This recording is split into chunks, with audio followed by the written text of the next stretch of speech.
Segunda Asamblea Minurvi 2023. Foro de Ministros y Autoridades Máximas. High authorities of housing and urban planning from Latin America and the Caribbean. With us, we have the Minister of Foreign Affairs, Foreign Trade and Worship of Argentina, Mr. Santiago Cafiero.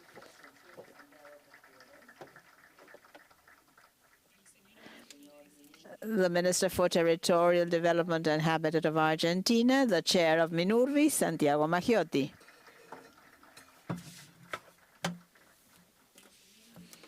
The Minister for Housing, Lands and Maintenance of Barbados, Deputy Chair of Minurvi, Dwight Sutherland. The Minister for Housing and Territory of Colombia, Deputy Chair of Minurvi, Catalina Velasco Campuzano. The Regional Representative for Latin America and the Caribbean of UN Habitat, Elkin Velázquez. The Chief of Human Settlements Unit of ECLAC, Carlos de Miguel. Also with us are ministers and high authorities of the Minurvi member countries, national authorities, special guests, ladies and gentlemen. We shall now hear the greetings of the Executive Director of the program, of the UN Programs for Human Settlements of UN Habitat, Maimouna Monu Sharif. Honorable ministers, distinguished guests, colleagues, friends, ladies and gentlemen, today, as we virtually gather for the momentous occasion of the 32nd General Assembly of the Forum of Ministers and Highest Authorities of Housing and Urban Development of Latin America and the Caribbean, or better known as Minurvi, I'm filled with a profound sense of responsibility and anticipation. The journey that brings us together today is not just of a few years, but of decades of collective efforts, vision, and determination. I thank you for the great support you have provided to UN Habitat globally and regionally. Minurvi was born out of the shared aspiration of the Latin America and the Caribbean. It has been a torchbearer for sustainable urban development since its inception in 1992. This consortium, representing 33 countries, is a testament to the power of unity and collaboration. Together, they have weathered challenges, celebrated milestones, and served benchmark for the world to follow.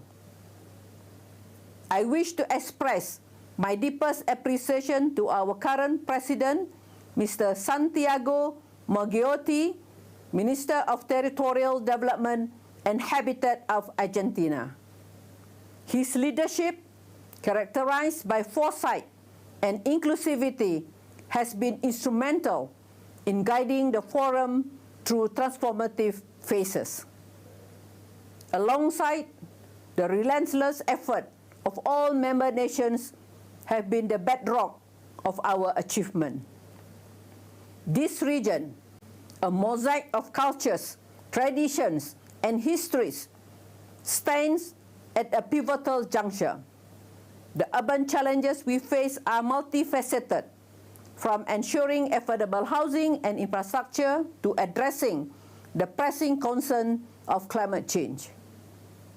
As we chart our course for the future, it is imperative that we harness the collective wisdom of our past experiences, innovations, and learnings, knowing that Latin America and the Caribbean has extensively contributed to the global database of best practices for the implementations of the new urban agenda.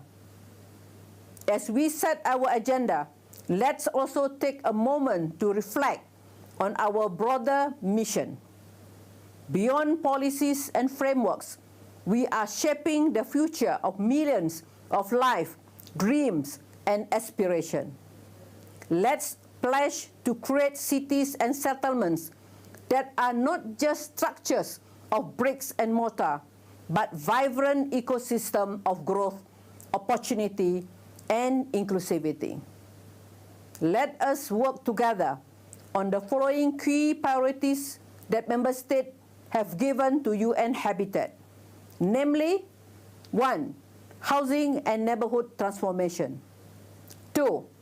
Urban climate change adaptation. 3. Localizing SDGs and accelerating SDGs in cities. 4. Financing social housing and urban sustainable development. And 5th, tackling urban crisis. I urge each one of you to approach these priorities with optimism, determination, and a collective spirit. Together, we have the power to create lasting change, to build a legacy that future generations will look back upon with pride. Thank you for your unwavering commitments to Minurvi and to the brighter urban future we all envision. I wish you a transformative and impactful 32nd General Assembly. Thank you.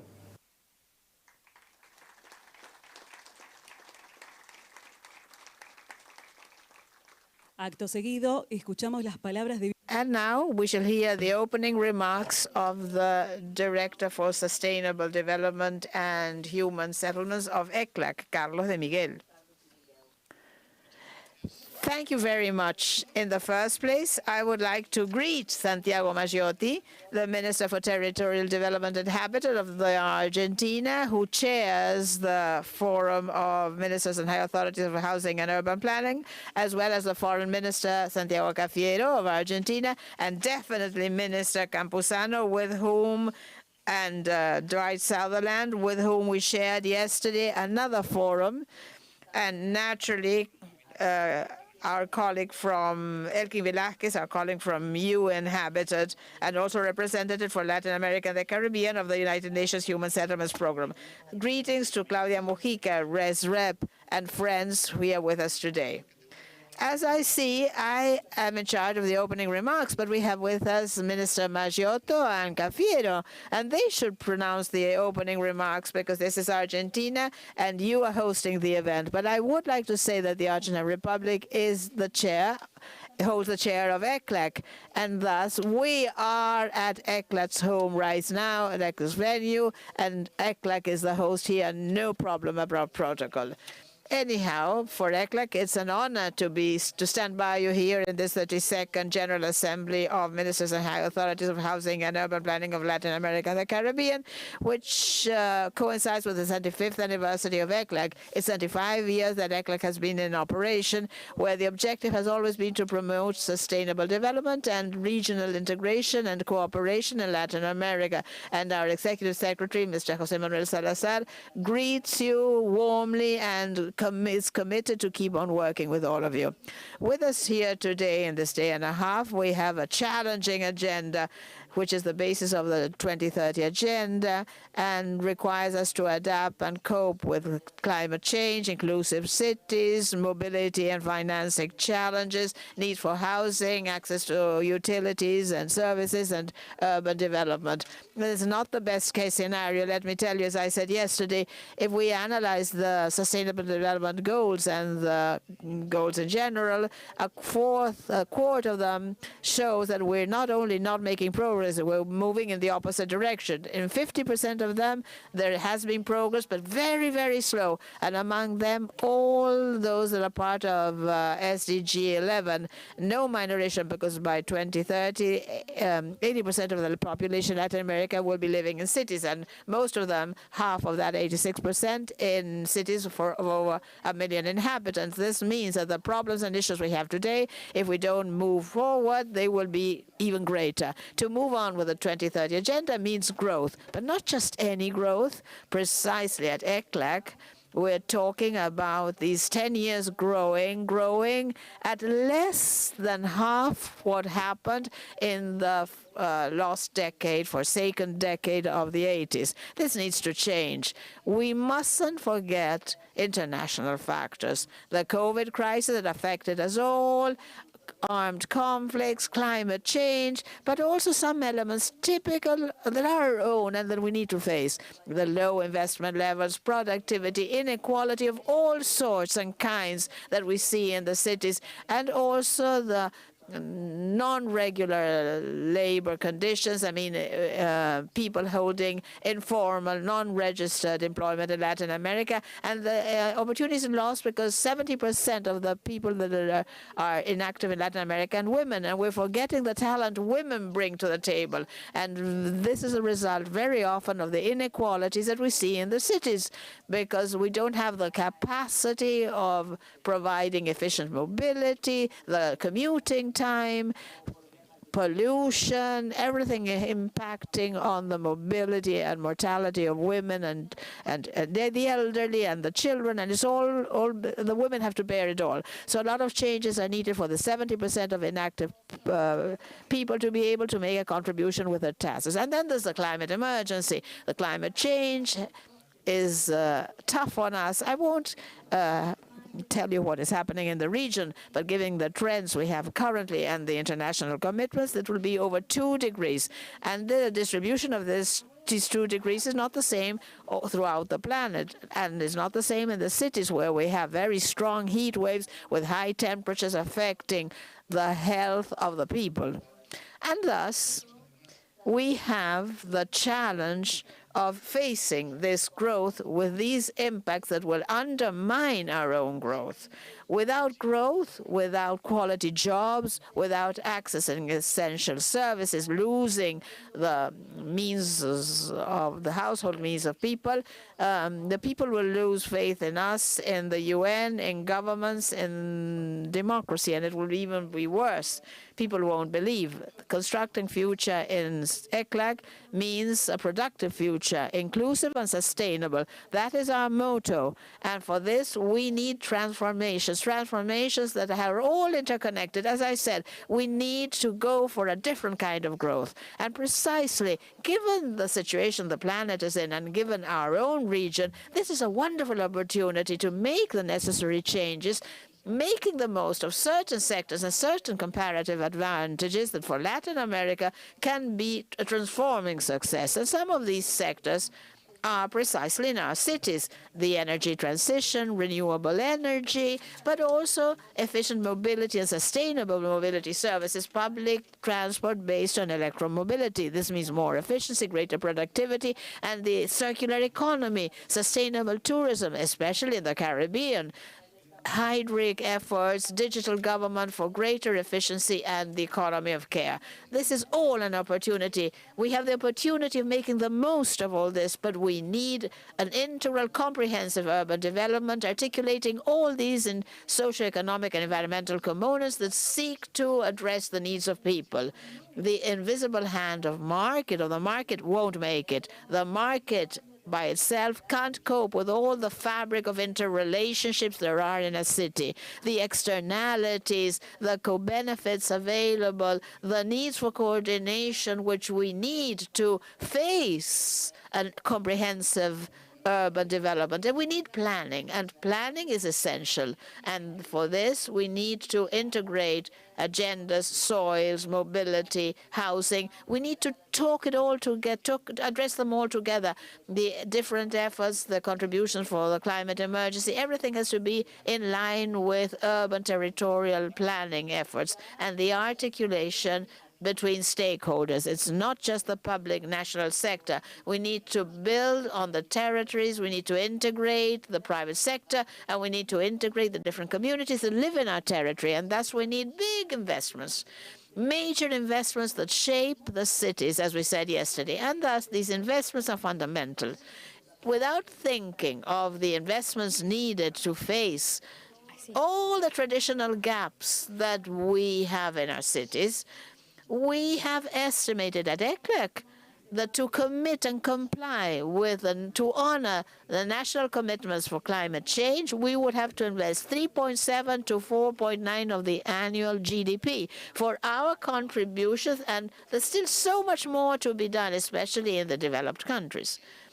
These resources are difficult to attract to get in this fiscal constraint, but besides, the concessional funds in the region are only half a point, and thus there are added difficulties, and we need greater and better innovative sources for funding. We need to do LVC for cities with the benefits of public investments, green bonds, or selling carbon certificates, public-private partnerships, and traditionally this region has been very active. We need to foster national development banks, national and regional.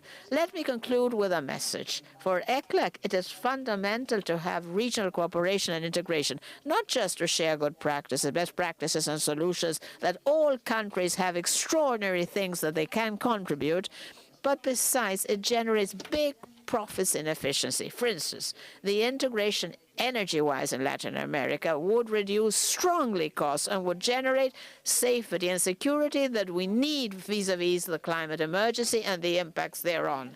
But besides, we are in a multipolar world, and to face the situations that are taking place demands multilateralism, demands the region to act together in unison as a whole to face the regional challenges. And you can count on ECLAC as your ally, as your partner. And here we are for you to support this forum as a co-chair together with you and Habitat. Thank you very much.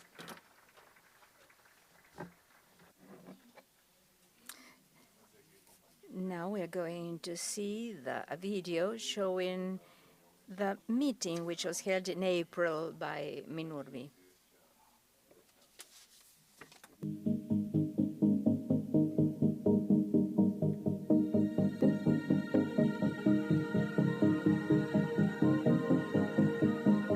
Es en los últimos años, por no decir la primera vez, que Minurvi a principio de año se junta para planificar sobre los temas que vamos a tratar en el año. Normalmente we had a meeting at the beginning of the year, and we are going to have an assembly at the end of the year. And as you remember, we communicated what we were doing in the fields of housing and urban development. So we wanted to know what the good practices are in terms of urban development. And this means that in the future, those who are going to be in office will have the lessons learned by all of us. So the lessons we have learned is that we are not those who damage the environment most, but we suffer the results of climate change. In some, we have to see how we, as a bloc, may raise to the rest of the world our need to get funds for greenhouses, environmentally friendly housing, and what is related to sustainable development. We have to deal with mitigation, but above all, we have to take care of our citizens.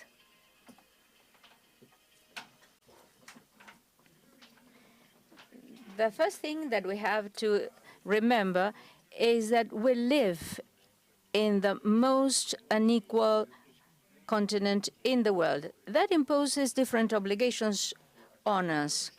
We also have to remember that access to housing is a human right. It is a human right. Hence, it has to be taken care of as such. It doesn't have to be thought about as just merchandise. A merchandise some people may access and others not. And so to view this from the market point of view. And so we may start the year projecting a joint plan, and I think it's very significant. It's a big step forward.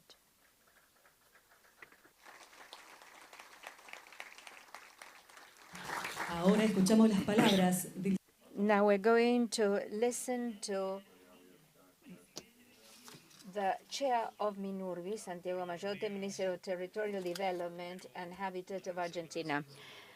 Good morning. First, I would like to thank the company of Santiago Cafiero, the head of the Foreign Office in Argentina, the head of Carlos, Elkin, Catalina. I would like to thank also Mr. Sutherland, all the chairs of Minurvi, and the representatives of 35 countries which integrate Minurvi. We started a road in April when we devoted to our meeting to climate change. I would like to thank the different development banks, the civil society, the representatives of the academic world, of the private sector as well. We're going to share the progress we have made this year, but above all, we're going to see the objectives we set in April and what we have done so far. So the idea is to have a different kind of Minurvi. So a Minurvi is going to work together with the different blocks, and the people at our ministry had made an effort to get the funds for the region to see how we can institutionalize our forum.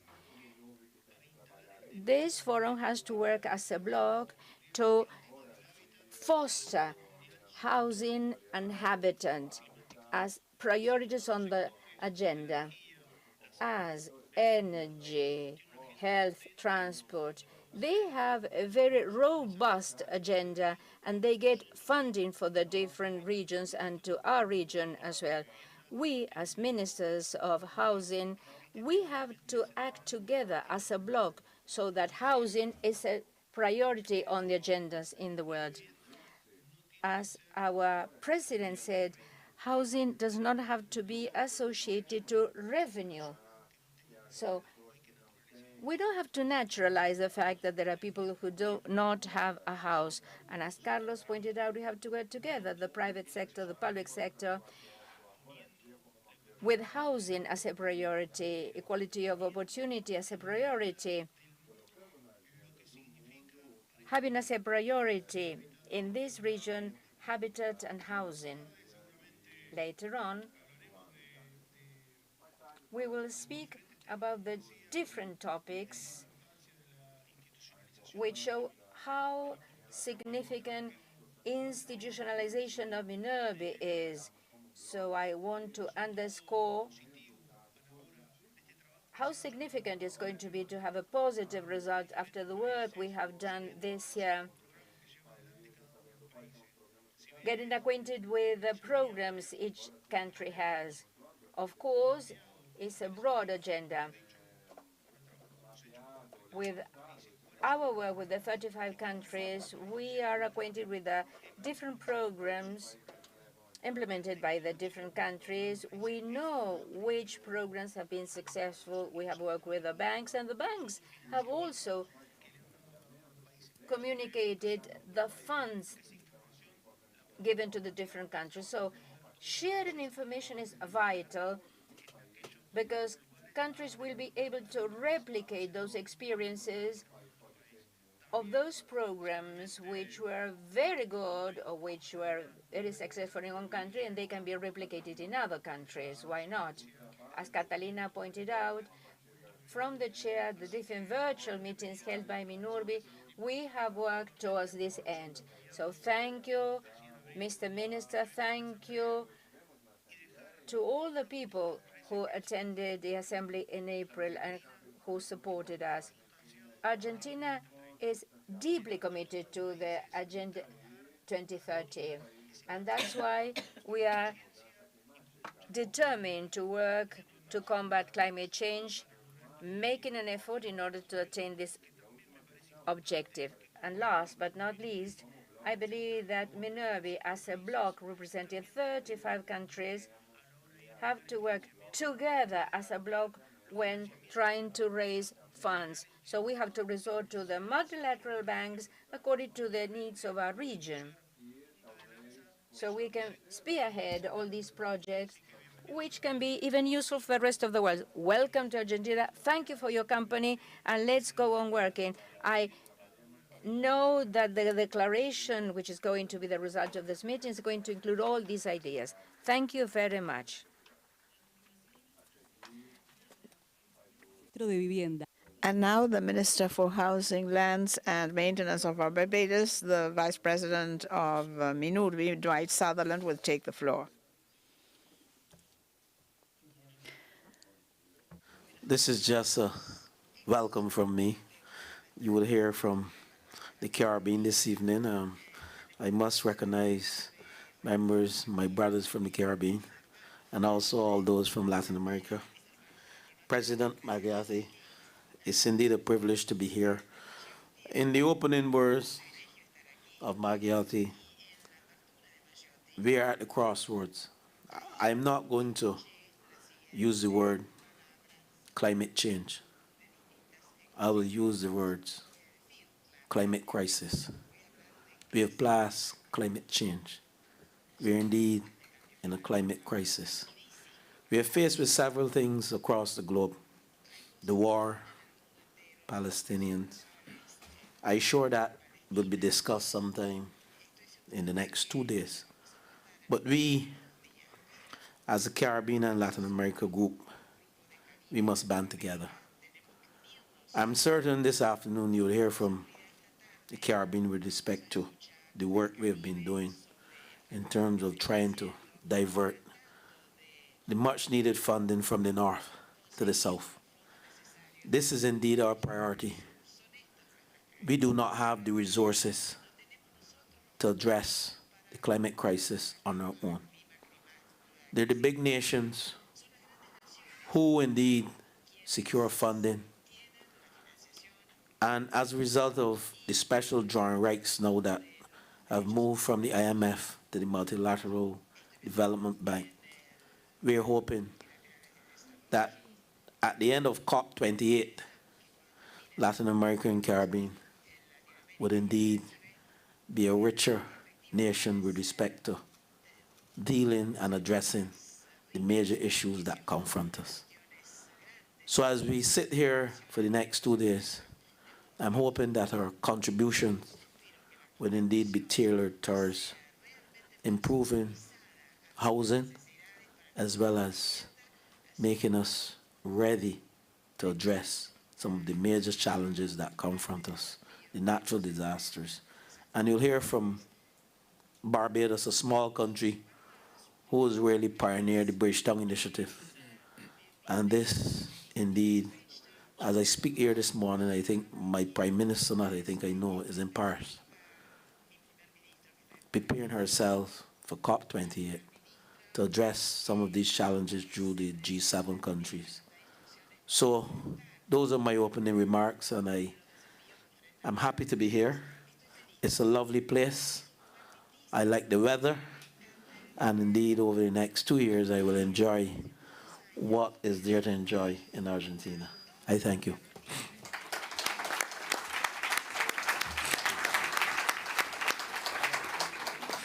Ahora escuchamos las palabras.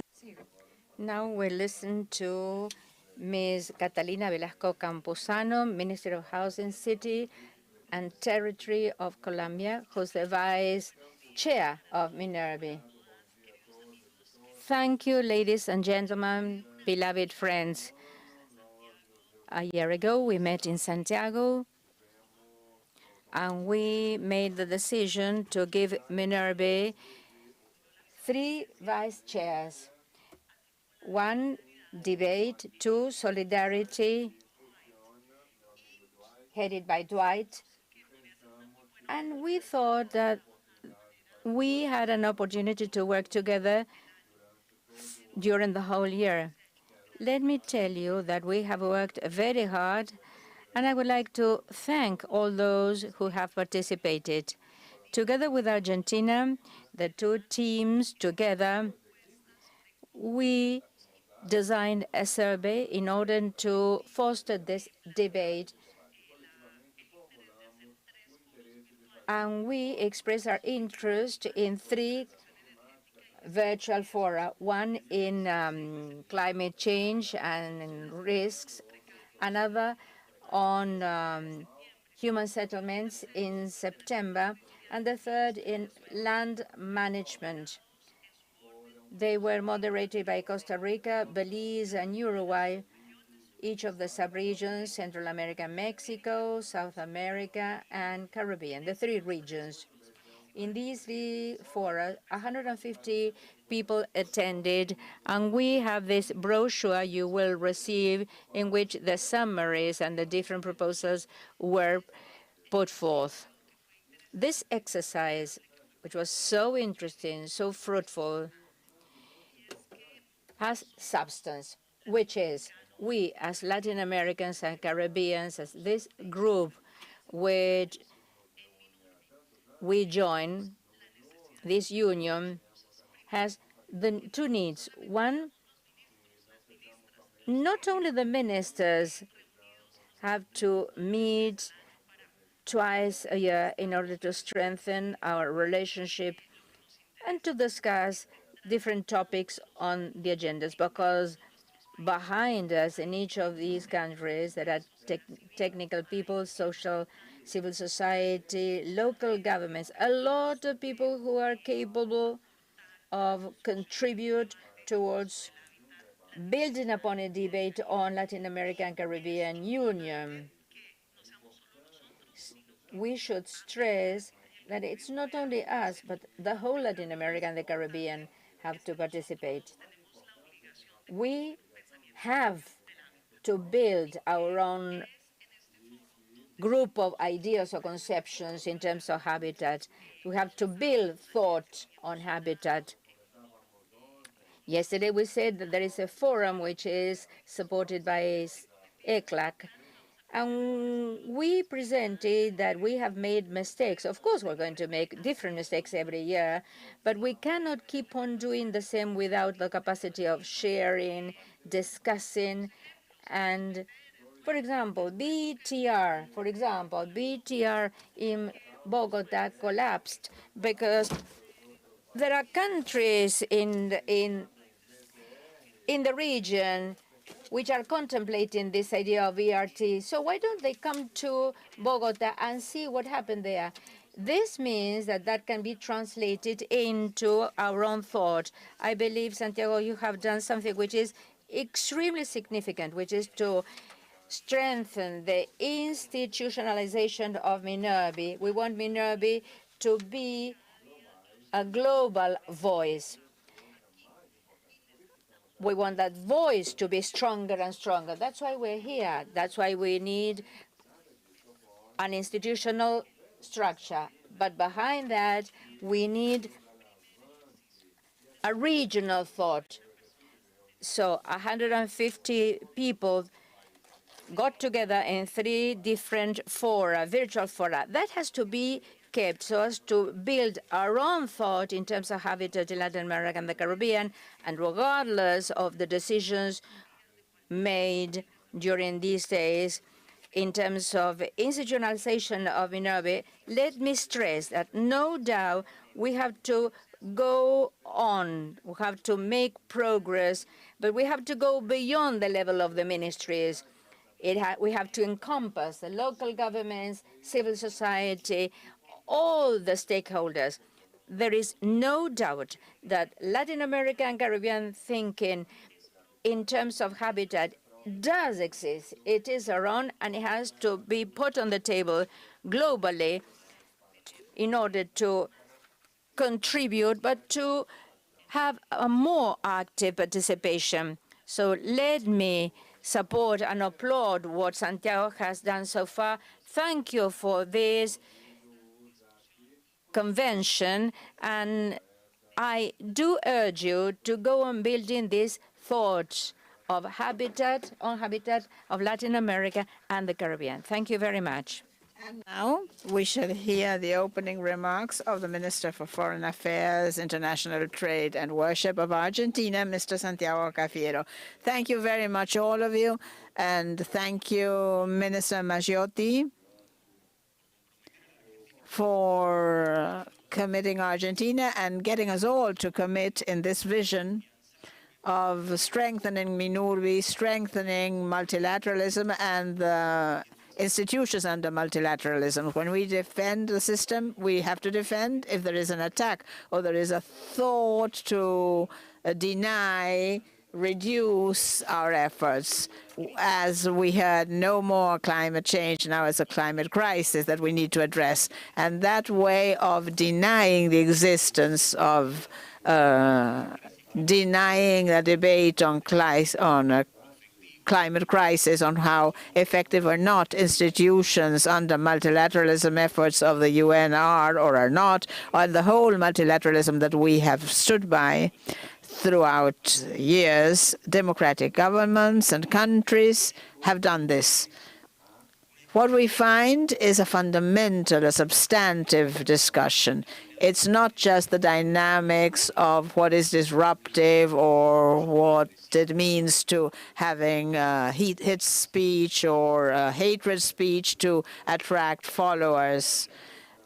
If we hear grievances, offenses, deny values that the world has supported and embraced, this means a clear intention. If we don't have the state there, if we don't have a multilateral system which will move on and move forward with rights equality policies, because, I mean, housing rights, they exist worldwide. The thing is to access those rights. We all have a right to housing. Some people can pay for it, others can't. And the market allocates housing. It allocates housing following the market rationale. The state multilateral system needs to be there wherever the market doesn't provide an answer. We need the state to streamline the offer. And that's why when we put together fora, when the minister here, Minister Maggiotti, committed to work as a Minurvi chair, naturally, Argentina as a whole stood by him, because this is our vision. Countries such as ours, Latin American and Caribbean countries, we need multilateralism. We don't have nukes. We don't have an arms weapon race. We don't have defense budgets. We don't have hard power. We have the multilateralism soft power, and we have the values of freedom and democracy. We do not have the capacity to influence on the global agenda because of the weapons we can supply or weapon logistics we can provide. That's not our hard power. We need multilateralism. And that's why nowadays, when we hear political expressions and statements in each or in many, I was talking to Catalina before now, in many countries in the region, statements and expressions which add to this rationale of dismantling multilateralism, we need to stop them. And this is not honoring the principle of not becoming involved in the business of others and affairs of other states, as we see in Article 2 of the American Charter, of the Charter of American States. This doesn't mean moving backwards in the debate, a debate that renowned people, Calvo, Drago, renowned judicial members of the academia, disclosed the previous century for the whole region to adopt and embrace this principle. This means self-defense, defending the right values, not defending just what is ours, but defending the right values, what is fair, equitable. If multilateralism is weakened, the poor people will suffer, the vulnerable sectors will suffer. We cannot allow this to happen.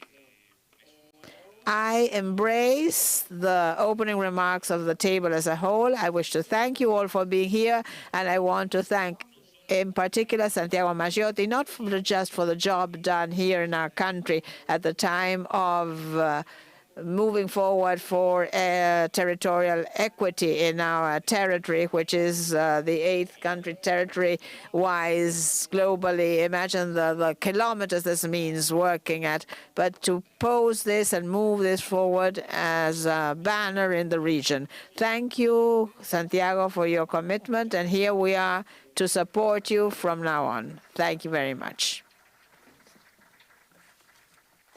Así We thank the presence of the Foreign Office Minister. And now we shall invite the head of the, we shall invite Diego Lichter, Chief of the Human Settlements Univerveclac, to come up to join us, and we shall start the first panel of the 2030 Agenda, Localizing and Accelerating SDGs in Cities. We will ask the regional representative for Latin America and the Caribbean of UN Habitat, Elkin Velázquez, to take the floor in the first place. Good morning, everybody. Welcome to Buenos Aires. I'd like to start in the first place by recognizing the Minurvi chair, Argentina. In particular, Minister Santiago Maggiotti, for this year of great leadership and leadership of all the Minurvi efforts. Minurvi is taking a big step in this year, and no doubt that is the trail it will follow, and this big step forward relates to reinforcing its institutional capacity. When multilateralism gets or is criticized, we need to take them as something humbling, because what we need is more and better multilateralism.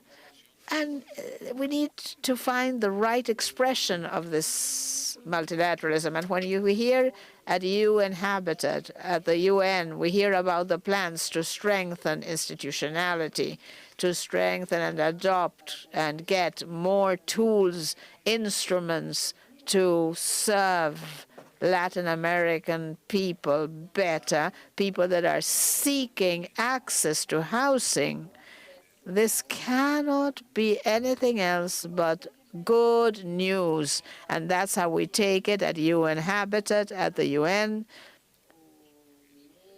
Minister, I wish to convey on you that the UN is fully committed, and I reflect the words of our colleague Carlos and, of course, the Executive Director of UN Habitat, to reaffirm our commitment and keep up supporting Minurvi in anything that we can help. The Inter-American Human Rights Court, and I'm not changing all of a sudden the subject, by no means, mark my words, we started a consultation process in the region regarding how relevant it was to incorporate in a stronger, in a more robust manner, the work done on guaranteeing human rights regionally. The climate emergency, Minister Dwight, no more climate crisis, a climate emergency. And we've been asked at UN Habitat that our opinion.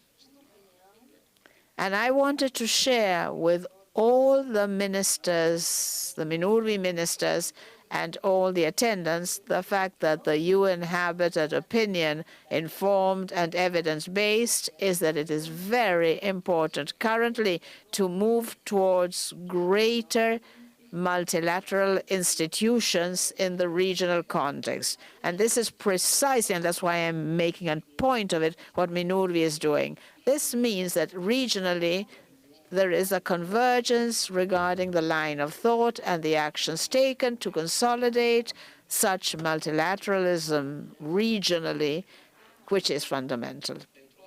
Within the multiple features that we need to address regarding multilateralism in connection with urban sustainable development, naturally, localization, the SDG localization is a must.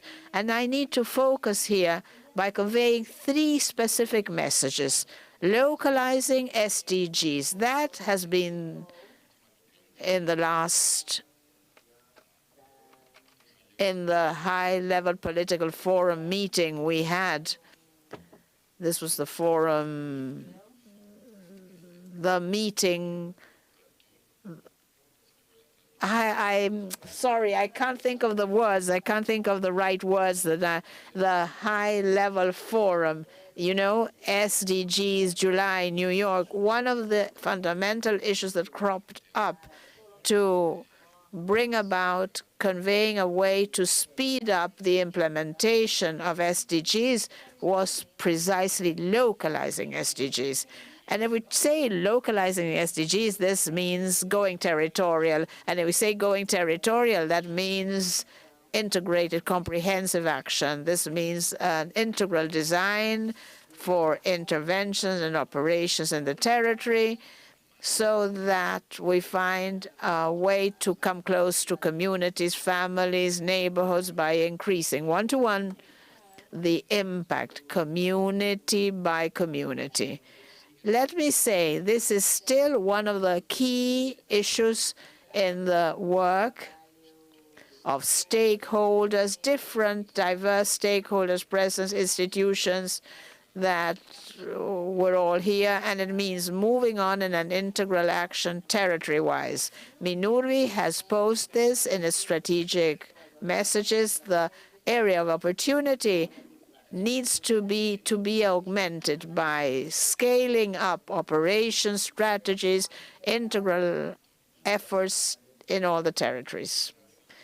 By focusing specifically and also in particular on territories that are the most vulnerable ones in the periphery, to use the outlook brought by Brazil, peripheric territories, which means informal settlements, naturally, which means, of course, all the areas of our territories where we find a concentration of vulnerable population, very often excluded from the mainstream. Territorialization is thus a path to walk, and it is a path requiring many more efforts. In our opinion and our analysis, we need many more efforts on site to work with communities. 1 of every 5 families in Latin America and the Caribbean are still living in informal, precarious settlements. Politically speaking, there is a fundamental effort securing the ministries represented by you here. And this is a fundamental move forward, and it's our orientation. The next item will respond to the scaling up of these issues. And the second message means giving us context, getting our bearings, putting us in context, and even at the Minurvi venues, we're getting examples of how to move on regarding giving us context.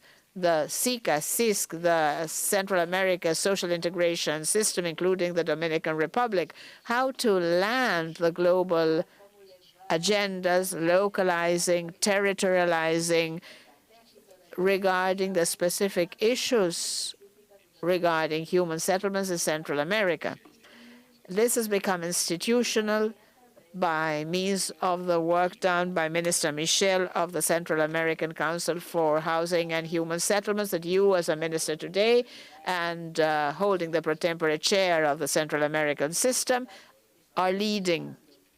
That experience, the CISCA experience, is also being encouraged and boosted elsewhere in other sub-regions of Latin America and the Caribbean. In particular, may I mention the leadership by Barbados to develop features, institutional features that are similar in the CARICOM area at UN Habitat and at the UN. We are ready to respond and to stand side by side in that effort.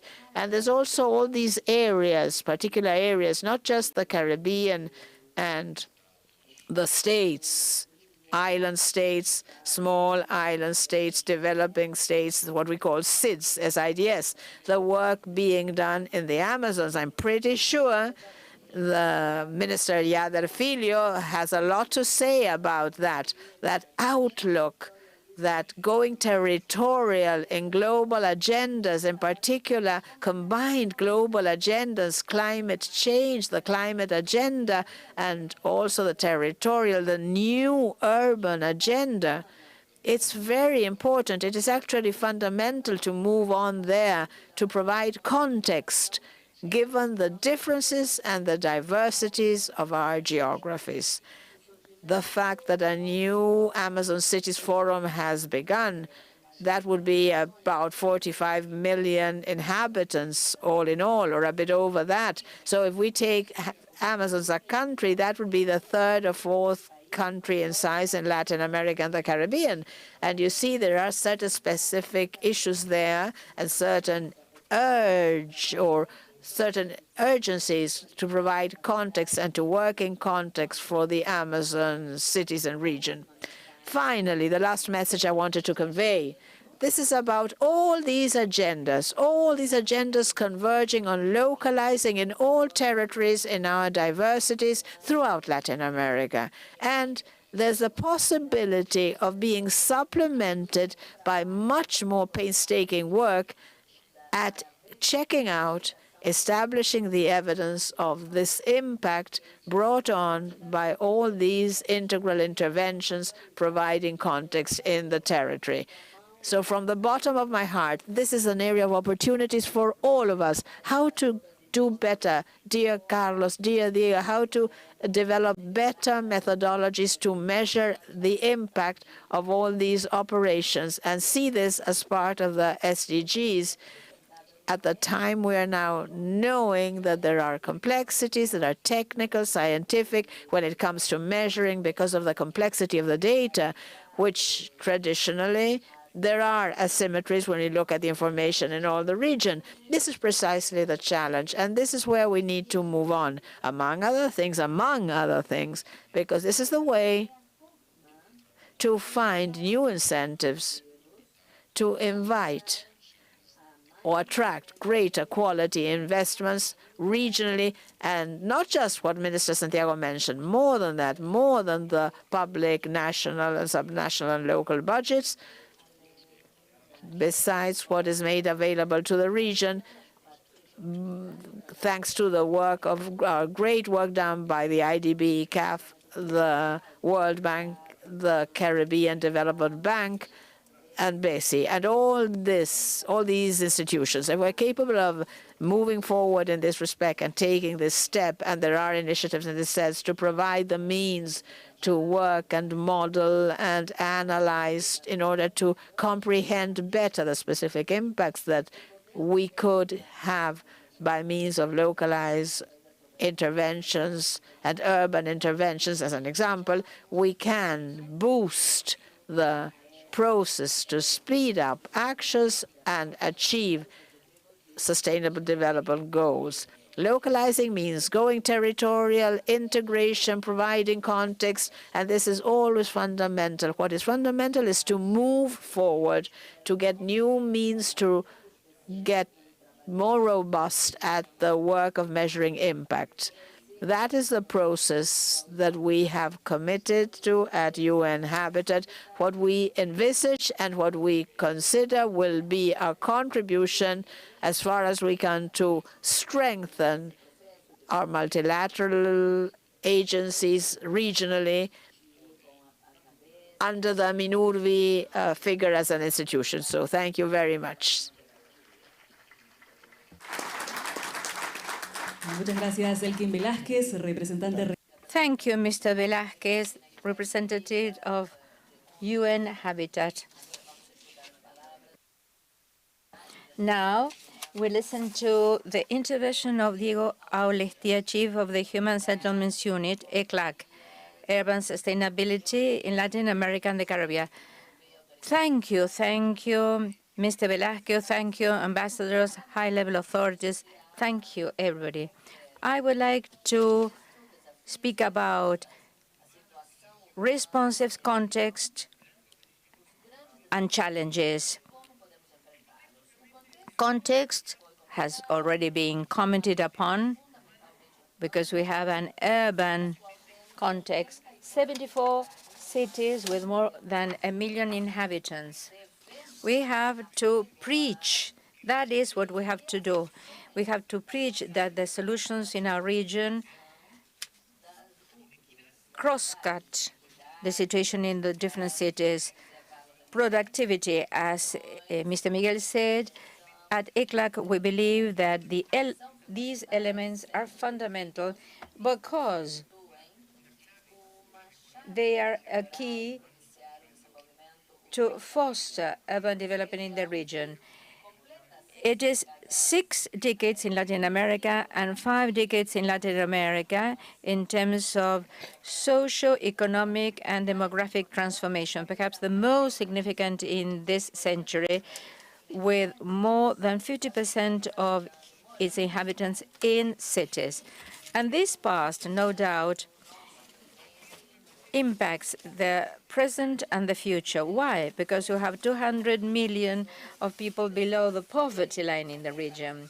1 over 5 live in informal settlements. And unfortunately, the different scenarios presented by ECLAC show that the situation is going to be more complex in the future in terms of construction costs, the increase of costs of living, unemployment, the reduction of mortgages, financing. This makes us think that there are going to be more people inhabiting informal settlements. These processes are rather slow in terms of achieving the SDGs. This means that we need institutionalization and investment. So, bearing in mind this context, let me say that I celebrate that we are going to talk about how important mobility is as a key factor to achieve urban development, as a social policy, as a strategy to result in productivity in the cities. So big challenges in the city. Very briefly, I'm going to present just two. One, water supply. The water stress affecting the region should be stressed. It's true that in Central America and the Caribbean, it's 4 times over the rest of the world, but there is heterogeneity in the countries and between the countries. There are regions, even countries, in which we may identify high water stress, especially in big cities. And these challenges need a coordinated response and require big investments. There are wide gaps in terms of access to drinking water and in terms of the quality of this water. 25% of this population cannot access water, safe water. 2 over 3 Latin Americans do not have sanitation managed in a safe way. And together with this, big inequalities. Considering the quintile of the lowest income, people have to pay more for this service of drinking water and sanitation. We also face situations which make us rethink about or redesign the strategy in terms of public policy. For example, the clear reduction that exists in the region in the last 2 decades in terms of the percentage of people with their own house. Latin Americans have less access to our own house. Well, this, no doubt, we may debate upon this the negative and the positive aspects. But we cannot forget that we have to engage ourselves in a debate in which housing has to be considered as a service and not as property, because the rate of ownership of houses is being reduced in all the quintiles. And together with this idea of challenges, we have to speak about climate funding or climate financing. $3 over $4 in Latin America are invested in mitigation works. So the focus is mitigation. But we should work on adaptation. Investment is capital.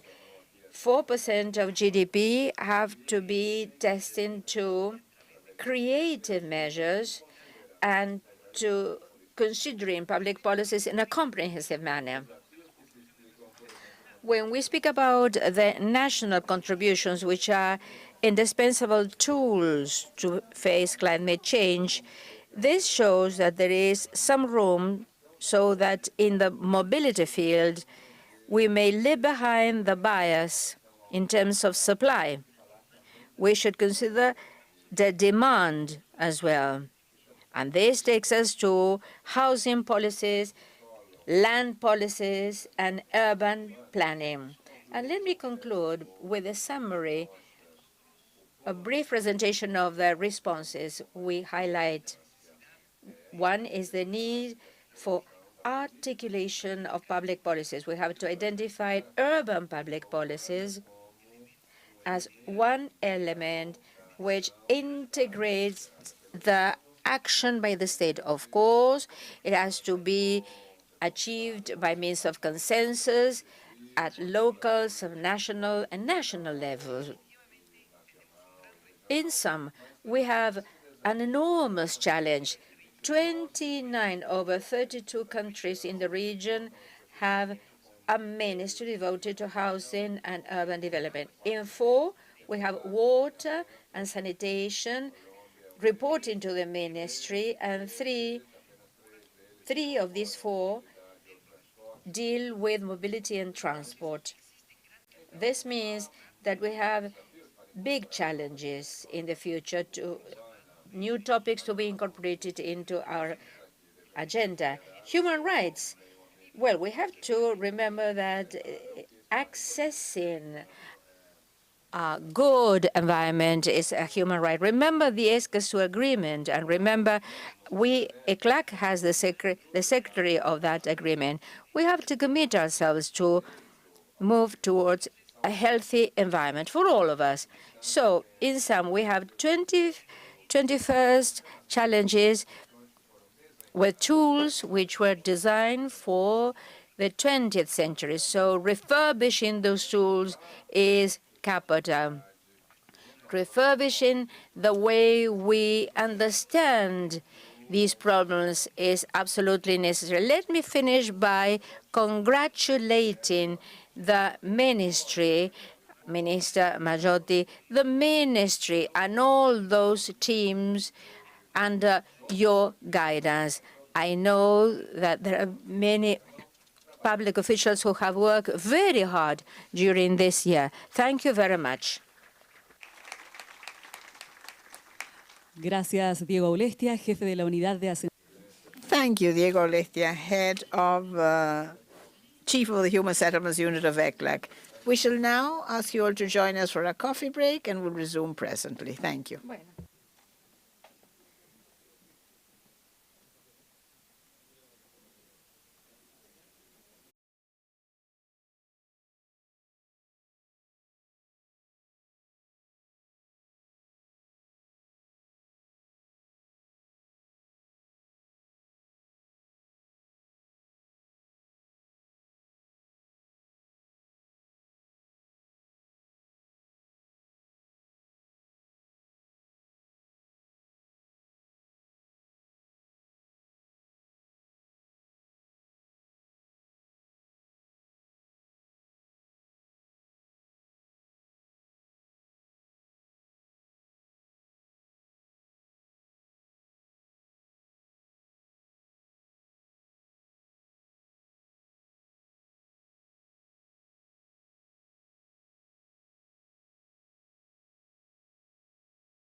Arroyo.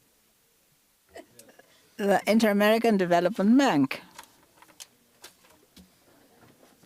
Hola, ¿qué tal? Buenas.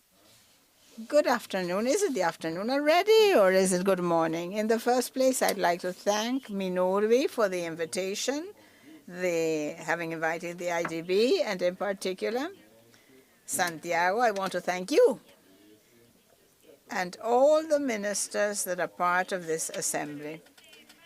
And for this panel about financing adequate housing and sustainable urban development, I would like to invite our panelists. We have the Minister of Cities of Brazil, Yader Filho. Let's welcome him. Wherever you wish to seat, be seated. The Minister of Housing and Urban Development of El Salvador, Michel Sol de Castro. The Minister of National Mobilization, Social Development, Family, Gender, Youth, Housing and Informal Human Settlements of St. Vincent and the Grenadines, Mr. Orlando Brewster. The Minister in the Office of the Prime Minister with responsibility for housing and local government of St. Lucia, Richard Frederick.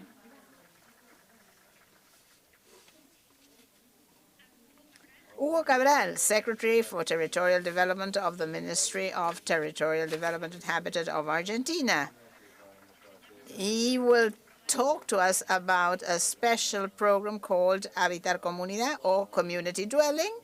It's from the province of Tucumán. And finally, the head of the Cabinet Minister of Social and Global Affairs of Haiti. But apparently we don't have him with us. He had a problem with his flight. So thank you very much. Please be seated. And here we go. Look forward to an enriching panel because there's so many issues to cope with and so much to learn about financing.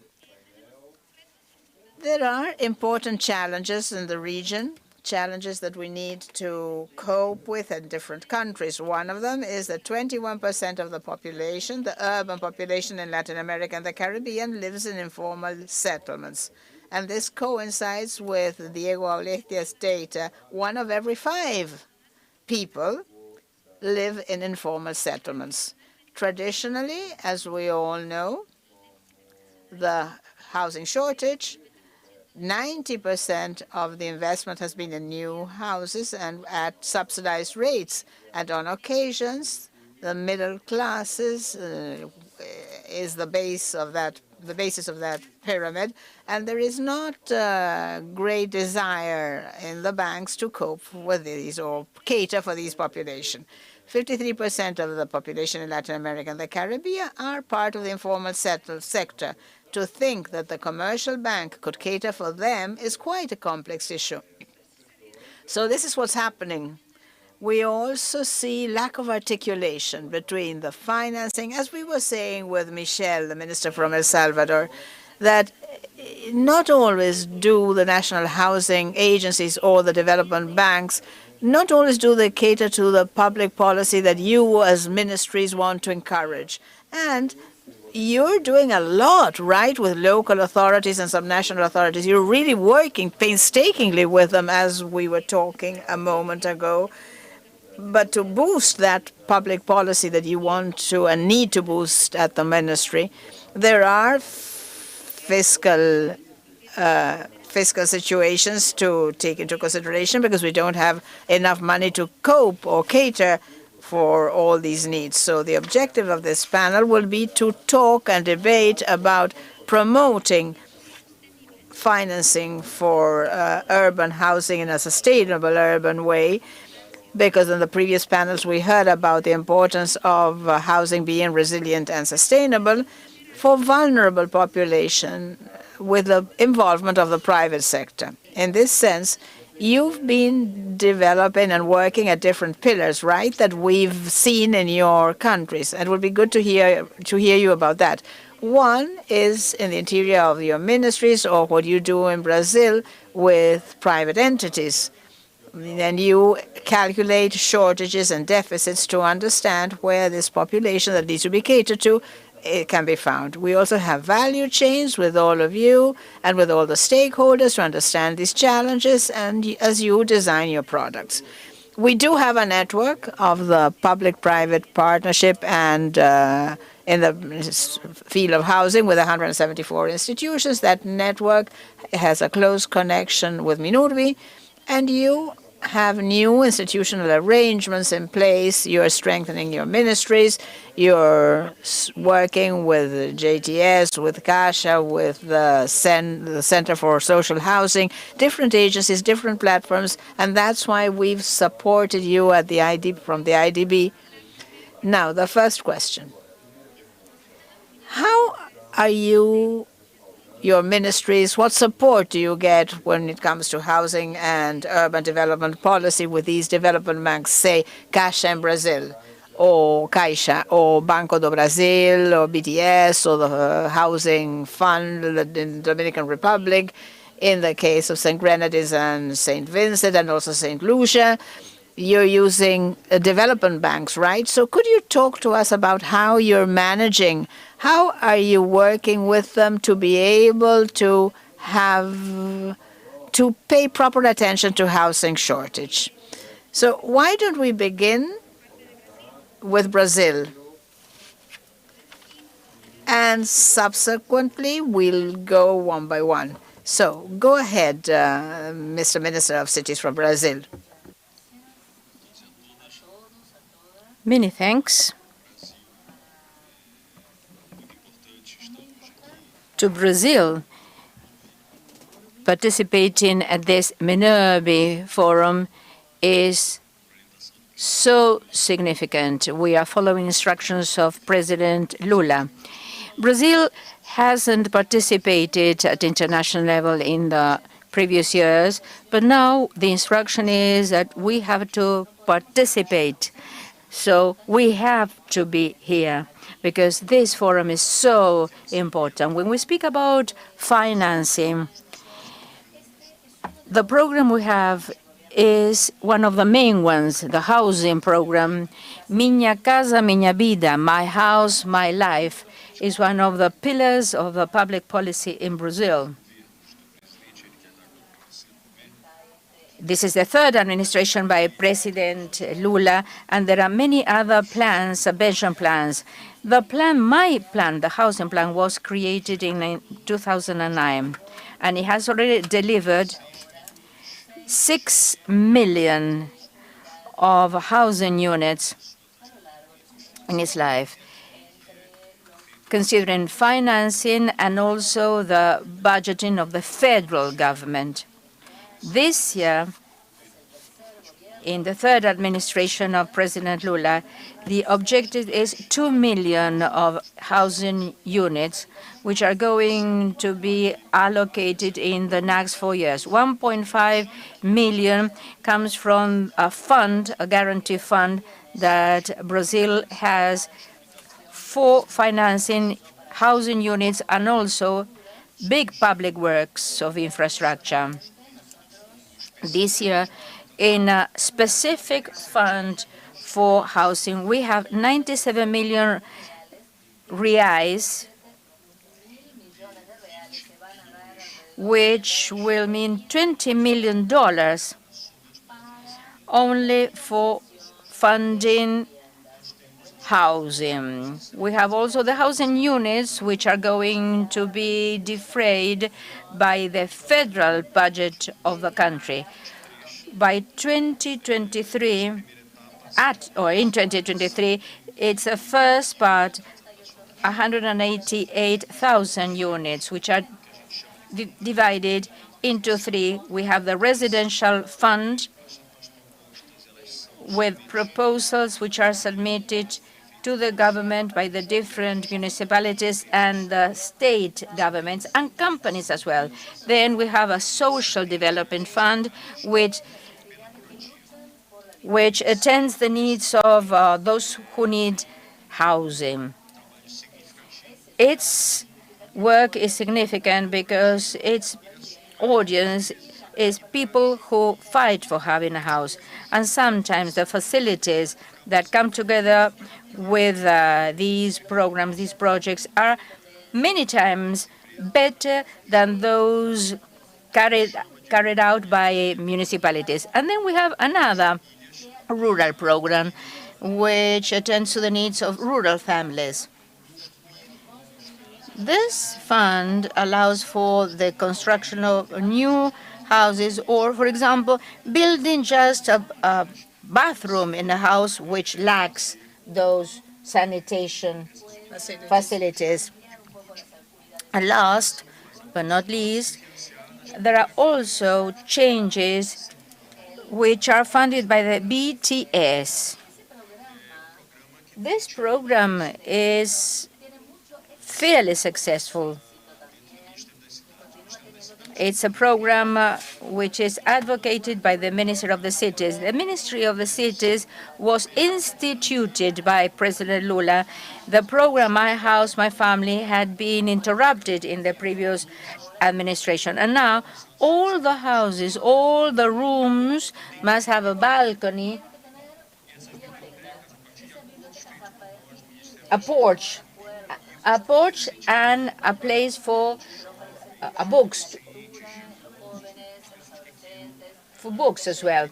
So that is a way of providing an incentive for reading. Now, from August onwards, we have introduced some changes. For example,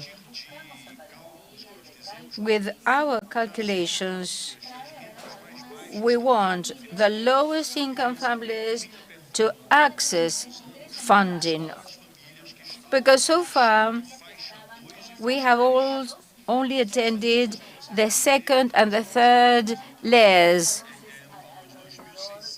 2640 reais, and the third tier goes up to 8,000 reais.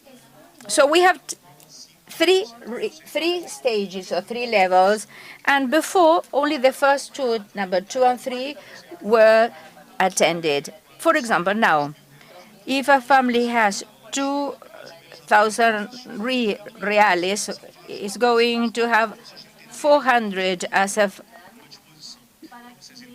financing. So what did we do? We reduced the interest rates for the municipalities which are located in the poorest regions in country. From 425, we reduced it to 4, and in the other region from 450 to 425. So it's the lowest interest rate in the program. So we increased the value of the subsidies, because a study showed that the families which have money to pay for rental is usually more expensive than the installment, what you have to pay monthly to get a house which is your own. So we widened the subsidy from 47 to 55,000 reais, so that we can include the lowest income families which earn up to 2640 reais.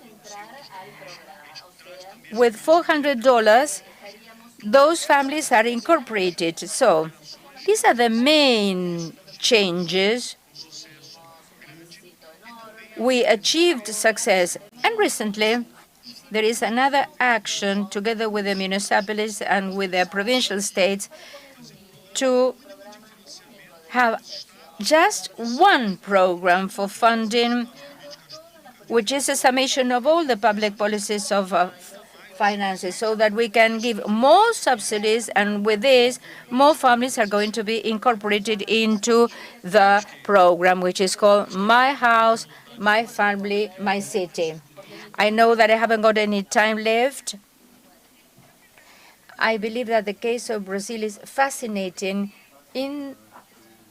because there is an interinstitutional coordination.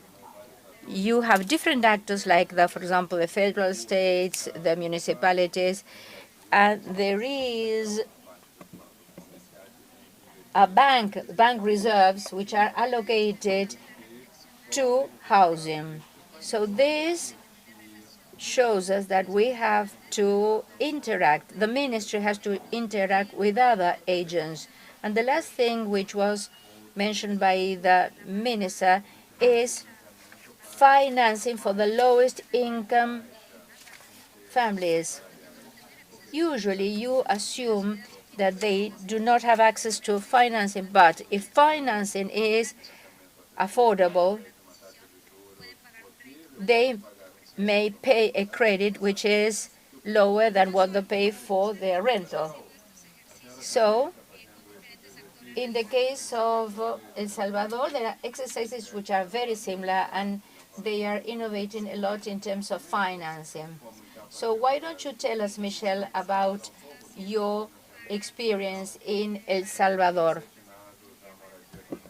That would be for heads of household and a better financing. Good morning, everybody. Special greetings to Santiago Maggiotti, the Minister for Territorial Development of Argentina, and Minurvi Chair. And special greetings to all the ministers and to all those with us today. How interesting what we've just heard from our friend from Brazil. In El Salvador, we believe in the integration of the institutions that relate to developing housing.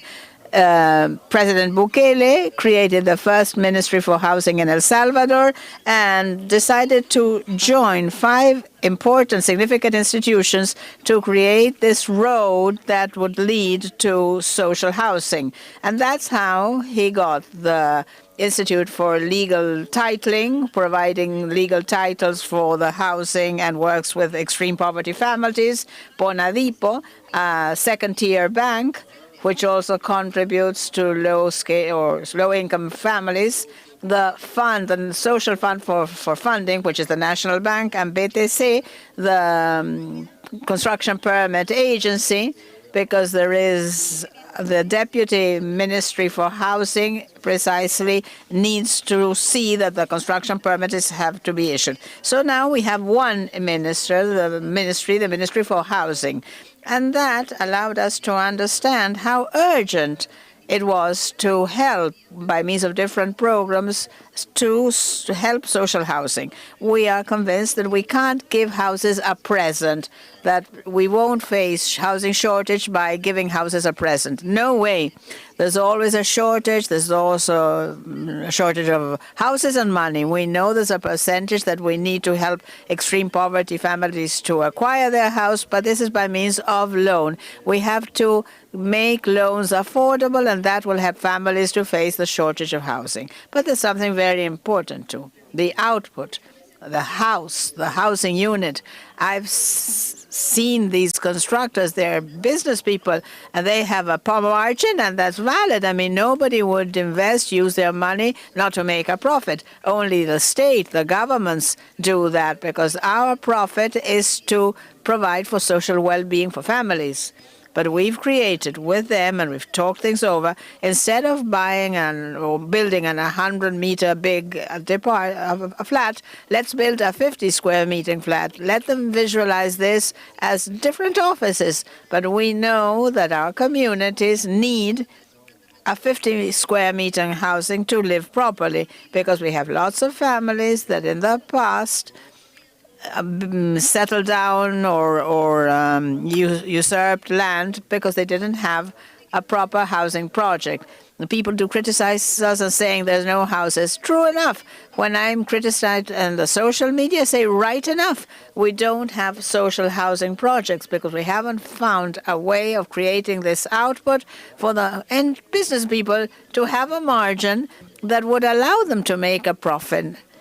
So this is the starting point, and we've explained that we need to make progress with housing. We all have a chance to build our house. We never finish building our house. We have to go little by little. Nobody says our house will be perfect right from the start, except if we've inherited a house, and that's valid enough. Why not? But this is not it. This is another sector, less fortunate sector of our countries. So we have to create a product, an output, that will allow them to access houses. One of the first changes we made is that with a social fund for housing, and this is a state agency, we created the 0 prime 4 interest percent loans for new houses so that business people realized that the people would be able to access loans. In the past, because of political issues, politicians just gave away land for people to settle down in high-risk areas. That's brought on a lot of problems because the people would be ready to die. And when we ran censuses and visited the communities, we saw that lots of people have formal jobs. A lot is informal, but there is formal jobs, and they could pay some money for that loan. Of course, they have to pay the premium, and that's more difficult. But sacrifices are in order. But these families who live in high-risk areas or usurp land risk their lives, and the government needs to lend them a hand to give them a way back. They lose relatives in different situations, but too, they don't pay water and light. I've been a mayor in the past, and somebody has to pay. So who pays that invoice? The municipality pays the service. But those families don't have an identity, don't have an ID, a tax ID, and they're not fiscally rooted in the community. To have that tax ID that makes them taxpayers, they lack it. But in our policies, we need to give access to loans by changing and putting the hat on of these families that they don't have money to save for the premium. What they make as a living is for their money, for their transport and medicine. So let's give them a hand with the premium, and a 0.4% for new housing, a loan that will be the interest rate to incentivize constructors to build a house. We need a product, a social product, a small product, very basic, very simple. Our social house product has no sort of it's a proper house. It has water, light, facilities, but it's a plain house that they have to improve and refurbish during time. Thank you.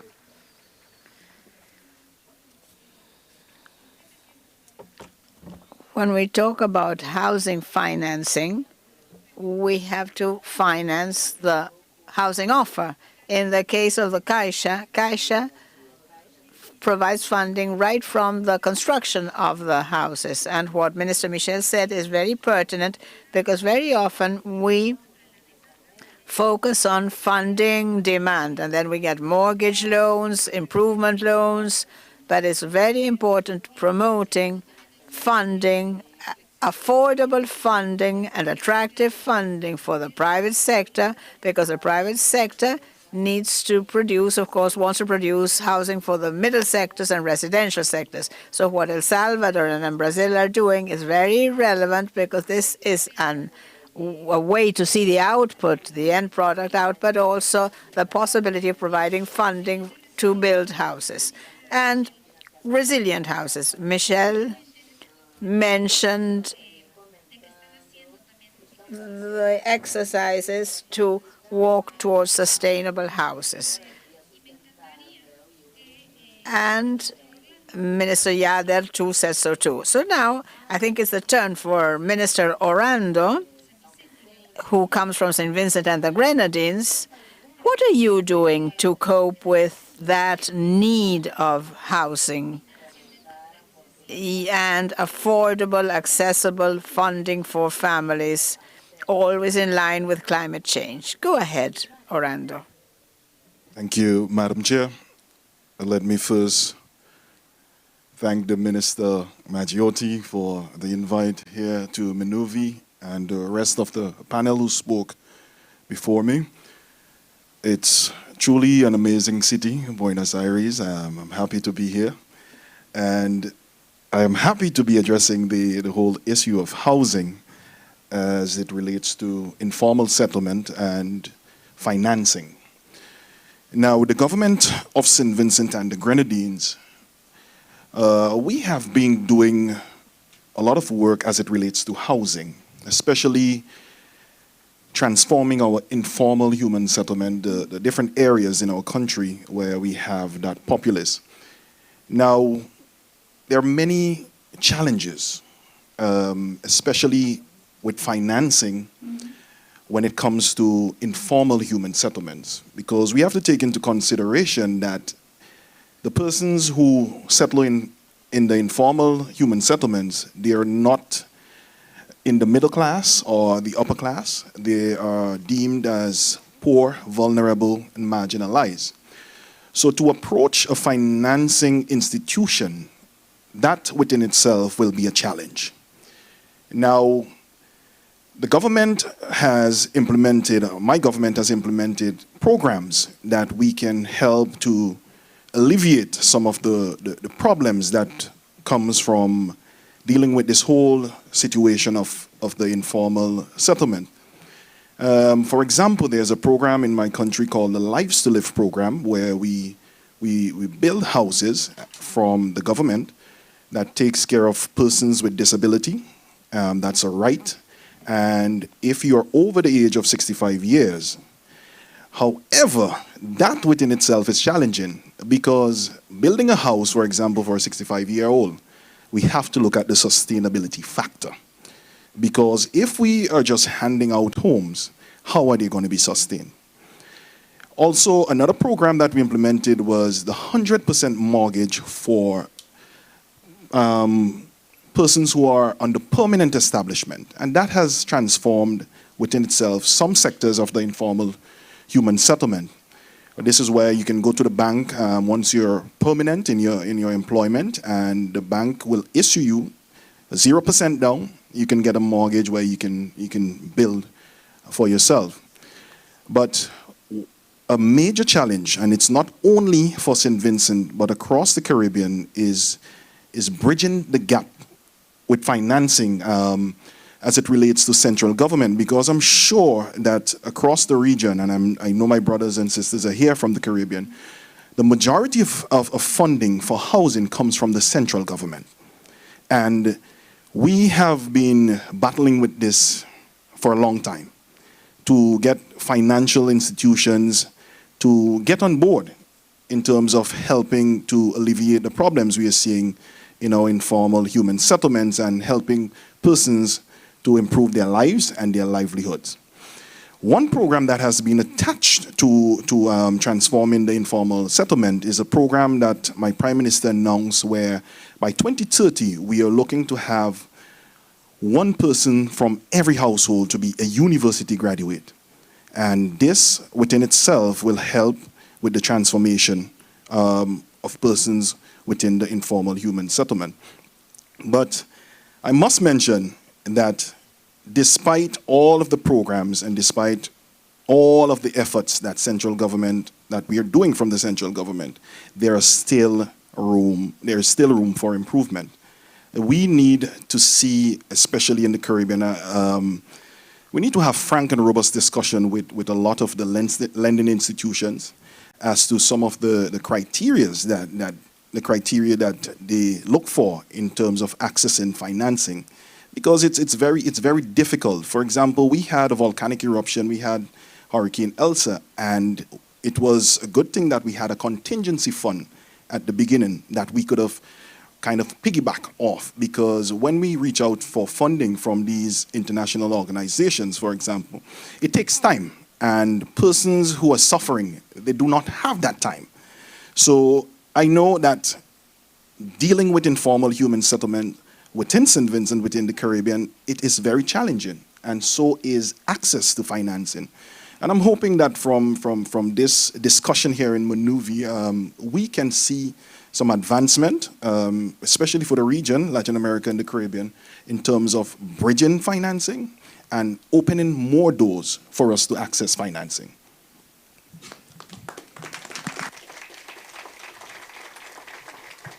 Súper interesante. How interesting, Minister. And this is fascinating about these fora that we have South America, Central America, the Caribbean. We all have different issues. And no doubt exploring this type of regional funding is wonderful, because something pertinent when we look at how the informal settlements began is because these people don't have affordable funding. Had they had a affordable funding, nobody would like to settle near a river, the shores of a river. So we need to be proactive and we need to act before the issues crop up. So here are several ideas from St. Vincent and the Grenadines. Thank you very much. And now I would like Richard Frederick for him to talk to us about his challenges, like what Michelle, Orlando, and Yadel have just pointed out, and what the government is doing to address these challenges, given the housing shortage, in particular when funding is concerned. I just express my gratitude, tremendous gratitude, for inviting me here. It is indeed an opportunity to at least air my views on what is a perennial problem that seems to be facing all of us in the Caribbean region. And I want to piggyback on my colleague minister's comment about informal settlements. In St. Lucia, only 10% of our land is flat. The other 90% is mountainous. And therefore, the flat land competes heavily for settlement, agriculture, touristic development. So you'll understand the scourge that we face in terms of how those settlements, the haphazard ways in which those settlements occur. We have a situation where persons would settle, and you cannot even, if you try and regularize a settlement that was done without proper infrastructure, even attempting to survey between those houses is a challenge, to grant ownership to the very people who settled informally in the first place. All of those are challenges that we face. The government has instituted several programs, including one they call PROUD, we call PROUD, the Program for the Regularization of Unplanned Development. That is one. Secondly, we have the NSSP, which is the National Sites and Survey Program. We look at an unplanned development. We attempt as far as is physically feasible to give those people title to the piece of land that they occupy. In some instances, and you'll understand that those informal settlements can pose a lot of problems because persons don't want to move. The haphazard ways they are located, they don't want to move, and you are confronted with a series of problems. But notwithstanding that, we move in, we attempt as best as is physically possible to put in the infrastructure and then to grant the people title at a peppercorn rate. That is what we do with PROUD and NSSP.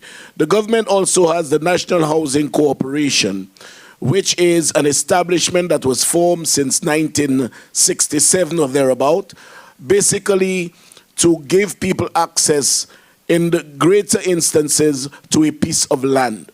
Now, one will understand that whilst housing is a social responsibility, whilst housing is a right, the provision of housing can be competing along two lines. One is from an entrepreneurial standpoint, which is maximization of profit. The other is government. Now, whether it is a private investor doing housing or whether it is the government, even if the private investor gets everything duty-free, the cost of inputs remain the same. So that a ton of steel paid for by the government out of wherever steel is manufactured, and a ton of steel paid by a private developer at a concessionary rate with no duty, it will still cost the same. So no matter what you do in terms of the provision of housing, whether it is government and you're discharging a social responsibility, or whether it is a private developer coming in, first and foremost, he does not have the social responsibility to shoulder. So his thing is profit maximization. All of those are hurdles that we as a people in the Caribbean face. It is not our fault that we don't have the natural resources in a lot of the countries to provide our people with what they need. We can't do things within the four corners of availability. But then again, the issue of financing still remains a burning issue. Government provides a mortgage, or government leases property. Persons, the electorate believe that it is time for my personal empowerment. My government is in office, so I don't have to pay. The mortgage does not have to pay.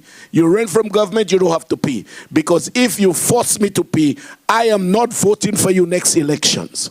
And that is the harsh reality that all of us have to face. And that is why when you have institutions that safeguard our interests, those institutions that basically want to protect us from climate change, we in the Caribbean, how much carbon do we exude into the atmosphere? Very little. Yet we get about 95% of the brunt of climate change, which is really, really unfair. And by the time funding is accessed for the damage done by one hurricane, 5 other hurricanes come through already, causing even more damage. So all of those things, no one island can look at this alone. It has to be a collaboration of efforts. There must be consensus addendum, the meeting of the minds, to come together and to see how we can fight the scourge of financing as it relates to the provision of housing for our people in the Caribbean and Latin America. Thank you.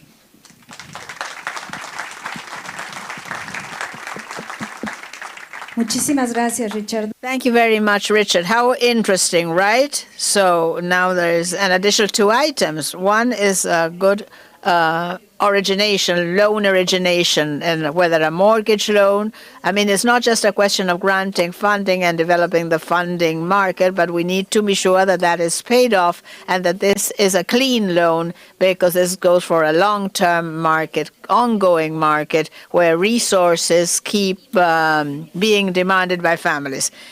We heard about funding, land titling, self-production programs, new and used housing, funding for tenement or for leases. We didn't really talk about that yet. But we have a specialist called Felipe Vera over here.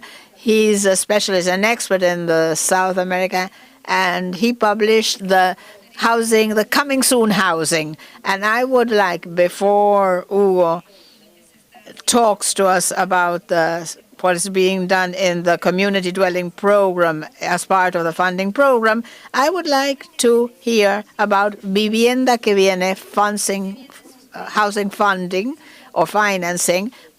Because this is the objective, the purpose of this forum, on forums of the like. Which are the ideas you're addressing and entertaining in your countries? Because the demography of the region is changing. We have young people that might be leaving. We have the elderly. We'll have reverse or senior living mortgages. So I think it would be very interesting to hear from you what those countries are doing. So go ahead, please.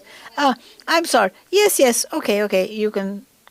Who would like to start?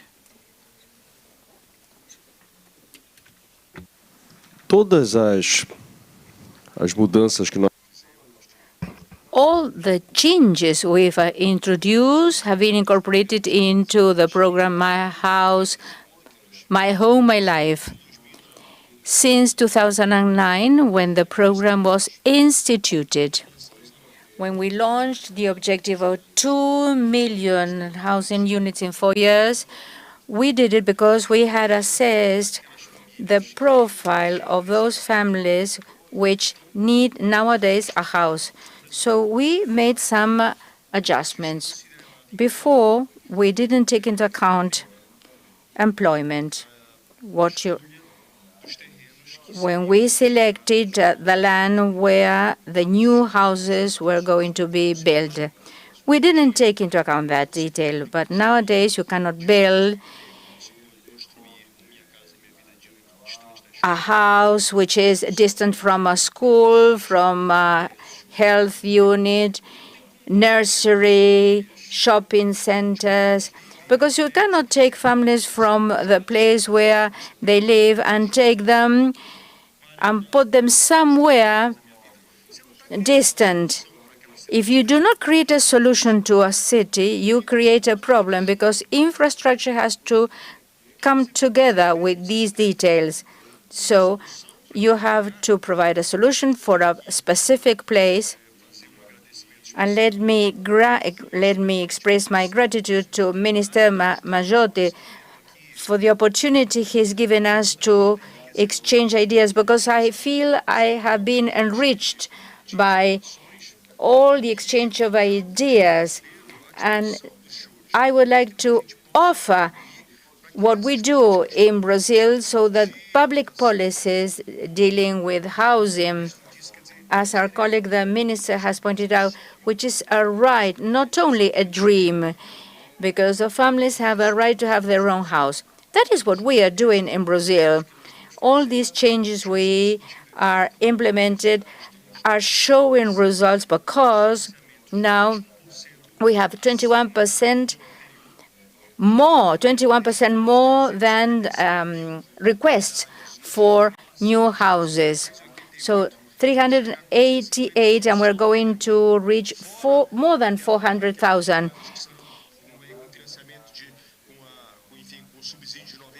Because in 1995 we started with subsidies, and now we have a specific fund for these actions.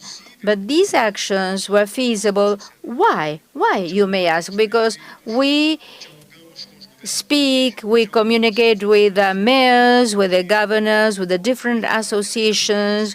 We take the experience by businessmen, the experience we have collected since 2009. We have analyzed our mistakes. We analyze the good things we've done. And in fact, we have faced housing deficit in the last 4 years, has shown what the figures are. And the latest survey comes from 2019 with 6 million of houses as deficit. Now we are crisscrossing, we are intersecting the information so that we can see the new problems from the deficit perspective, in order to identify, to reach a micro-region, a micro-neighborhood, so that we can distribute those 2 million units considering the needs of each of the municipalities. We do believe in this. And as you pointed out, it's the summation of efforts. Let me give you the example of the state of São Paulo. We have 55 reals given by the federal government, plus 29,000 by the government of São Paulo, plus what was given by the municipality. What does this mean? New families are going to be incorporated into the program, because we're going to give the access of those families which do not have the capacity to access financing. So those families only had access to housing through the federal budgeting. So the key is to understand the units. Brazil is not a country, it is a continent. The needs Brazil has in the north are different from those in the south. In the south, for example, you need, for example, a water heater. In the south, that is what happens in the south. In the north, you need just a hook to put your hammock. So different actors, different situations, different types of funding, different types of solutions, so that everybody has a right to housing. I hope I have answered your question. Yeah, that's very nice. We haven't got much time left, so let us listen to Hugo Cabral now.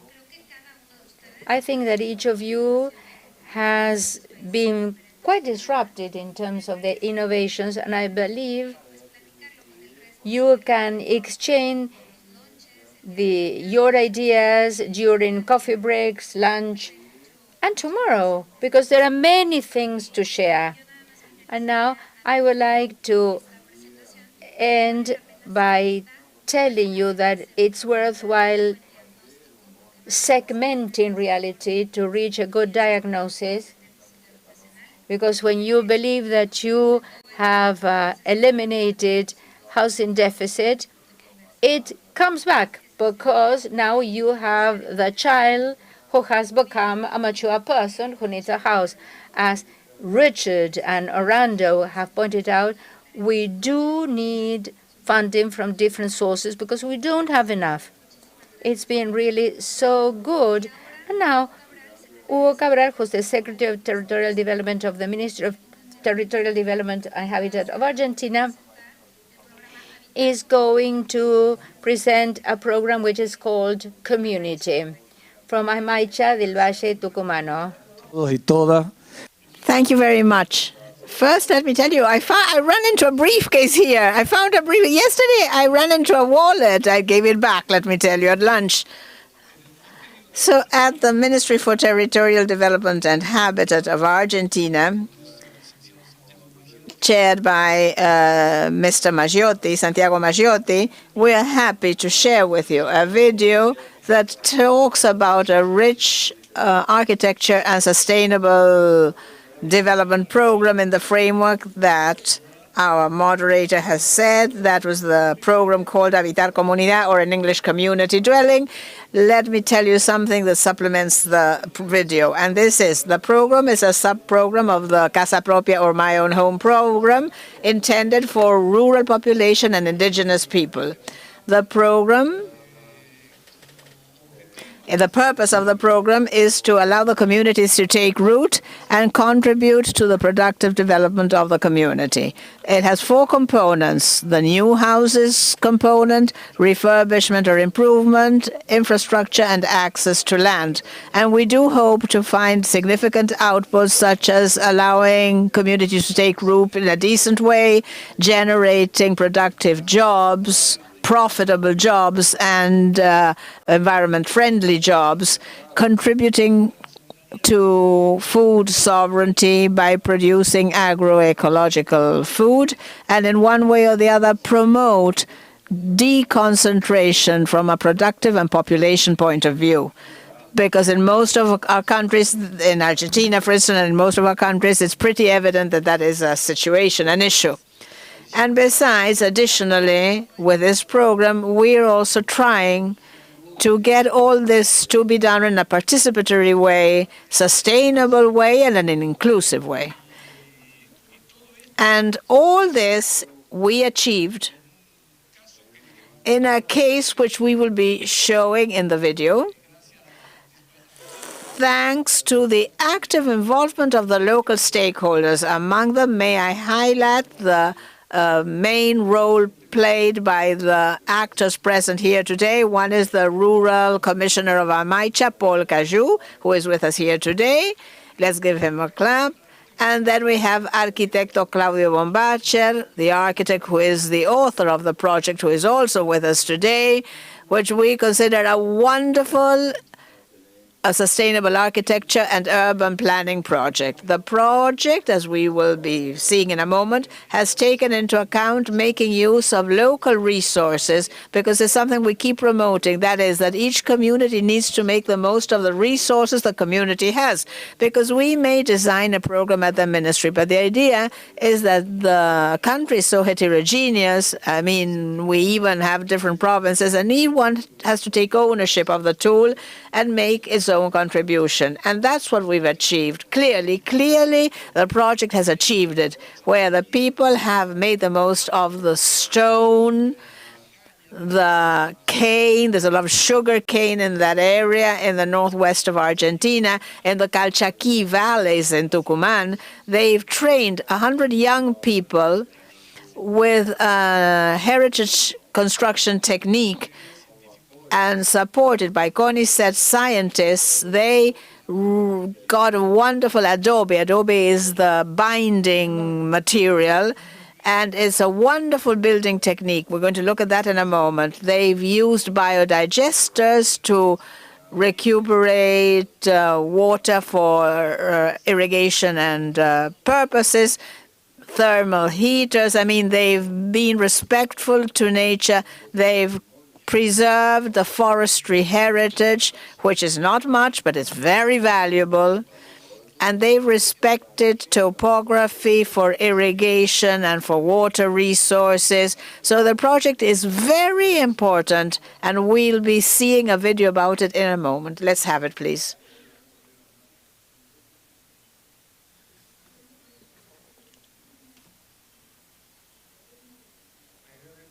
The idea of this district is to reinstate the culture that is 1,000 years old and that got lost. And now the people come, see the homes, see the districts, and they fall in love, and they want to build again as they used to build years and years ago. Not only using the materials of the area, but it has thermal advantages, and the economy in itself is important, but it will also implement solar panels, biodigesters, focusing on the environment and not impacting or having a too tough impact on the environment. Everything is about the Mother Earth, right? And we want those walls and the adobe walls to reflect the Mother Earth in our culture. That's what we want. Pachamama District, the people come first. Ministry for Territorial Development and Habitat, Argentina. So thank you very much for that. And it's good to round up a funding panel by having a face on solutions. Sometimes it's just figures and figures, and this is more than that. So that's about it, and we'd be closing. But in the first place, I want to thank our panelists for their wonderful presentations and their beautiful ideas.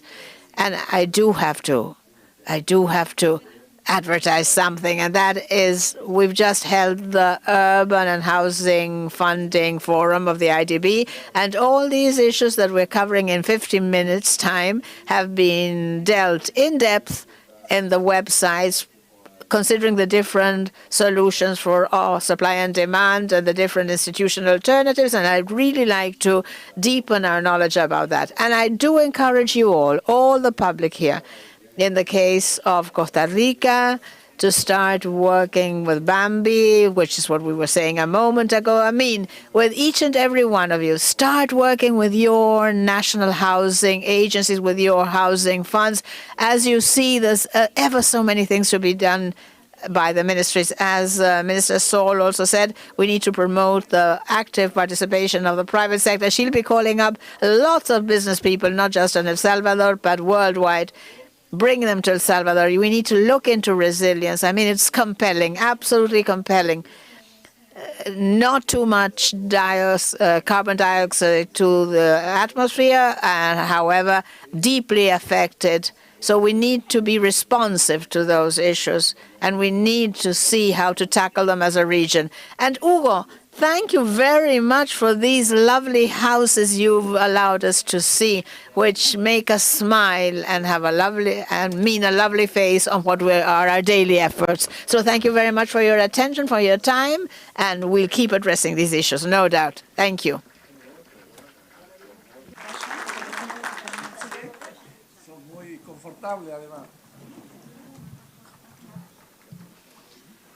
Muchas gracias a los participantes. Thank you very much to participants, and also thank you very much, Paloma Silva, Sector Lead Specialist in the Housing Policy and Financing Sector of the Inter-American Development Bank. Now, it's the turn of the panel called Institutional Strengthening of the Minurvi Forum. We have with us, we'll ask the moderator of the panel to come up. That would be Felipe Vera Benitez, a housing and urban development specialist of the IDB. And we're going to ask him to take the floor and come up to join us here at the podium to introduce the next panelists. As we say, this is the Institutional Strengthening of the Minurvi Forum panel. And let us remind you that in your credentials you have a QR code that you can scan, and that will take you straight to the Minurvi website where you get information on the event, the program, photos, and videos. Remember to scan the QR code that you have in your credentials. Thank you very much. So, could we have moderator Vera Benitez up here with us? This is day one of the 32nd General Assembly of Minurvi 2023 Forum of Ministers and High Authorities of Housing and Urban Planning of Latin America and the Caribbean. So, Mr. Felipe Vera Benitez, Housing and Urban Development Specialist of the Inter-American Development Bank, welcome. Thank you very much. Thank you very much, Minister Maggiotti, for inviting us to participate in this event. But it's not also a word of thanks. I'd like to ask our panelists that will address institutional strengthening of the Minurvi Forum to come up. Emil Rodriguez first, Director of Habitat and Sustainable Mobility of CAF. Would you please join us at the podium? Ana Claudia Rosbach, Director for Latin America and the Caribbean of the Lincoln Institute for Land Policy. Yes, give them a round. Absolutely. And though not present physically in person, but connected, we have Bish Sanyal, Director of the Special Program of Urban and Regional Studies of the MIT. And we also have with us Nicolas Maggio, President and CEO of FOVISE, Weatherizers Without Borders. Thank you, Nicolas. And our host, Minister Santiago Maggiotti, who will join the panel too. So let's give him a round as well. As I was saying, and perhaps I'm going to take some time at the beginning to mention how important the panel is, because the panel will address the very purpose which gathers us here. Minurvi has been a huge platform for high-level dialogue regarding urban policy. It's been supported by ECLAC, UN, multilateral agencies, and in these instances, traditionally, this would have meant a big meeting, a huge meeting chaired by one of you, by one of the countries, by one of the ministers at the end of the year, at year end. But today, and what we've heard all along ever since we're gathered here, the spirit and the Minurvi potential has grown. For instance, this year, after the agreements in Chile in the last Minurvi meeting, under the chair of Minister Carlos Monte, and as Minister Catalina Velasco said, deputy chairs were created with active roles throughout the year, but also working for a common agenda that covered the whole year, a common working agenda. So it's not just a meeting, a year-end meeting to broach and talk over urban policies, but rather a place for coordination, for regional coordination in respect of these projects. Led by Santiago Maggiotti, this year we decided to go not just for a year-end Minurvi, but also for a pre-Minurvi, a moment where there was great participation of the ministers of the region, where a working agenda was established, where the VPs undertook a role for different issues, debates. I mean, in other words, Minurvi became or is becoming into not just place to broach high-level policies, but rather to encourage collaborative work throughout the region. And that's very important. In the framework of this new challenge and with the spirit of deploying and boosting such potential, the question is, which are the steps to be taken to strengthen and to have a robust Minurvi to be able to continue with this fruitful working agenda that we have witnessed all along this year, and to analyze and truly assess and appreciate the initiative. The panelists with us are wonderful speakers, and they're going to talk about instruments. They're going to talk and reflect on what's happening. They're going to introduce other stakeholders joining Minurvi. They're going to talk about workshops as a mechanism and a strategy to strengthen this instance. And Minister Maggiotti will also talk to you about a strengthening agenda vis-à-vis what we've mentioned. Having said this, and I don't want to take up too much time, I would like to ask Ana Claudia and Emil to talk to us about something specific, about one of those instruments that they're really working hard at to strengthen Minurvi. Let's give them a round.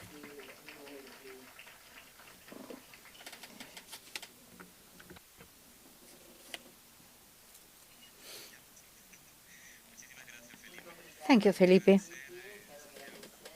I would like to thank Santiago again for your leadership at Minurvi, and I would like to thank all the ministers and all the attendees here and virtually. To me, it's an honor to share with you this announcement we are going to make with Ana Claudia and the Lincoln Institute. All those who have attended the Lincoln Institute know what we're talking about. There's a book by Jane Robinson, Why Countries Fail, and the conclusion in the book is precisely that the strength depends on its institutions. Success, economic success, the success of public policies depend upon institutions. Time passes, but institutions are designed to stay with the passing of time. And institutions have to evolve as well, because we, as an international institution, have witnessed those changes since 1932. So there's been an evolution. It was closed space for ministers, and now it is open to multilateralism, and now it's about to become a solid instrument which goes beyond discussion and exchange of ideas. We want Minurvi to become a tool to facilitate the lives of citizens. And with this leadership, this transformation of institutions, I also would like to say that at CAF, we are undergoing a process of transformation as well, which was decided by the board of directors. We have to become a green bank. That entails lots of transformations, rethink how to do things, the same things in a different way, how to innovate. And in the sector of urban development,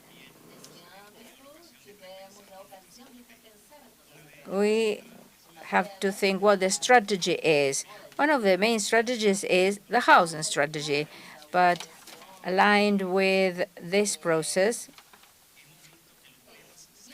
we've seen that the sectoral problems, such as housing, cannot be separated from land problems, and the land problems cannot be isolated from a comprehensive urban policy. You in Latin America have made progress in making steps towards this policy. We have the INUDI from Ecuador, the launching of its policy. Also, Argentina has made progress in terms of housing, a comprehensive urban policy. And then to produce this comprehensive vision, and that is what we want to do at CAF in order to support the different countries. To have this integral vision, we should have information which may help us to generate policy based upon evidence and not just ideologies or just a fad. So we have to base what we do based upon data. So what is the situation? There is a lack of data in some cases. There is a sprawling of information which has been disseminated, but there's still an element or an institution which may help and collaborate to systematize the different policies and those related to soil. In this sense, we are proud to announce that we offer to you, which is an instrument, and Ana Claudia is going to take the floor because we're going to work together with the Lincoln Institute to launch these Minurvi Annals. Ana Claudia, you have the floor. Thank you very much, Emil. Good afternoon to all of you. I just want to congratulate you all in Portuguese, but now I'm going to switch on to Spanish or Spanish-Portuguese to allow for you to understand me properly. But I wanted to greet you in Portuguese. So thank you very much to the ministers present today. On behalf of Minister Maggiotti, congrats for the event, and it is truly an honor for me to be here today. I wanted to acknowledge, and given what Emil has said, I wanted to recognize all the stakeholders and actors that have worked for Minurvi, Patricia, Paloma, the people, Ines, the historical stakeholders, Ines, who is today holding the VP of the Caixa, who opened up a road of opportunities for Minurvi, for the participation of other stakeholders, and formed this regional best practices community, which is fundamental for what Minister Catalina mentioned today in the morning, to understand the processes in which we are active in the region, in the Latin America region, form consensus, go with critical mass thinking, and have a place in the global scenario. It wasn't through the Lincoln Institute, but I had the possibility of attending lots of Minurvi meetings, and congratulations for the outcome. I think this event, this meeting today, is the best, is good to witness to what I'm saying. So the Lincoln Institute, with its vast network, and there's lots of people of the Lincoln network that I see present here with us today, have been playing a fundamental role in the region when it comes to build capacities for professionals and also to group and promote research when it comes to soils policy. As Emil said, and so many said before, soil is fundamental for the production of housing, for market production, public policy production, and self-production when we look at the social production of housing. It's a very expensive input. It's a scarce input that we have. But at the same time, besides what we said today and what you, Minister, said in the morning about the economic value, it has a value and a social function and an environmental function, which is very important for us to recognize as a society.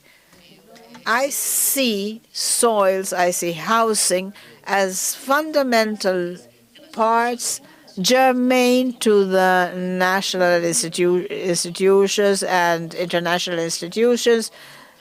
Some of us need to avail ourselves of these answers to face the climate crisis and also the global housing shortage, which is, it's not just something in Brazil, Argentina, Mexico, El Salvador, or the Caribbean.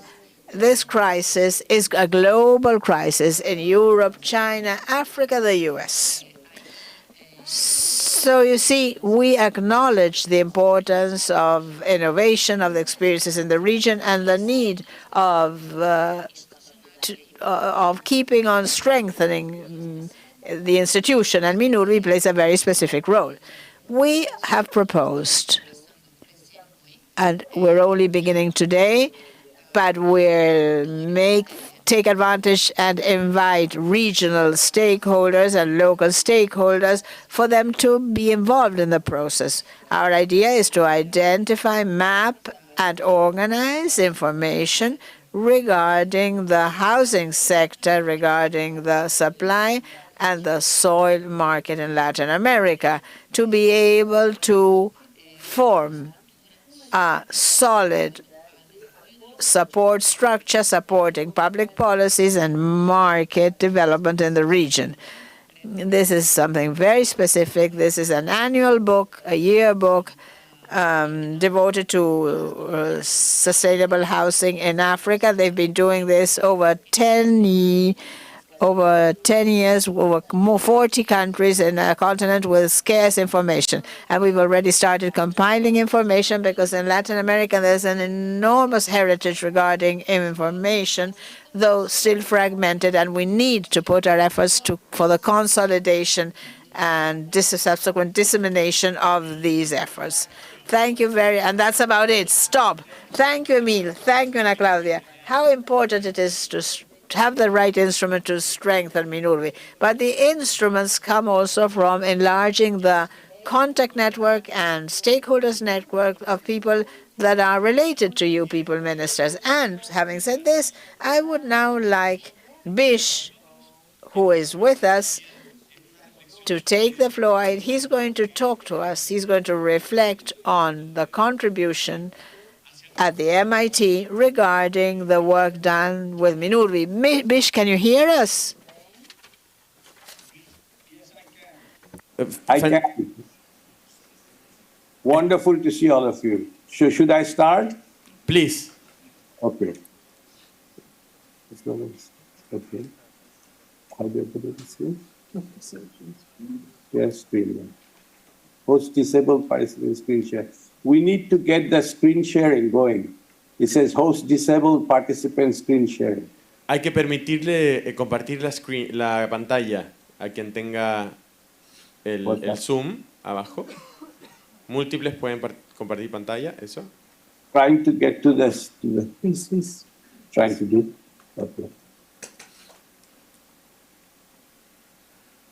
I don't want to waste the time. Yeah. No worries, Bish. We are almost there. Okay. Yeah. Try now if you want. Yeah. Okay. I will explain. Yes. But can you see the screen? We can see the screen. Okay. Si lo podemos agrandar sería fantástico. Could I enlarge it more? I think we should start because I don't want to waste your time. But first of all, let me say that how honored I am and how happy I am to join this panel with the Minister Machiote, who I talked to a few days back, but to see Ana Claudia and to Emil and also Nicholas. It seems like it's going to be a family conversation because we know each other for a long time. What I want to do with you is to give you a presentation online. Let me outline what I'm going to say. I'm going to give you a little bit of the history and conceptual foundation of the program at MIT, the one I run, special program in urban and regional studies. I want to tell you a little bit about how we operate, but I want to spend most of the time looking for possibilities for collaborative problem solving. And that's where I'm going to propose something with an open-ended view so that you can give me feedback as to what might be useful for Minurvi. So beginning the program that I ran started in 1967 by Lloyd Rodwin, who's a very famous regional economist, and it was supported by the Ford Foundation. The reason I mentioned the Ford Foundation is because any program at a university like MIT, which is a private university, has to raise funding. And Ford was very generous in 1967 to not only fund the program, but also provide us with 3 chairs, one of which I hold right now, and I benefit from it. We joined the Humphrey program run by the State Department in 1979 when it was started. And it basically brings mid-career practitioners, urban practitioners, to MIT for a year. And Emil was one of those people who came a year back, and so were other people I mentioned, other alumni who have been very, very useful for us. I started the program in 2004 after I stepped down as department head, and then I was doing also chair of the MIT faculty. But I have immense pleasure of running this program, and that's why I continue to run the program and would like to see it even flourish more with new kind of relationships with groups like Minurvi. So we celebrated our 50 years, so that tells you that the program is old and has a very solid base. What are the challenging, outdated approaches to development mean? What it means, in my view, is that the old style of development was based on the Western model of industrialization and urbanization. And that model was the key model, the only model other than the communist countries' model That was the only model that the rest of the world is supposed to follow. It focused on plans. Actually, like people would work on a plan. Sometimes we went and helped them to make a plan. For example, like in Ciudad de Guyana in Venezuela, we worked with the government to create a city. But the flow of knowledge was one way. We were the experts, and the rest of the world was going to learn from us. It's a very arrogant approach, and we want to move away from that because the world has changed drastically between the time when the program started and what it is now. So what is emerging now is drawing from, I think we are trying to look at the experience, the actual experience of developing countries and newly industrializing countries. And we have come to acknowledge that there is no one path to industrialization and urbanization. There are multiple paths that countries have forged based on their specific history, based on their specific institution, based on their specific constraints. And one has to appreciate that there is no general one model. We are also moving away more from plans to focus on implementation of plans, because implementation is where the rubber hits the road. And many cases, when people would say, oh, it's a great plan, but badly implemented. Well, if it's not implemented well, it's not a good plan also. A plan has to take into account implementation constraints. How will things be done? In what sequence will be done? And we don't have unlimited resources, so we have to find a pathway. And it's a two-way flow of knowledge because we are working closely with experts, with practitioners from developing countries and who come to MIT and we go there. So we are not as arrogant as before in the sense of saying, we know better than you and you learn from us. So one major thing is the valorizing practice. And valorizing practice, and that's why the program, SPURS program exists to bring practitioners, because the conventional approach in development used to be that you develop theories first, right? There are many established theories of how nations should grow, how nations should move forward, how nations should industrialize. And then, so with that theory, you go to the field and you try to implement things. So theory first, practice follows, which used to be the old approach. What we are trying to do is to turn it around and say, learn from practice. Practice is where the action is. And we need to understand practice instead of saying, oh, bad implementation, but good plan. It's not going to do. We need to look at implementation, its detail, and make theory based on that. So it's a very different process.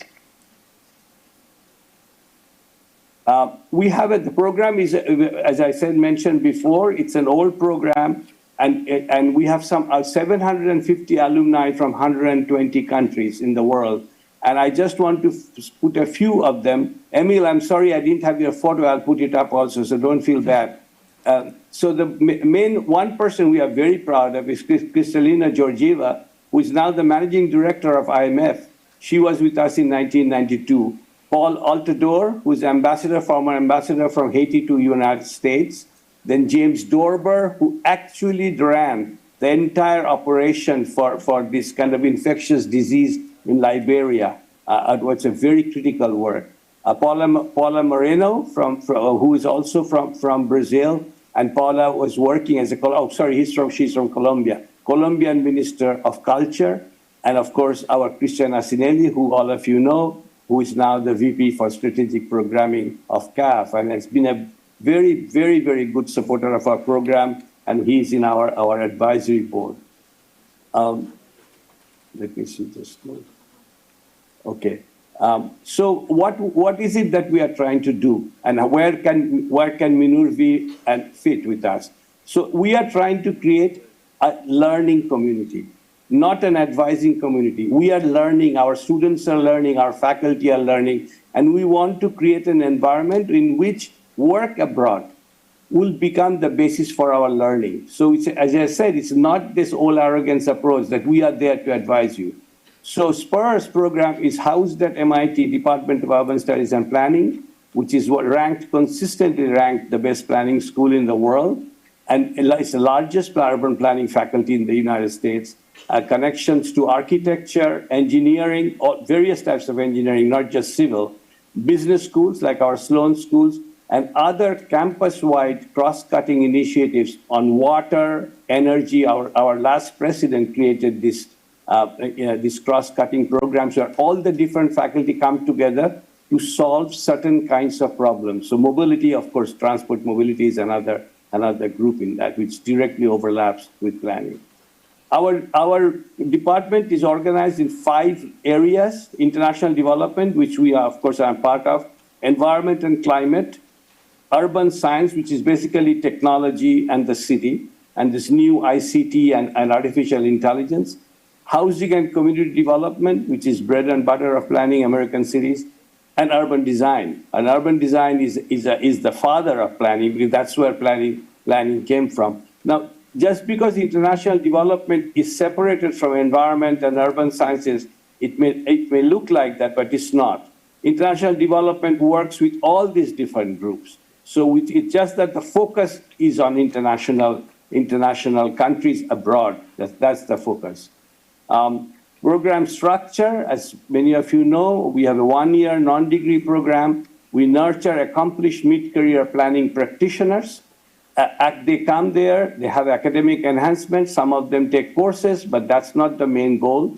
Professional development, making connections, connecting with other people, and that's where Lincoln Institute has played a big role for us, because it has often hosted our fellows as doing their professional affiliation. And there's also community engagement, which we work, at MIT works with the University of Massachusetts to share our resources with another university which is not as wealthy or as known as we are. And collaborations with institutional partners, as I said, Tsinghua University, Asian Cultural Council. We are just beginning a conversation with Lincoln Institute of Land Policy, thanks to Ana Claudia, and also with Enrique, University of Massachusetts, and so on. Institutionalizing collaboration. We are reassessing how planners, how SPURS should collaborate. Now we are seeking long-term partnership, not just one-time thing. Because I have done work also in Argentina. There was a one-shot thing. We went and worked on Costa Proenza. And it was hard to do one shot. I think we need to think of a longer things, and also working with regional groups. Like, for example, we have had series of people from Poland and Eastern Europe, and they are trying to create sort of like a SPURS franchise in Eastern Europe that they're going to run. So that's another model we are looking at. But Minurvi, I definitely would like to seek a longer-term partnership. The objective is to learn from practice. Learn for us, practice, rather than providing consulting services, which is basically the old model. So what are the ways, let me see, I'm taking on the wrong one. Yeah. Okay, potential avenues forward. So there is a classic client-focused approach, which is the old approach that we still do work, that kind of approach in some countries that invite us to come and solve a problem, and our students go, we go. It's a short-term ad hoc thing. It never adds up to something serious. You cannot address the kind of problems we are facing in developing world, or even here, just by one visit and one studio. So it still is a one-way knowledge transfer, and which is something we want to move away from. And what is emerging in our collaborative learning approach, which is preferred, is to work with local and regional stakeholder groups. They define the problem and the propose a solution, but then we help them in that process of learning. As we learn, we also work with them in sharpening their solutions that has come out of their work. SPURS provides ongoing advice, feedback, guidance, scholarly knowledge. This strategic approach, long-term engagement with periodic visit by partners to MIT, and this is a model that MIT Sloan School has used, where and I'll come to that in a minute, where your group will come to MIT maybe once or twice a semester, and I'll also mention what I meant by the group, and we work with you over 2 weeks here and a two-way knowledge transfer. In the process, the project you are working on becomes a basis for us to generate teaching materials to be used by us and also by your universities. So requirement in these things, option one is limited interaction. In option one, we have very limited interaction with implementers and consultants like McKinsey, etc. They do this kind of work in countries. They charge abnormally high prices and they provide a report, etc. That's not what we are about. We are not a consulting agency. We are an educational institution. And learning is our first and primary objective.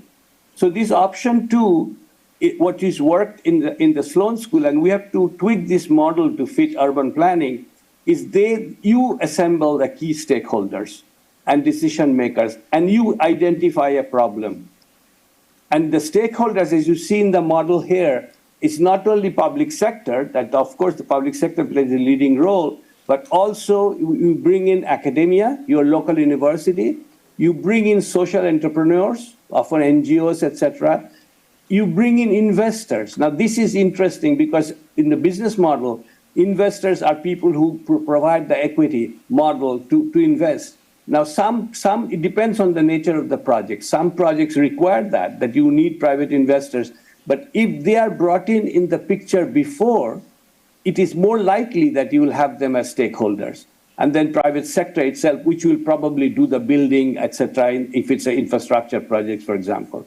So assembling key stakeholders and decision makers, this is your job. You will pull together the team, and deep immersion at the ground level, access and proximity to implementers, what we will value more from you. And MIT, as you know, MIT is a private university. Of course, we need to secure funds to do all this. And I'm hoping that we will be able to do something interesting. So what I want to end with is questions and suggestions for how to move forward. I provided you a very skeletal presentation, but it's time for us to put our heads together. And the questions I put forward is, what would it take to start a Minurvi Spurs collaboration? What are the necessary steps forward? And what is the right sequence of steps? Often sequence of steps that we think it's in reality, the sequence is different. So we need to understand what will it take to go from step one to step two, and which constraints need to be addressed to keep this relationship going. We have to be frank. What are the constraints? As I mentioned to you, I mean, if we as a private university, if we take on relationships, we have to raise funds. So where would the funds come from? And we have to worry about that. So those are the questions I want to end with. And thank you very much for listening to me. And again, it has been a pleasure to be part of this conference. Thank you. Muchas gracias, Vish. Nos llevamos esas preguntas para Thank you very much, Bish. Indeed, we will be reflecting on all that. And going on with creating capacities and learning on an ongoing way, I would like Nicolas to talk to us about the training agenda and how we can strengthen the Minurvi in that respect. Thank you very much, Felipe. Thank you very much, Minister, for your invite. And thank you all. It's such a pleasure to be here with you today and share the ideas with the panel and with the public at large. What we're introducing here is work which is the graduate study for fair housing and sustainable housing. It's a proposal, a training proposal, trying to strengthen and enhance government capacities, especially local administrations and those officials who have to commit daily with their territory, managing public housing policies, which very often there's enormous potential of having technical instruments for training available and including them in this big commitment. This is aligned with what we've heard all along today, which everybody has mentioned in one way or the other. Catalina said earlier, the minister from Colombia, to build up the habitat thoughts in Latin America and the Caribbean. So this study, this course, expects to give Minurvi another level of collective construction. There's 3 pillars in the program. The first one is the need, an urgent need, to think about sustainable, popular, or social housing. Whatever needs to be sustainable no matter how sustainable, it needs to be, it is an emergency. An urgency is the houses that the lower sectors, the more vulnerable sectors of our society need. In the second place, to establish a connection as strong and robust as possible. This is put in place, and it shows, it proves that conversation that Bish has just had with us all, the need to connect strongly the latest developments and the latest knowledge production, what we call the building science, to establish a connection between the building science and what we know about our territories. So that has to be very fluent, and both components need to walk hand in hand all along. And the third pillar is to systematize what Mish just said, to systematize knowledge resulting from the experience of managing housing policies. This knowledge resulting from your daily work that is with you, ministers, and that you have to fare with daily, it's important to systematize all that. We hadn't talked about this with me and Ana Claudia's presentation before they presented. But after all, the different modules of this course will offer for officials the need and the means to systematize the best practices of Latin America housing policies offered by countries or that countries are willing to share with their peers.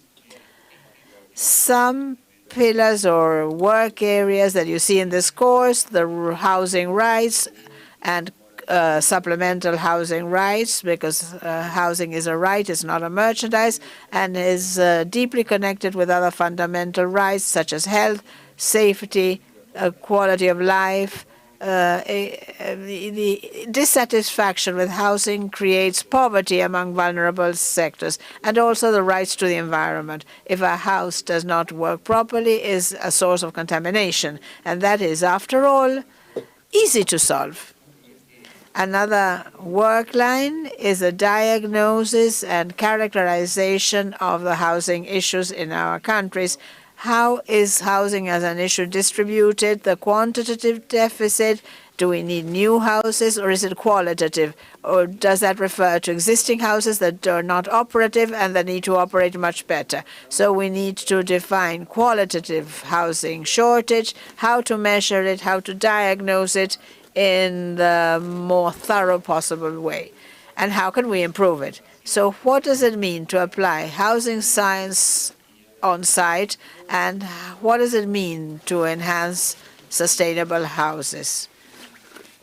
And how does this translate into a practical commitment regarding decarbonization with reducing the impact of houses in climate change? I also wanted to mention who are our partners in this course. This is in the Minurvi framework, so Minurvi is a privileged partner. We're working with a ministry here in Argentina with different universities. We've included the University of Mar del Plata and the Hurlingham University here in Argentina. We've approached different universities in Argentina and Latin America.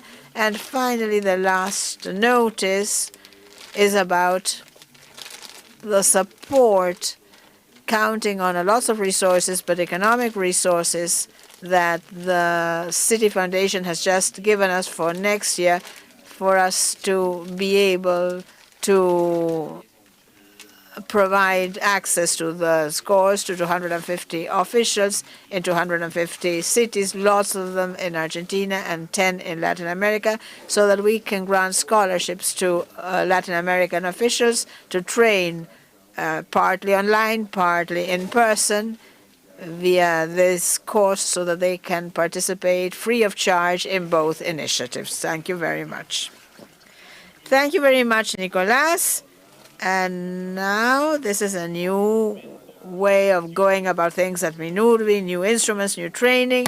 And now I would like to invite Minister Maggiotti to share with us his vision on what is coming, what is the future, how do we keep building up Minurvi, which is no longer dialogue, but rather more likely cooperation and action jointly by the Latin American countries. Thank you, Felipe, and thank you all, my co-panelists and the public here, the audience. We've changed our working format in Minurvi. In December last year, when all the ministers assumed the responsibility of presiding over Minurvi, we thought of a new working format, meeting at the beginning of the year to plan the actions ahead of us. And that's what we did. We held the assembly in April. We proposed working with multilateral agencies to materialize, or rather, to establish the path to follow and to walk regarding the resources in our region. And this is how the VPs worked in different lines. As Catalina said, she talked about online fora, the importance of Minurvi changing from a forum of ministers that meet at year-end to talk over the experiences in each country to become rather an agency that will boost all success stories in the region, an agency where we won't only get together ministers, but rather hear local experiences, because after all, it's the local experiences what we need to respond to. We plan programs vis-à-vis the needs of our people, and very often those programs are similar between countries, and that's why this institutionalization will allow to hear success stories and have them handy in the 35 member countries. And if the ministers agree, for the mayors and governors to have them handy too, all the countries that form part of Minurvi. That's why we thought it was really important to work with the Lincoln Institute, with what they posed, with the MIT, for Vice at this course that we will be teaching, which we undertook in April, and where we're so happy to know and to say it will be launching soon, which we will launch with the cooperation of public universities. Back then we mentioned that some universities of the Minurvi countries will no doubt join in this course, because the end purpose is to train and be able to cope and find solutions for habitat, housing, and the environment issues. So we addressed and found a way to invigorate this proposal, looking to the future. Very often we've heard of the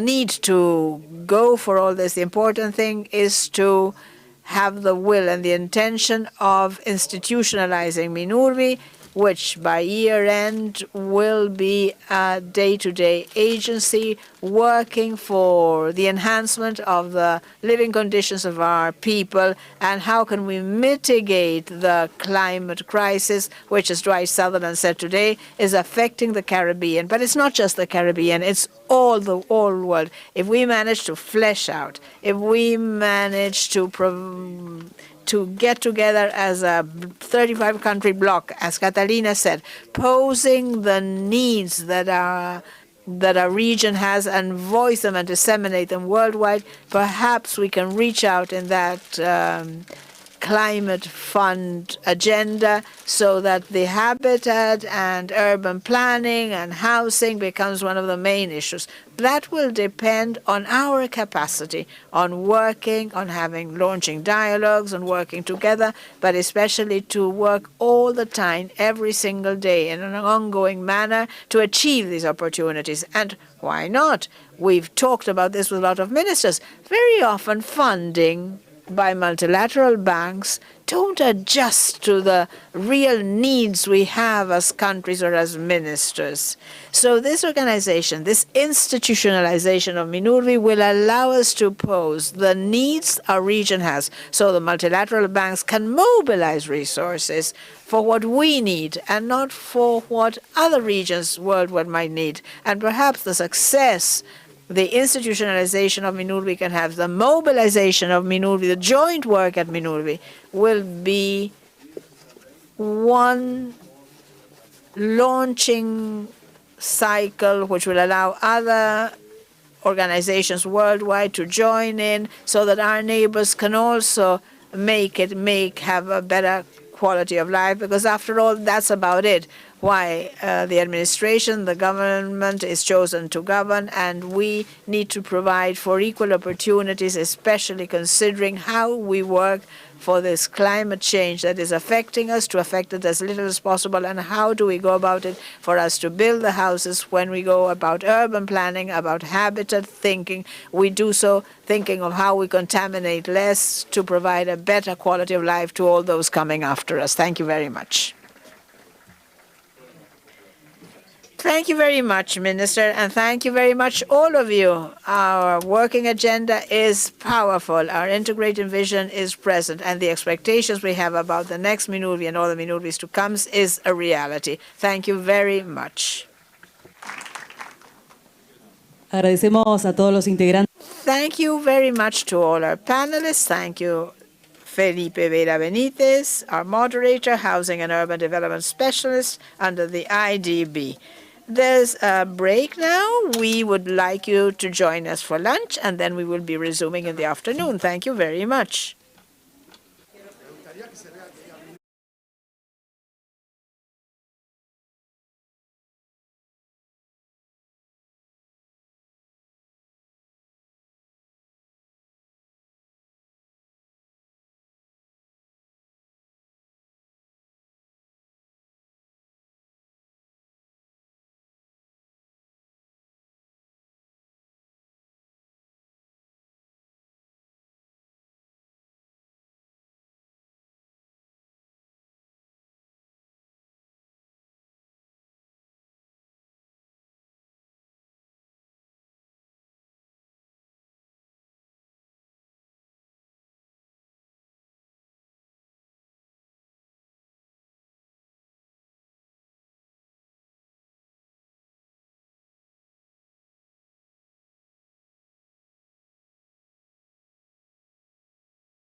is CAF, Development Bank of Latin America and the Caribbean. He's going to be the moderator.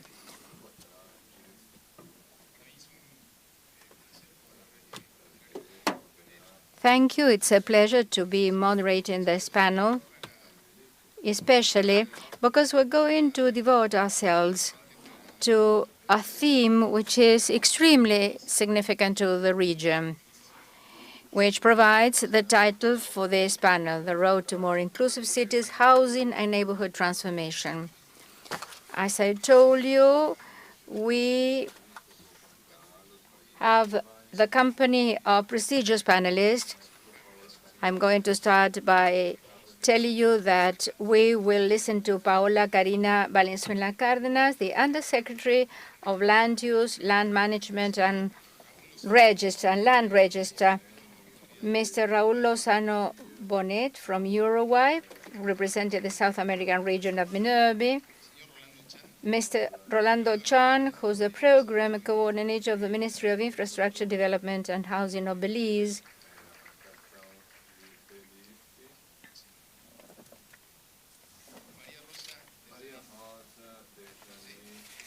Maria Rosa de Gianni Bayev, Deputy Director General of the Office of the Vice Minister for Urban Planning and Development of Venezuela. Ms. Catalina Velasco Campuzano, Minister of Housing, City and Territory of Colombia.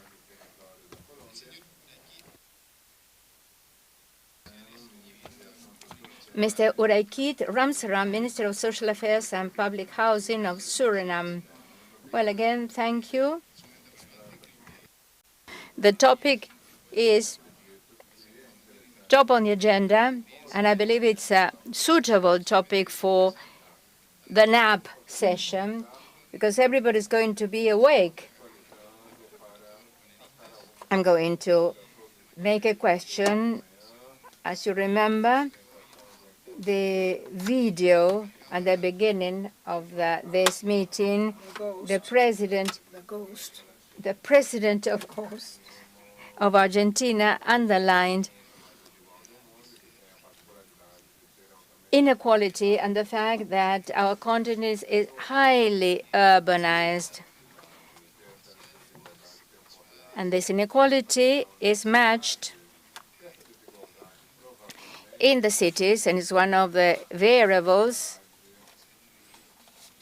is the difficulties to access a house, a dignified house. So, and this is explained by the fact that the price of land grows more rapidly than the rest. And in some cities, it is twice as much every 10 years.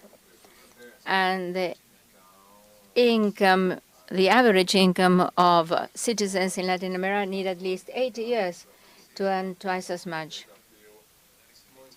So one of the urgent needs is to narrow that gap. And perhaps one of the most striking aspects is the fact that there are informal settlements in the region. There are two phenomena that go beyond the housing sector, which are migrations and climate change. That's why the title of this panel, to think about more inclusive cities, starting from housing, takes me to the first question, a general question for all of you, and I'm going to give you time for you to reflect upon this. The question is, from your experience, which policies, which measures are your countries considering to face these challenges in order to have more social equity, to have adequate housing, and above all, to narrow the gaps and face the challenges we have just mentioned? So if You agree? We'll start with Paola from Venezuela. Thank you very much, and good afternoon, everybody. It's an honor for me to share this afternoon with the highest regional authorities, this forum, and be here representing Gabriela Aguilera, our minister, who, of course, has sent greetings to all of you, especially to Minister Maggiotti. I'm going to use this time to comment precisely this job done by Minurvi, which makes us very proud to be able to introduce it today, which is the National Urban Policy, a policy which was already became a national policy during the regional forum that took place in Quito in September, where we had the participation of several authorities of the region visiting. We're very proud of this instrument because, in the first place, it's something that took over a year and a half to put together, very greatly participatory, and which has allowed it precisely to group here several strategies and objectives with an integral vision.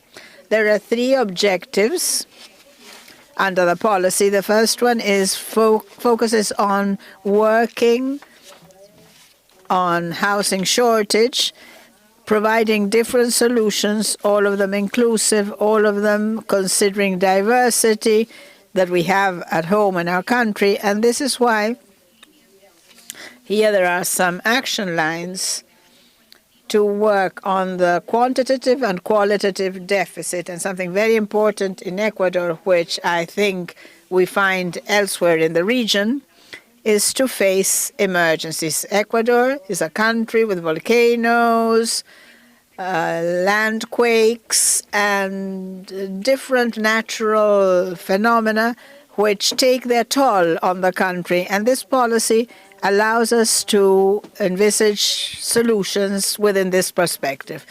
The second objective is to strengthen communities, cities, with a sustainable perspective. And here there are strategies thought to enhance and upgrade neighborhoods in some lines that Minurvi has been working at, such as the Habitat Award, which is very interesting because it's the first time that Ecuador allows us to articulate with the different authorities the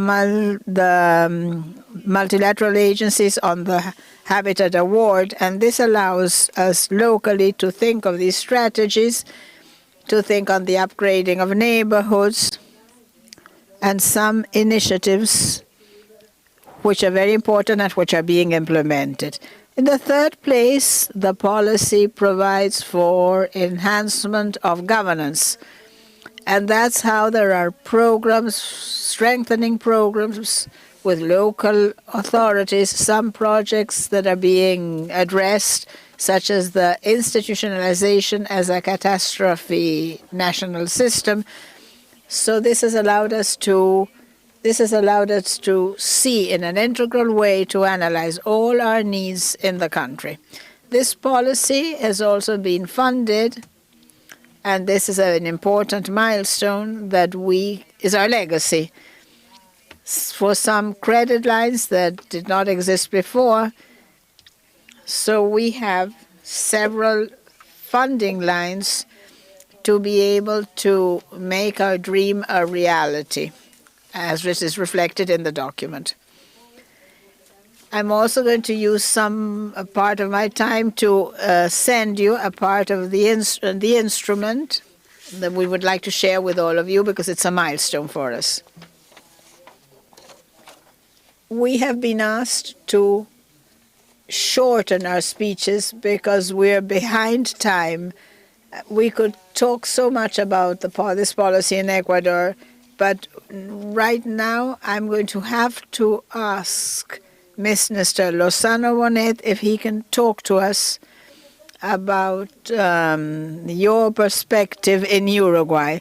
Good afternoon. A pleasure for me to be here. Thank you very much want to thank Minister Maggioti, the Minurvi chair. I want to thank all his team that has made it possible for us to be here in these wonderful conditions, in this wonderful venue.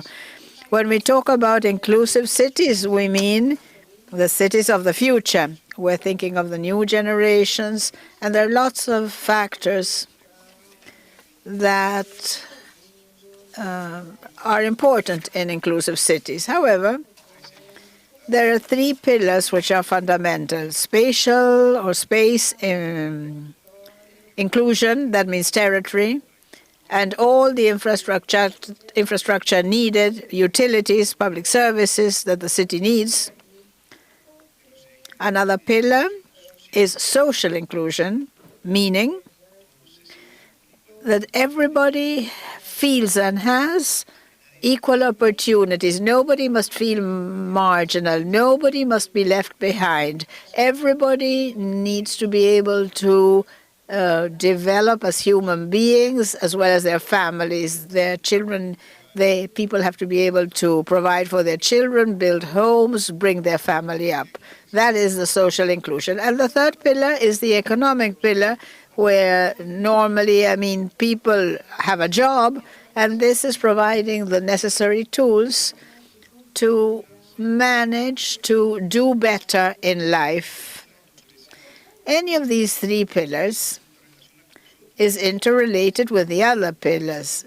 If it's a positive interrelation, we will have a holistic outcome much, much greater than the three pillars put together. But if this is done in a negative way, the interaction between the pillars, we will evidently find ourselves in a worst-case scenario. Our experience has been long and vast in this issue, and I'm going to mention the most important programs. The oldest, which is an example regionally and continentally, is DEMEDI, which is a program dating back to 1967. In 1967, Uruguay was already considering these issues, and this program in particular was aimed at the rural population. The program wanted to do away with informal rural settlements, which we call rancherío in Spanish. We don't have them anymore in Uruguay, but they were there then. So we needed to have funding for the program, and the very producers in Uruguay funded it. Uruguay is typically agricultural and cattle-raising country, but when the producers sold their livestock or their production, there was a small tax that they paid precisely to eradicate this kind of rural informal settlements. By 2020, the parliament passed a law whereby MEDI was entitled to build housing units in towns for places that were not bigger than 15,000 people. It wasn't just building a house. It was making people participate in the process. They built their own home. They help their neighbors build their homes. And that's how the program DEMEDI was set forth. And now I'd like to explain to you the socio-economic program called Juntos, which means together. It's also a housing program, and it addresses lower income persons, informal settlements. This program in particular includes the participation of those that will live in those housing units. Many of them may be new, others may be refurbished, but there is a social job done when you look at the cultural issues. The people are in all over the country. Dental insurance is provided. The people are taken to theater shows, to visit museums. It's comprehensive from the social point of view. The Juntos program supports the idea of people improving their quality of life in an integral way as a community, and the people are educated and taught to work on these building systems so that they on their own can work subsequently at building other housing units. They are taught carpentry, they are taught to build timber houses, different activities which would normally be felt as not that difficult, and so that these people that are very fragile may use as an integrating bridge to integrate in the rest of the community. We don't have much time, I'm aware of that, so thank you very much, and let me conclude here. Just a moment, Minister. I really want to highlight something that I think is very important of what you said, this need of this positive interrelation between space, economic and social integration, inclusion. All this is so important in any housing policy. Rolando Chan, could we have a word from you now? Hello, everybody.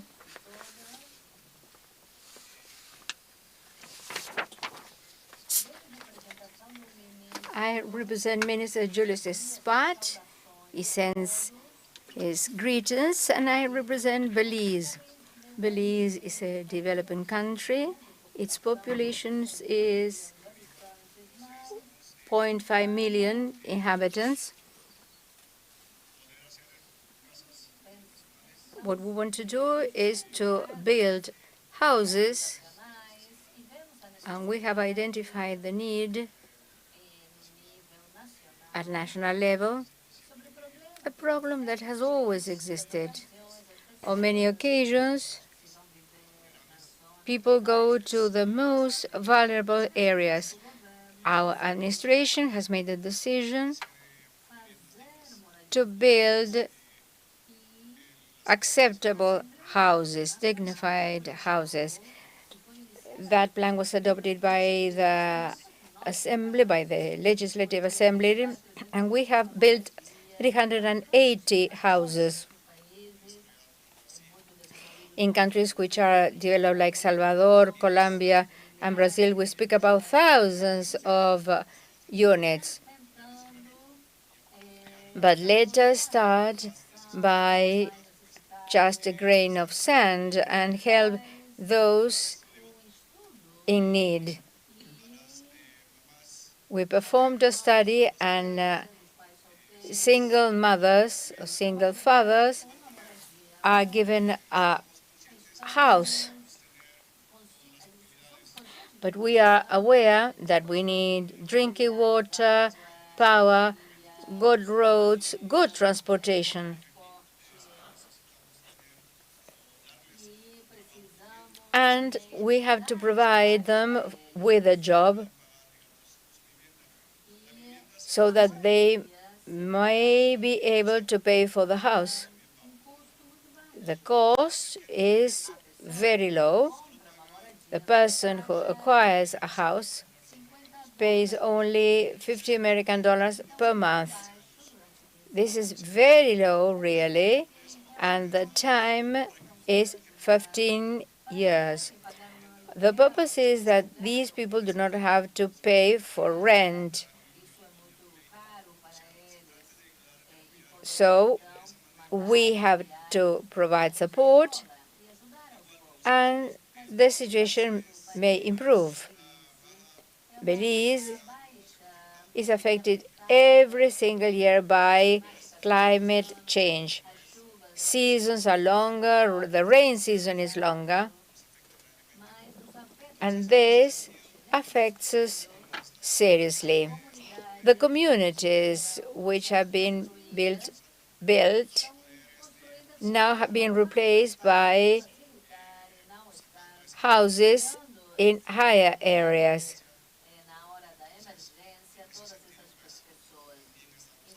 This shows that we are betting on also roads. In Belize, a pumping station has been opened. It has 4 Archimedes screws, they require low maintenance. And the city of Belize, let me tell you that when it rains, the central area of the city gets flooded. With these pumps I've just mentioned, we are providing assistance to 34,000. In this sense, we're also betting on climate change.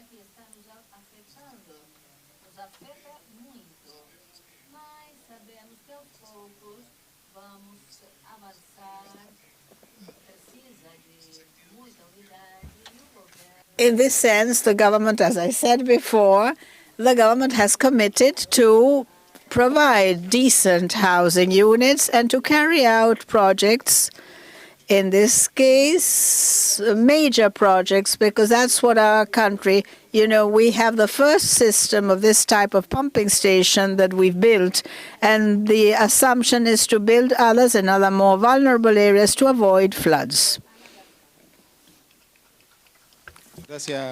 Thank you very much, Rolando, for that. It's been significant. Your message has been significant. And you mentioned the need for inclusion and also taking into consideration climate change and the kind of infrastructure that demands a joint effort and not just isolated efforts. Maria Rosa, why don't we have you take the floor now? Good afternoon. In the first place, thank you very much for the invite on behalf of Venezuela, for giving us the opportunity of participating in this space, which will allow a dialogue between the different governments as an appreciated opportunity to broach transcendental issues and generate strategies to promote moving forward towards more inclusive cities. This is a road towards an inclusive city, during which we have important challenges, right from the need of coping with structural variables of poverty and inequality in a community scale. We agree with the MIT professor where, regardless of the planning a city at an office, we need to scale it up and to go to the ground on site to define needs. So Venezuela suggests inclusion by by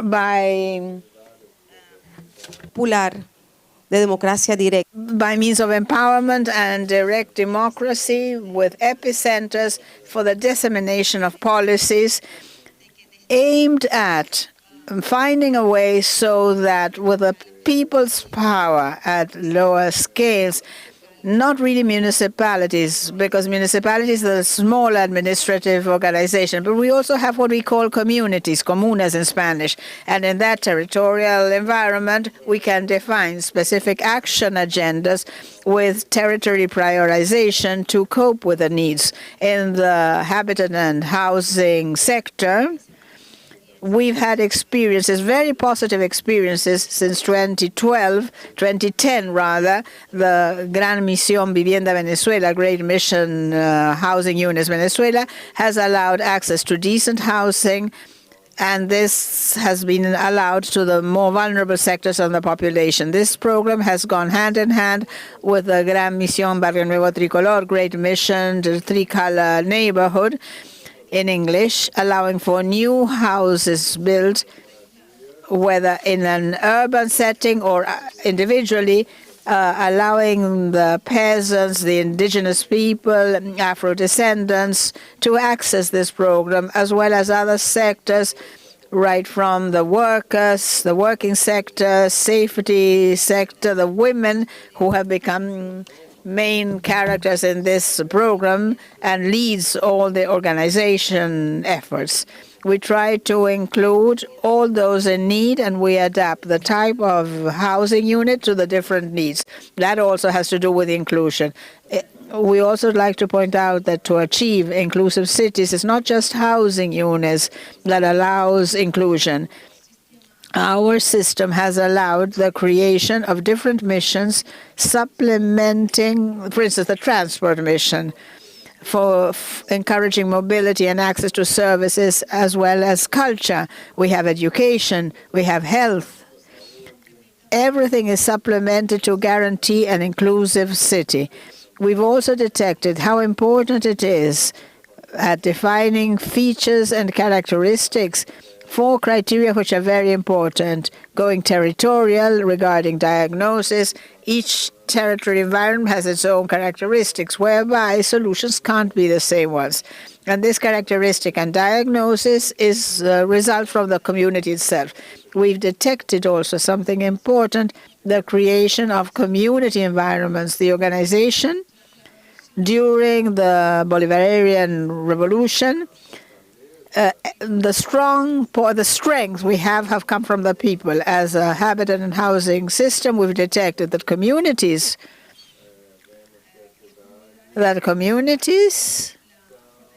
are the strength, both when you look at diagnosing, planning, and following up on projects.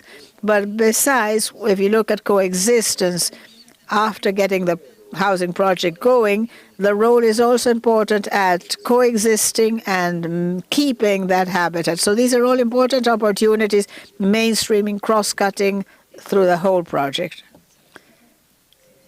Am I doing well as to time? You need to tell me if I have to finish. What we do suggest in this space, and right now that Minurvi wants to strengthen its capabilities to support the region, what we see is very important to highlight, to point out that we've detected a need for technical teams in our countries.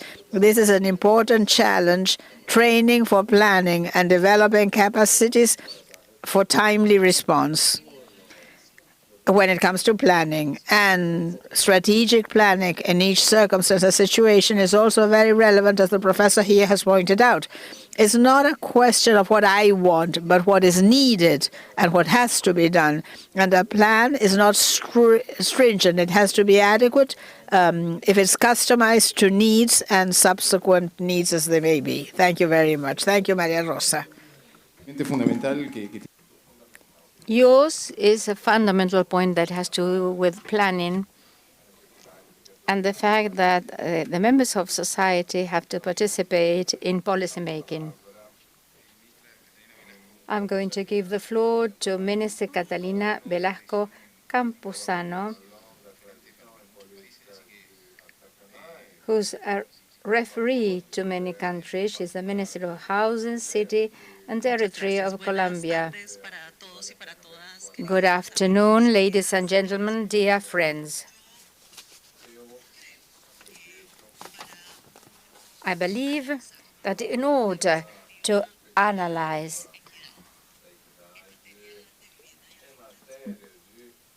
equity from the housing lens, we have to go over the fact that who is going to be the recipient of those houses. I believe that everybody knows that we have to reach the most vulnerable, the poorest. But we may change the question and see how we're going to manage habitat. And let me present the Colombian case. During the last 30 years in Colombia, we have implemented a market economy in which the role of the state has been to offer subsidies to demand in order to build new houses.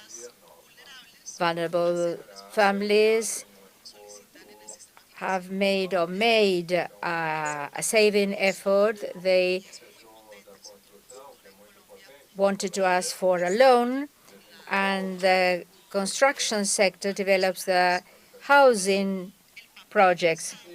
And the state offers a subsidy to demand in order to help those families who embark themselves in a real estate business.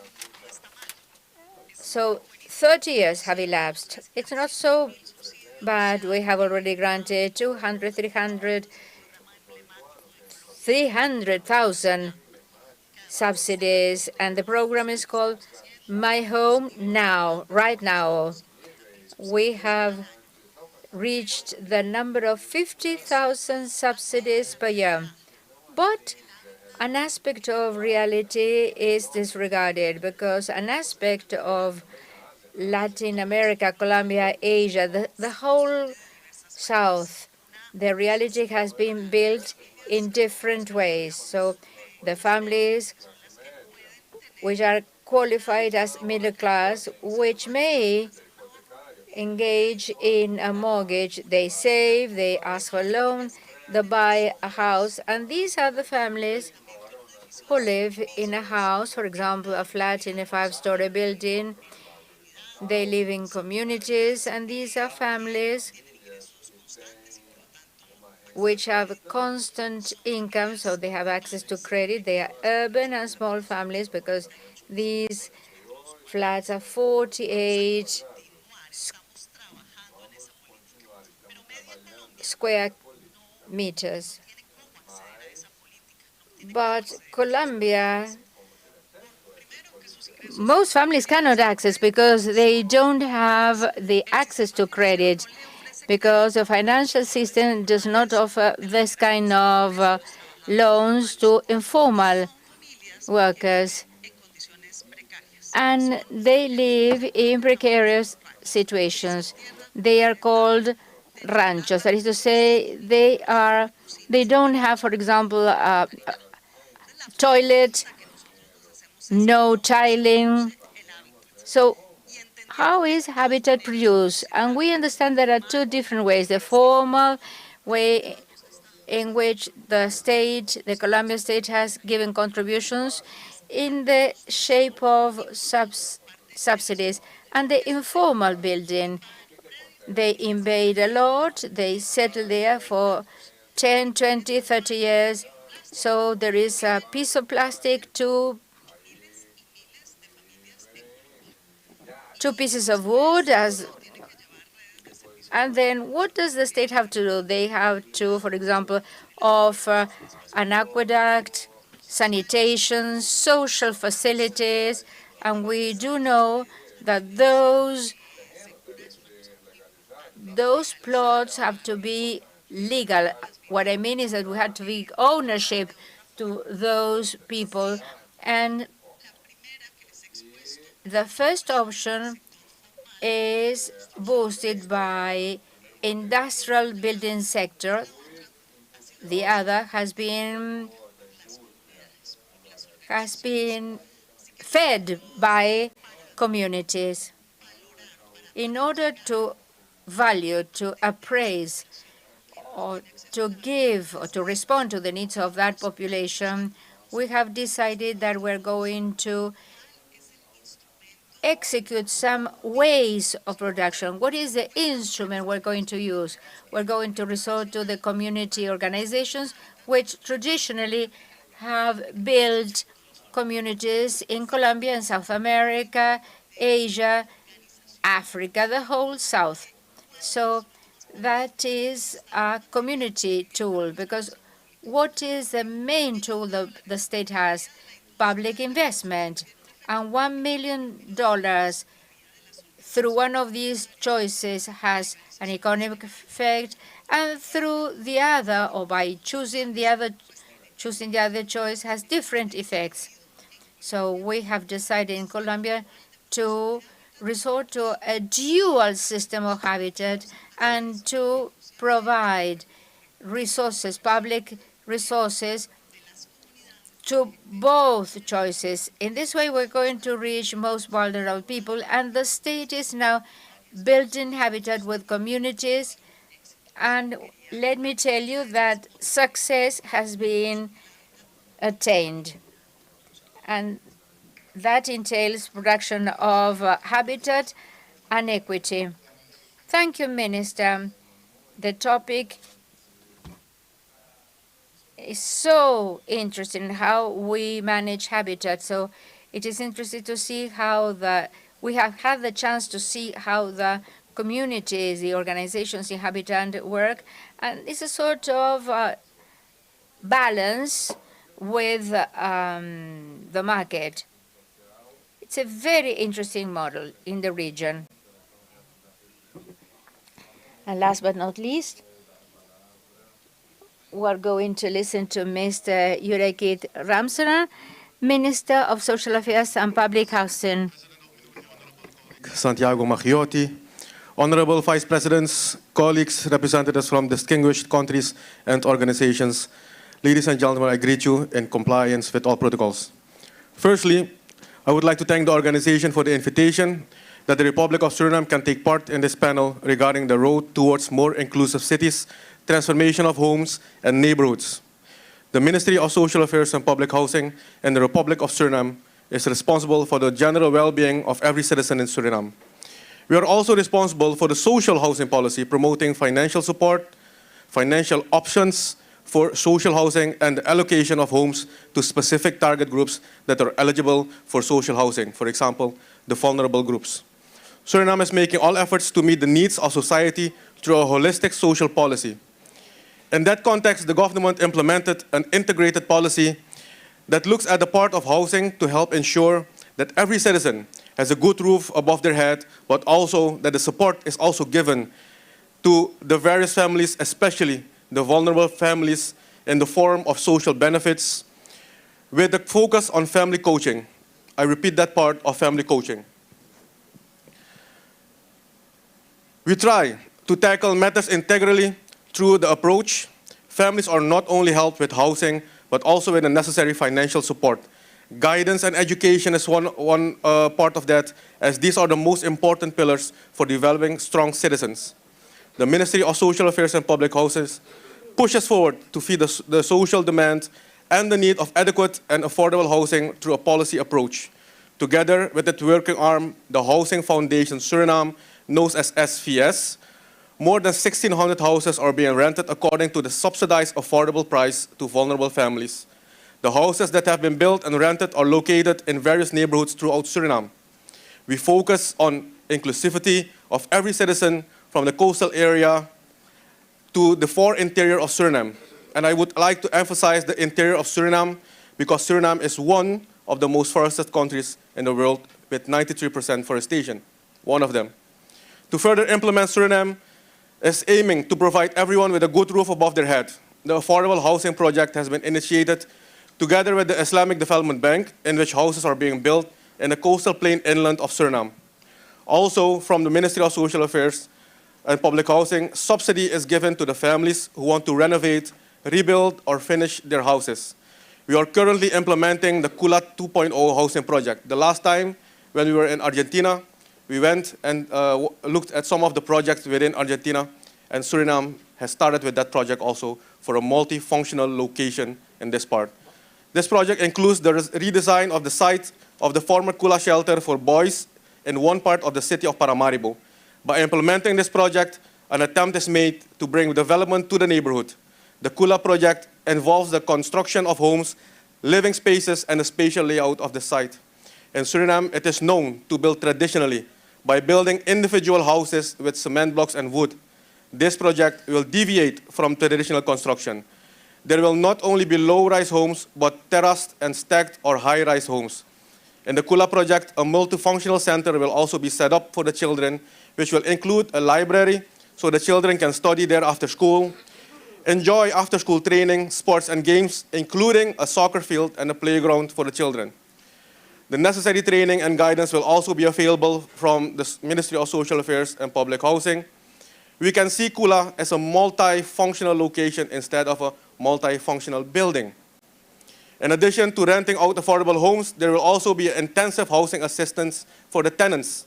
Housing guidance includes, among other things, the provision of information about individual guidance of a tenant to organize and furthermore to participate. Investments in the development of residential environments and neighborhoods do not merely involve investments in the physical living environment. Efforts in sustainability and the quality of life are also of great importance. Resident participation is a method of policy making in which residents are directly and indirectly involved in the policy. Their participation is a necessity and necessary condition to promote the quality of their own life. They generally have knowledge and experience about their own homes and living environment. Incidental resident participation often arises from an issue common to the neighborhood or district that requires a solution. the motives for participating are increasing their own enjoyment, living enjoyment, making social context, and a meaningful pastime. Structural resident participation is encouraged by the ministry because by facilitating residents in setting up a resident representation, either as a resident committee, residents association, tenants association, or an owner association. To this end, residents choose an appointed person from among themselves who will be a point of contact for their own behalf of the government, within the government or the housing organization. This means strengthening the social infrastructure as much as possible. This also creates social cohesion, hence the idea behind this project to not only build houses, but also multifunctional centers to increase citizens' participation and cohesiveness, and also to ensure inclusivity in bringing development for each other. Everyone is needed in developing a strong and effective policy. Respected ladies and gentlemen, I hope this has given you an idea of the housing policy in Suriname, in which a strategic approach is made to involve everyone regardless.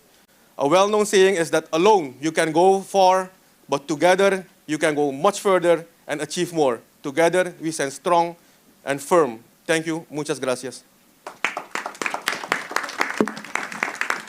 Bueno, muchísimas gracias. Thank you very much. This is it then, the time allotted to this panel, and I just wanted to highlight a few ideas that seem significant. They've all been wonderful.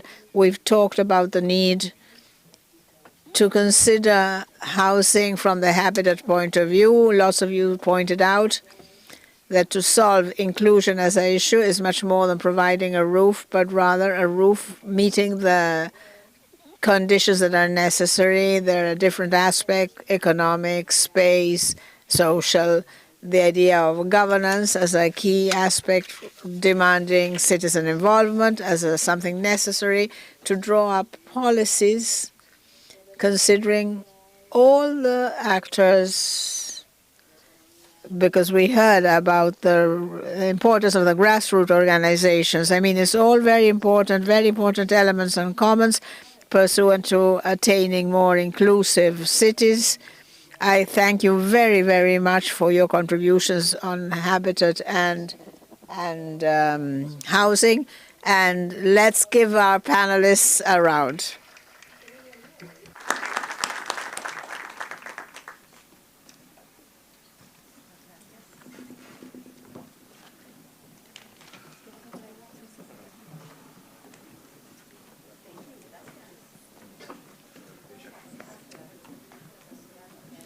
Agradecemos a los y las participantes de Camino hacia ciudades más inclusivas, transformación de viviendas y barrios. También agradecemos al moderador Pablo López del CAF, Banco de Desarrollo de América Latina y el Caribe.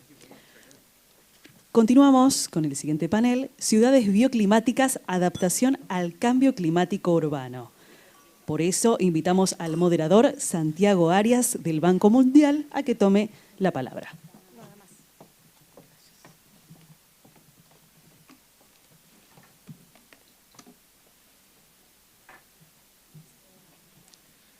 Buenas tardes a todos y a todas. Gracias por quedarse al panel de la tarde.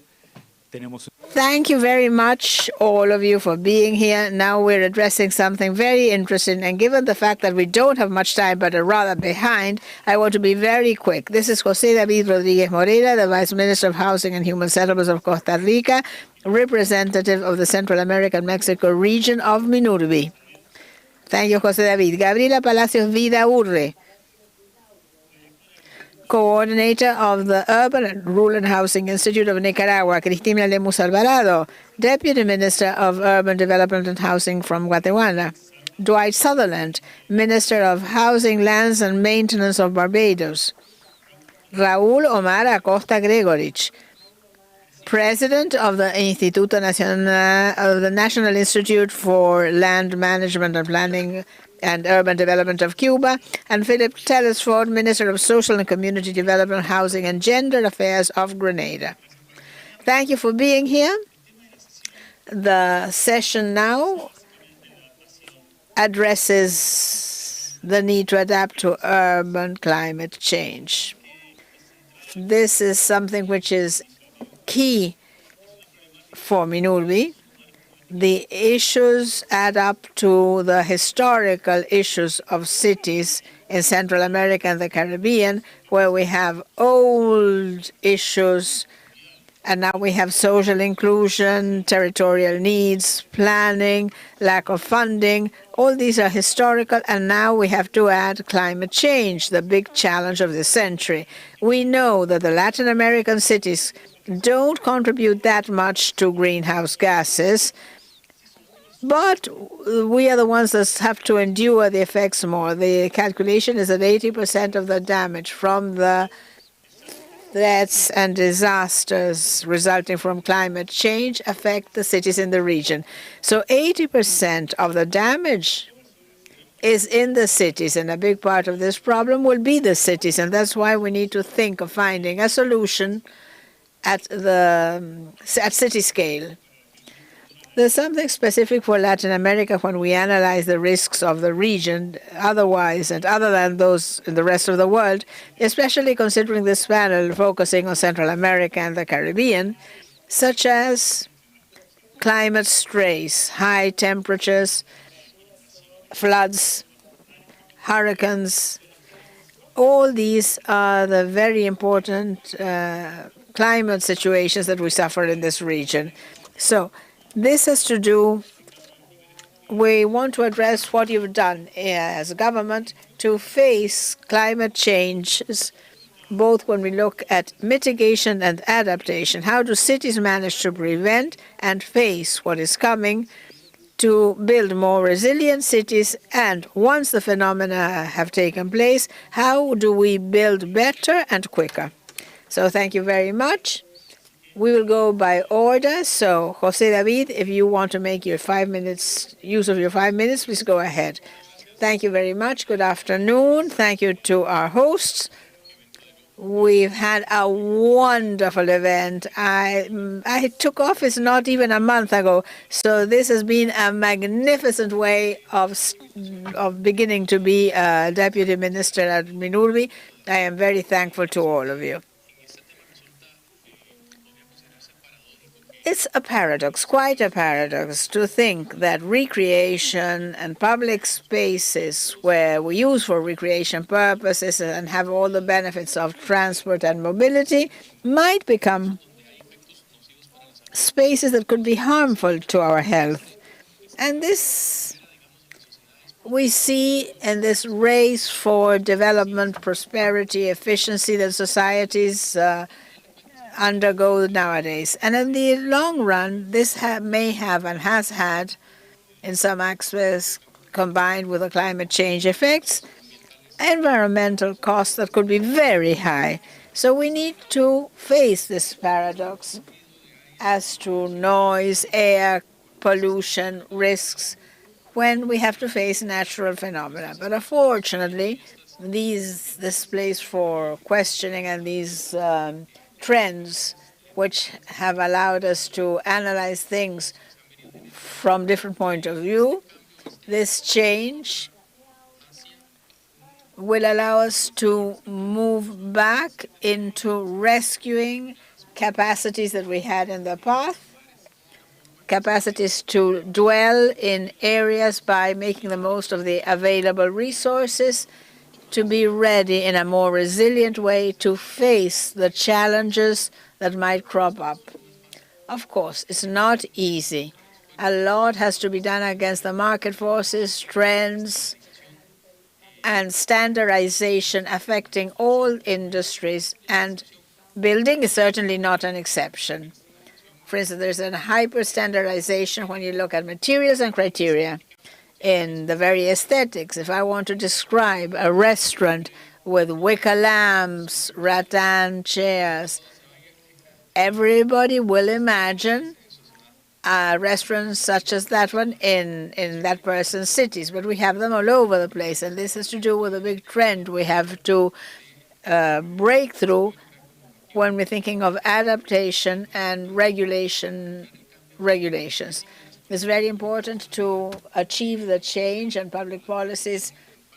I mean, the fact that we have them, it's a big news, great news, what we heard in the previous panel, that Minurvi can become a center for the exchange of experiences and public policy, something that we need badly in the region. As we mentioned at ECLAC yesterday, it's very important to exchange experiences, get to be familiar with what was developed elsewhere, and to be able to exchange such proposals in a way of adapting them or translating into the needs of each region. And in this case, talking about public policies is not just building upon the instrument, but also the experiences at the implementation or making operative these policies as a group of actions. We have to go from one point to the other.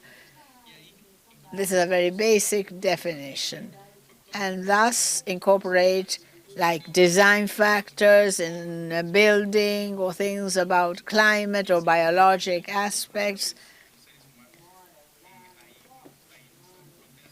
There are diffuse borders, and in forestry areas, we have to consider that also with the right technologies, adequate technologies that will be implemented in each area, as well as having other criteria relating to the projects themselves, environmental control, land and water management, all this that can be incorporated and that I know many countries, and in the case of Costa Rica, we're trying to do so.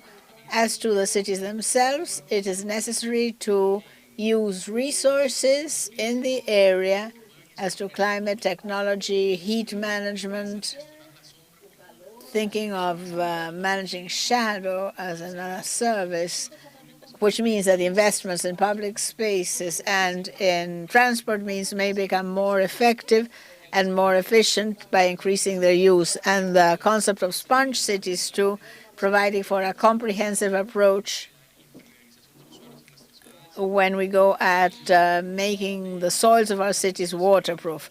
Mixed cities to control landslides, which will make a contribution and will be important at stability, for stability purposes. And then there is also the use of all these criteria. In Costa Rica, we're developing the sustainable construction regulations, which includes different international commitments, but specifically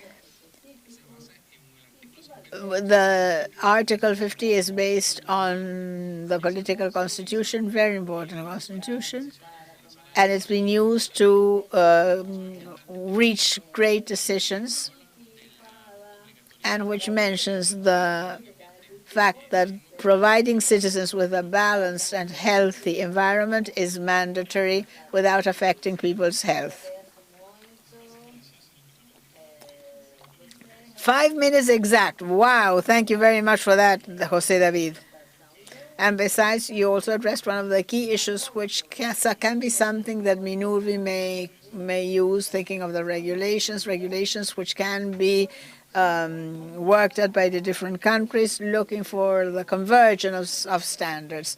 We need common standards in terms of building, and we also need to consider that technology, construction technology. If we have similar standards, we can start working on common technology standards from one country or to the other country. And this is an opportunity of working on our own by standardizing the technologies and methodologies. So in these two items were very interesting, and now I would like Gabriela Palacio Vidaurre, as I said, co-director. I mentioned your name 3 times wrong, coordinator of the Urban and Rural Housing Institute of Nicaragua. ¿Verdad? Estar aquí. Creo que pues no está de más agradecer, ¿verdad? La cálida y ameno recibimiento que nos ha hecho el pueblo de Argentina. En nombre del Gobierno de Reconciliación y Unidad Nacional de Nicaragua, presidido por el comandante Daniel Ortega y la compañera Rosario Murillo, vicepresidenta, nosotros agradecemos, ¿verdad?, que nos hayan invitado, que Nicaragua la hayan tomado parte, ¿verdad?, de esta Minurvi para seguir fortaleciendo nuestro quehacer institucional. Realmente sabemos que este tipo de espacios se logran diversas cosas. Uno, pues fortalecer los lazos de hermandad, porque creo que a nivel de la región todos nosotros nos consideramos como hermanos y tenemos generalmente las mismas dificultades y estamos luchando de manera conjunta por las mismas desigualdades, por las mismas preocupaciones, por los mismos desafíos, y creo que este espacio nos permite a nosotros pues poner en práctica inclusive los logros alcanzados por otros países. Cuando nos abordaron del tema de ciudades bioclimáticas, a mí me surgía la pregunta, ¿por qué los países de nuestras regiones tienen que estar ante el desafío de volverse ciudades resilientes, volverse ciudades en las que tienen que prepararse para o adaptarse al cambio climático, producto de otros países, ¿verdad? ¿Por qué nosotros los de la región, los más pequeños, nos volvemos los más vulnerables? Y eso solo lo dejo como una gran pregunta con un signo de interrogación enorme, porque realmente es a nosotros lo que nos toca sufrir el embate de lo que otros países pueden producir. Y bueno, realmente Nicaragua ha venido trabajando de manera muy sostenida, sistemática, pertinente, persistente, con el tema de lucha al cambio climático. Nosotros somos considerados el sexto país más vulnerable a consecuencia del cambio climático, según el último reporte del Índice Global de Riesgo Climático.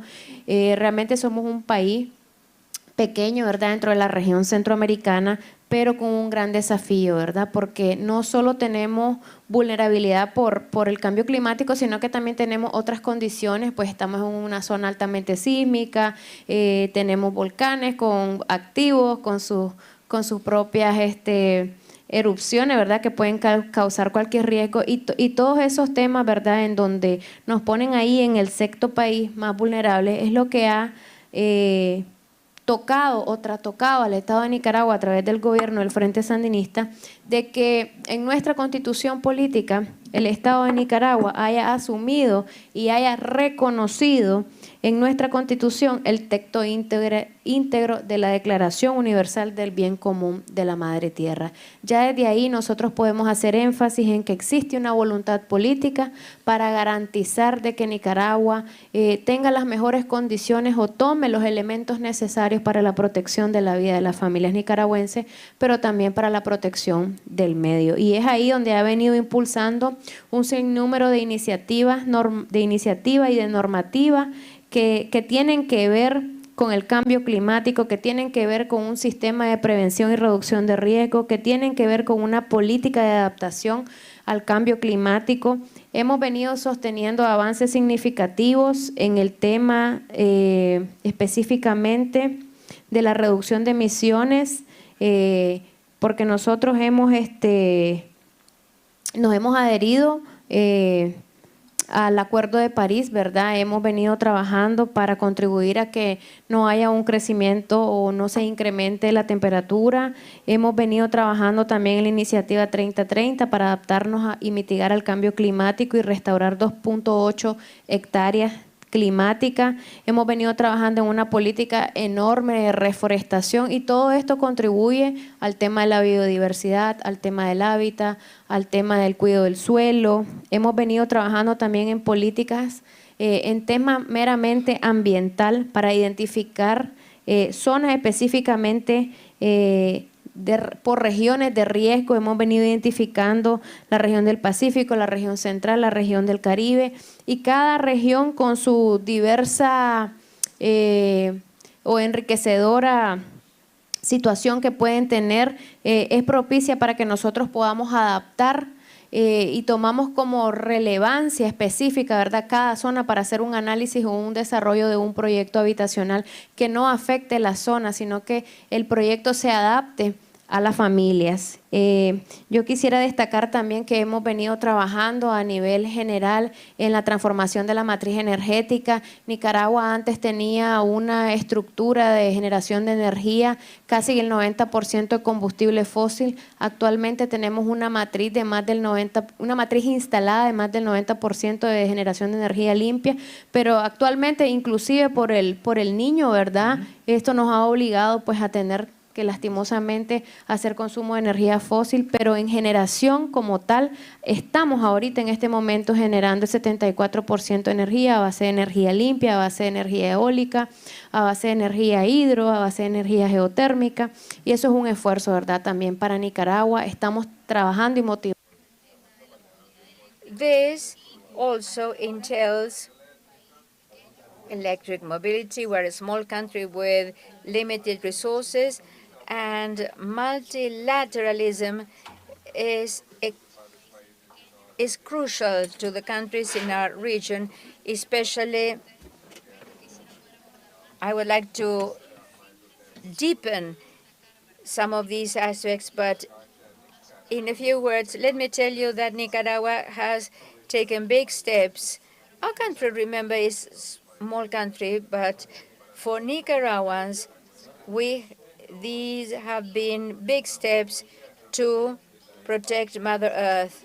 So all these projects have to protect Mother Earth and the well-being of Nicaraguan families. Thank you, Gabriela.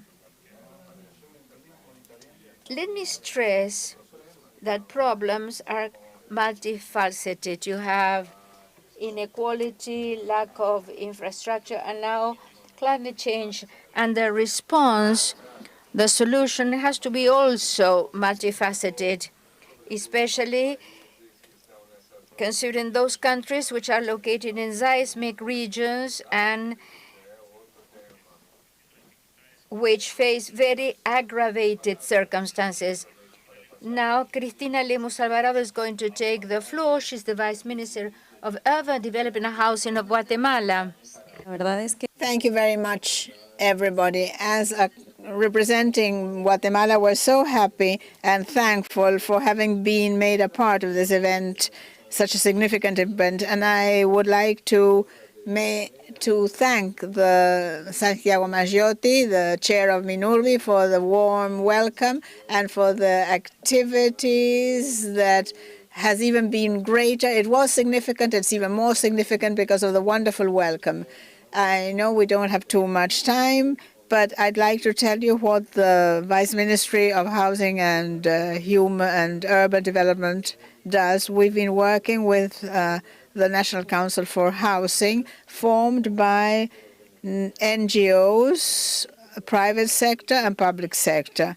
And why is this so? Because we understand that as a country, it's very difficult to cope with housing only from the point of view of the government. So we try to integrate the sector, the private sector, and the academia to strengthen us with research, experience, and with some statistics that they're handling, so that in this way the government, through these institutions devoted to housing, may contribute and lead the solutions to the more vulnerable people. At the capital city, we've had different horizontal housing projects to avoid the migration of more people elsewhere to other countries, so that the people that need housing in the urban areas may have the possibility of accessing housing, a decent housing, and also affordable, because we know pretty well that the high cost of materials and the housing units cannot be accessed in an affordable manner, and that this too leads families to leave the country and move elsewhere. Now, when it comes to the rural area, it's more difficult because as a country, well, for Guatemala, it's more difficult. As the person that my predecessor said, we are a region deeply affected by climate change, very big rainfalls, storms, earthquakes, and it's not easy to face the situation when so many housing units are affected by natural disaster. But what are we doing then? with FOPAVI, the housing fund, we've created a multi-sector target together with CONTRIL, which is the coordinator of disaster reduction, and all together coordinate with other institutions the possibility of going out to those communities that have been affected and making them see that they cannot build their house again or cannot request a plot of land in a vulnerable area. What we seek is land which is completely isolated, where they don't have, how terrible it is for them to have to be the victims of natural disaster to reach or have an access to decent housing by means of a subsidy granted by the housing fund. We also have a Unidad Popular, we call it, a building unit, buildings containment walls in human settlements, because we know these are the most really affected by the rainfall recently, and I imagine elsewhere in other countries you've heard about this. We've had a landslide in a human settlement, and unfortunately we lost 18 people died. We lost them, and this is where we see the need to take action. The government institutions must take action, and we seek the support of the private sector so that all together we can support the population that are in real need. I also want to tell you that I am very happy of participating in this kind of activity, because together with other countries of the Central American region, we've started a series of experiences, such as in Salvador, Nicaragua, Costa Rica, and this has helped us by sharing our experiences to identify and pinpoint programs that have worked and that can work for us as a country. And I'd also like to remind you that climate change doesn't only affect housing, but it also brings with it consequences such as diseases and other factors that we need to take into consideration to work at programs that can strengthen this kind of a situations that we're all exposed to. Right now, we are updating the national housing policy with the objective of incorporating problems and issues submitted, such as the processes to adapt to climate change, and we seek the assessment of social housing that needs to be built in areas depending on the climate of the region. Where the weather is cold, they have to follow certain rules. When the weather is hot, it's different rules, because currently the social housing in our country is a general procedure for everybody, and this is not right. I've run out of time, but we can keep on tackling this issue in the future. Thank you very much, Cristina. How interesting to consider migration, not just historical urban migration, in countries that are under an urbanization process. And we must remember that because of climate change, approximately 17 million people will have to move, leaving areas that will be left uninhabitable. So this is urban growth, as we see. And there's an additional 10%. So we need to think of the need to adapt cities, not just now, but to be able to welcome this rural population that will be displaced and that need will be coming quicker than expected because of climate issues. So we need to find room in the cities to welcome these people, these displaced people, as orderly as possible. So it's good that you led us to reflect on this. And now is the turn of Dwight Sutherland, the Minister of Housing, Lands and Maintenance of Barbados. Thank you. Good afternoon. It's a pleasure to be here in Argentina, President Maggiotti, for the second time, and my third time addressing issues at Minurvi.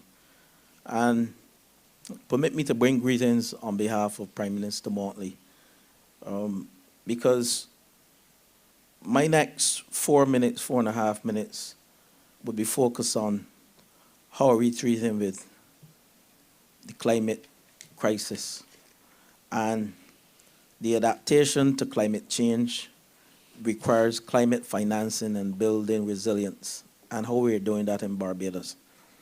We know the Bridgetown Initiative. Most of you would have heard of the Bridgetown Initiative. The Bridgetown Initiative aimed towards raising some $3 to $5 trillion in financing, climate financing to address issues not only in the Caribbean or in Barbados, but within Latin America. And these issues that we aim to address are mitigation, adaptation, and we continue to forget loss and damage. Now, how are we going to do this? We recognize as a country that the majority of the funding are distributed among the wealthy in the country. The lower, not in the country, in the world, sorry. Those G7 countries borrow at very low interest rates to finance whatever, climate crisis, energy. And where the money should be diverted, the emerging markets and the developing economies who really suffer the effects more so than the first world countries of climate crisis. And we don't want to continue using the word climate change. We're focusing on climate crisis and climate emergency. Elkin, thank you. And the Bridgetown Initiative aimed at raising financing through climate mitigation trust, raising financing through various areas such as multilateral development banks, who indeed finance some of these big countries with respect to lending. And one of the areas that we want to focus on as a country is the special drawing rights that was available only to the IMF. These special drawing rights are now available to most of the multilateral development banks, where you can borrow this money and on lend at very low interest rate. And these are some of the areas that we as a country are promulgating and pushing at COP28 to allow Latin America and the Caribbean to fight the climate crisis and indeed to build resilience. We have gone further as a country though, not only through the Bridgetown Initiative, but we have gone further to put our money where our mouth is. We indeed recently, in October, we have passed through our parliament something we call a debt, natural disaster, and pandemic deferral of payment. And let me repeat that, a debt, natural disaster, and pandemic deferral of payment. In that, if we receive any natural disaster or pandemic, we are able to defer our payments for 2 years. This will free up enough capital in our country that we can address these issues of adaptation and mitigation and also loss of damage. Now, we recently suffered the effects of Hurricane Elsa, whereby some 1,701 houses were damaged, and we had to repair and rebuild 1,507. And the cost of that was $124 million. Now, when we utilize these special drawing rights and we divert some of the financing, that will free up within the region trillions of dollars, whereby we can indeed address these issues without sacrificing healthcare, infrastructure, or education. And that is what we need in a country and in Latin America and the Caribbean. The final area, and permit me to take 2 extra minutes because I'm at 13 more seconds now. The Blue-Green Bank Initiative. The Global Climate Fund, which is the largest climate investment fund, has indeed backed Barbados to form the Blue-Green Bank Initiative, whereby we have invested some US $30 million, and we are backed by the Green Climate Fund by $30 million indeed to fund energy projects and indeed projects associated with building climate resilience, such as roof repairs, transport, electrification. This is also being backed by Latin American and Caribbean Development Bank, which is CAF. And CAF indeed has placed into that Blue-Green Bank some US $15 million. So indeed, once we begin to see the financing, these are some of the ways indeed in which we can really address some of the climate change challenges and the climate crisis by building resilience, and indeed through what we call our Roof to Reef program, which is a local policy initiative that cuts across every single sector. Energy, infrastructure, transport, planning is an holistic, integrated approach where we invest nationally indeed to build resilience and indeed sustainability. So those are just a few of the areas that we are focusing on. There are many more. The Caribbean Regional Organization for Standards and Quality, we just adopt a code of practice indeed for building of houses, the construction of houses to make them more resilient. And I will ask my Caribbean colleagues and also Latin America colleagues to see how best you can adapt the Caribbean Regional Organization for Standards and Quality Code of Practice with a view to help you build resilience. We have to share within the region of Latin America and the Caribbean if we're indeed to address the climate crisis. I thank you. Gracias, Dwight. I think it's fair enough to understand how to distribute the burdens and the benefits that the climate change entail, and that there is no possible solution without a financial architecture responding to such an issue as we have ahead of us. And we've identified only 3% of funding in respect of the actual major problem and needs providing for the future, and how the international community needs to take ownership in respect of all this, and how we all expect progress to be made in the next COP. So I do believe the importance of this is calling it a crisis. No more climate change, it's the climate crisis. That is very important too. And now let me ask Raúl Omar Acosta Gregorich, President of the Instituto Nacional or Institute of Land Use, Planning and Urbanism of Cuba, to take the floor. Thank you, Santiago. Thank you for welcoming us all here, and thank you for your role chairing Minurvi. As you all know, Cuba is a country which, because of its geography, suffers and undergoes extreme meteorological events such as hurricanes, intense rainfall, drought. The increase of the water level, the sea level, today is over 155 settlements we have, and by 2050 they will be affected because of the increase in the sea level.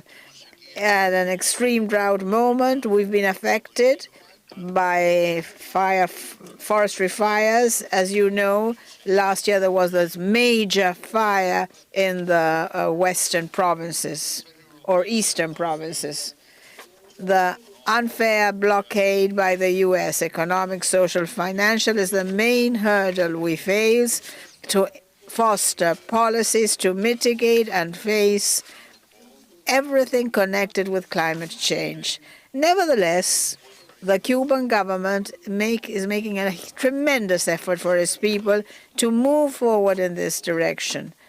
Today, over 600 housing units of those that will be affected by the rise of the sea level the people have been evacuated, leading to a different, safer place, and this represents an important percentage of the housing units where over 4,000 Cubans live in these areas. And the commander-in-chief, ever since the revolution succeeded, brought on what we call hydraulic will, or voluntad hidráulica in Spanish, to be able to cope with the intense hurricanes and rainfalls in our country. In this period of time, over 1,000 dams and micro dams were built, allowing to stock over 10,000 million cubic meters of water. Because at the beginning of the revolution, there was a hurricane that devastated whole towns. Hundreds of people died. And this was the starting point where our commander-in-chief had the will of coping with this. And this enormous effort has led us to build over 800 kilometers of channels to get the water to lead it where it's necessary and not where nature expects to take it, and where these extreme events make it go, and which, as I've said already, have affected our people. We receive from capitalism less than 30% of the forestry involvement. Today, our country has 29.9% reforestation efforts thanks to revolution plans. This is the forestry revolution. In the Turquino plan, something done by the Cuban administration and led by a deputy minister to show how important the state considers these tasks that involve climate change. In Cuba, the new urban agenda is there. And the climate change, these are state issues and are led by a deputy prime minister checking out and analyzing from time to time where we stand, the situation where we stand. Since 2019 to date, or rather till 2022, we've built 16,700 housing units, and we've restored quite a big number of units. 66% of those housing units have been rebuilt or restored by the people themselves, with the participation of the very people. Over 1,600 informal settlements where over 186,000 Cubans live have had interventions there in the last 2 years, allowing to improve the living conditions of over 186,000 inhabitants of these informal settlements. No doubt, the climate issue, first, because of our geography, our location, what affects Cuba, and very frequently, indeed, besides other events, naturally. But though we haven't had a hurricane or an earthquake, a huge one, we are, however, part of the seismic ring. In the last year, we've had quakes that we've felt, they have been felt, where the population has had to get ready. But there's something that is our strength, and this is a civil defense system led by the state, where all the state institutions and the people participate. And this is an institution that sees to drafting the disaster or emergency plans, working, mitigating, and reducing as much as possible all the possible effects of the climate change at these events, which prior to now I had already told you about. We've articulated in a very particular manner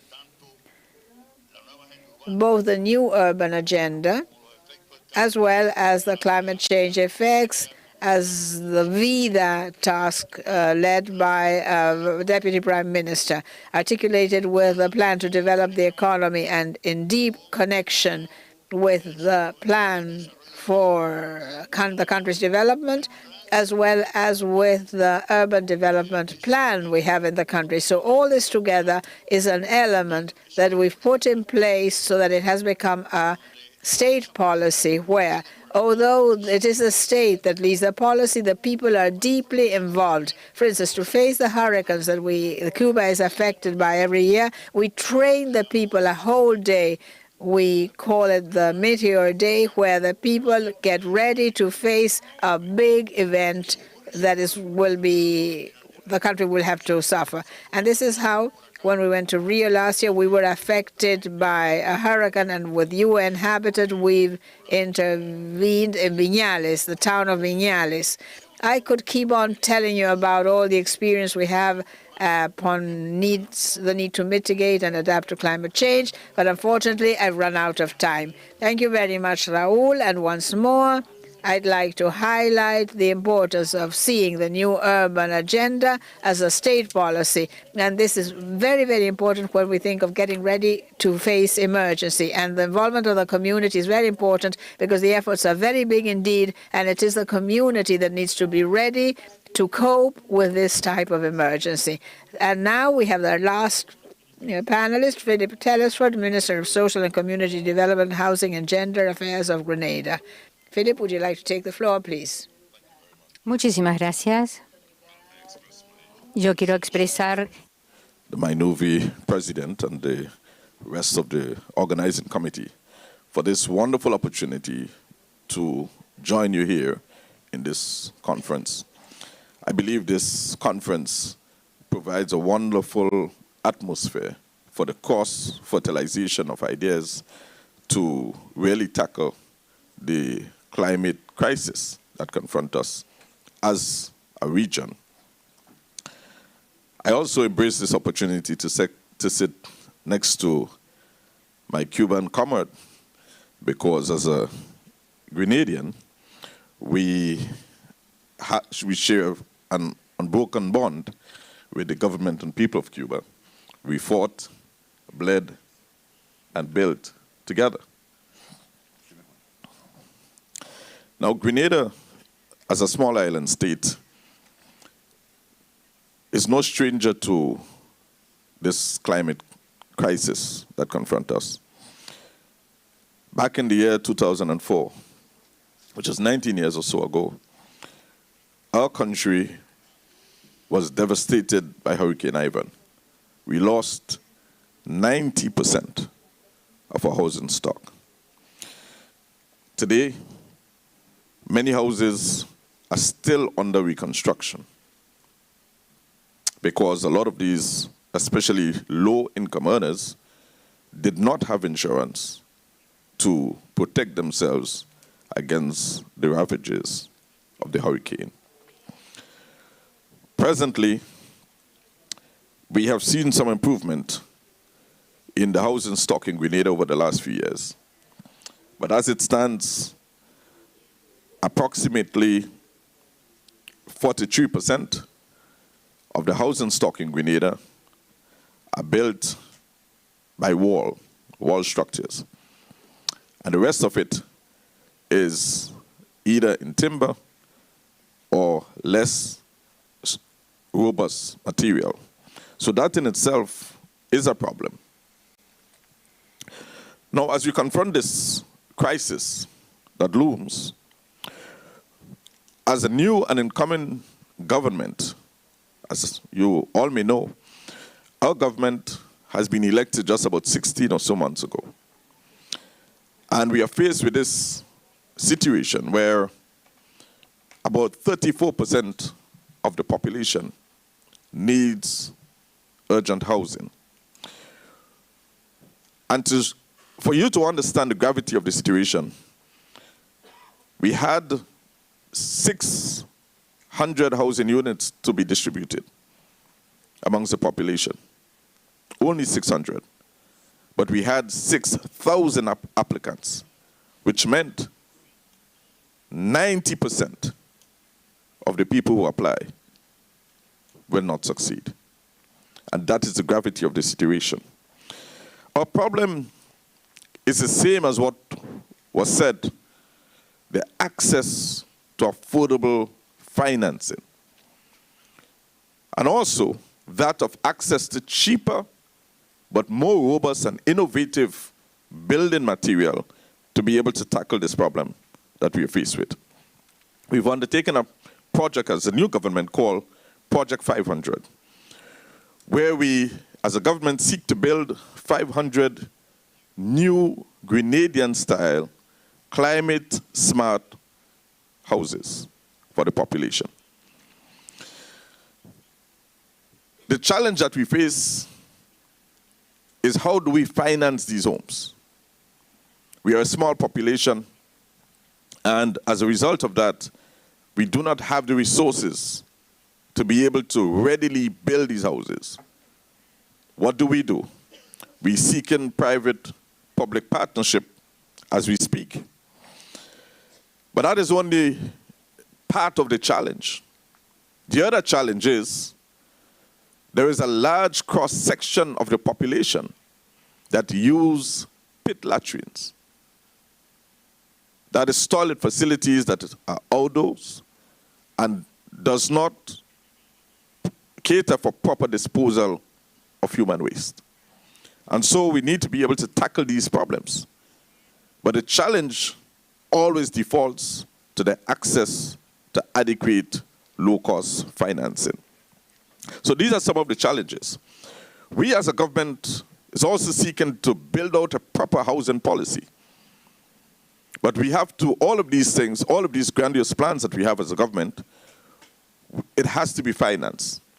And so we continue to knock on doors to see how we can finance all of these initiatives. It is our hope that this Minurvi conference will help us to forge proper relationships so that we can begin to access these financing. So I want to say to the panelists and to all of us in attendance that we must, as a body, continue to work closer because we share the same problems, the same challenges, and we have to find a common solution or set of solutions to be able to tackle these problems. Thank you very much.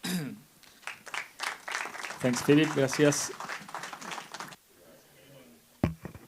There seems to be a need of considering these two issues, not just funding for housing, public and private, but also considering that these designs have to be smart designs, considering urban design, and considering through the building backbone. When there's a disaster, natural disaster, we need to build in a smart way so that the housing units can be more resilient. I know we don't have much time, and I have asked people to cut down their speeches, but I'm going to add one more additional comment by Dwight, because I know Dwight had something he really needed to say, and he's going to be very brief. He promised he wouldn't take up too much time. It's two things. To my neighbor Grenada, in terms of the type of building, I encourage you to adopt the Caribbean regional standards for quality, the cross-school standards. That gives the code of practice for building in the region, and we build to Category 4 hurricane. And that standard indeed will help the region and Latin America. But I just wanted to, I think when I spoke, I actually forgot one thing, and that is the whole lending instruments. As a Caribbean people, we are in the hurricane belt. We'll be faced with hurricanes year on year and every year probably. We're in the hurricane season right now. All lending instruments should have a natural disaster clause built into it and a pandemic clause. I tried to get that point in, but I was rushing, and I think this is urgent and critical for Minurvi, because when you have that natural disaster clause and pandemic clause built into your lending instrument, the money you borrow, you can defer your payment, and that money, amortization and interest that you would normally pay would stop, and you can use that money to indeed to build your resilience and address some of your issues. It is moving forward. I don't think we can go back with it, but we'll be faced with hurricanes. And from 2004 to present, how many years that is? And you have not yet recovered 19 years. So we have a lot of work to do, and we must focus on building our resilience through our lending instruments, as well as adopting standards indeed that can give us that resilience, like the Caribbean Regional Organization for Standard and Quality Code of Practice for Building. I just wanted to end off on those 2 points. No sé si el más tiene algún punto para... Does anybody else want to take a minute or two? Otherwise, there are different issues about creating and building upon resilience and the standards used for regional issues, the transcendence that all these issues have had. But we've had an overview in an integral, comprehensive way, climate change, not just on housing, but in a more comprehensive view that goes beyond housing and that has to do with climate change. We've talked about the challenges of rural and urban migration, displacement, additional strengths, the need to provide responses for the people that will suddenly be part of the urbanization process. We've talked about the importance of the emergency and getting ready beforehand, having a prepared community to be able to face climate change effects and the challenges and threats that we have to face as a community, collectively that is. And the last item, to go back to what Dwight said about the funding channels and instruments to provide a response to this climate change, because there's no solution if they don't have a way to implement solutions. So thank you very much for your time, for your patience, and to the panelists for adapting to the time restraints, and we will move to the next panel. Thank you very much to you all.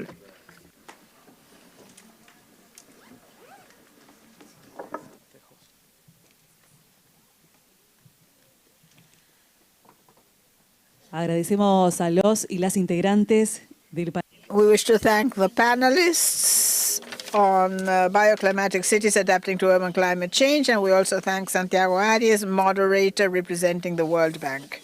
And now we will move on with the 32nd General Assembly for Minurvi 2023, and the panel is Urban Mobility, Great Post-Pandemic Challenges, and we will have the moderator come up to the podium, the Chief of Human Settlements Unit at ECLAC, Diego Aulestia.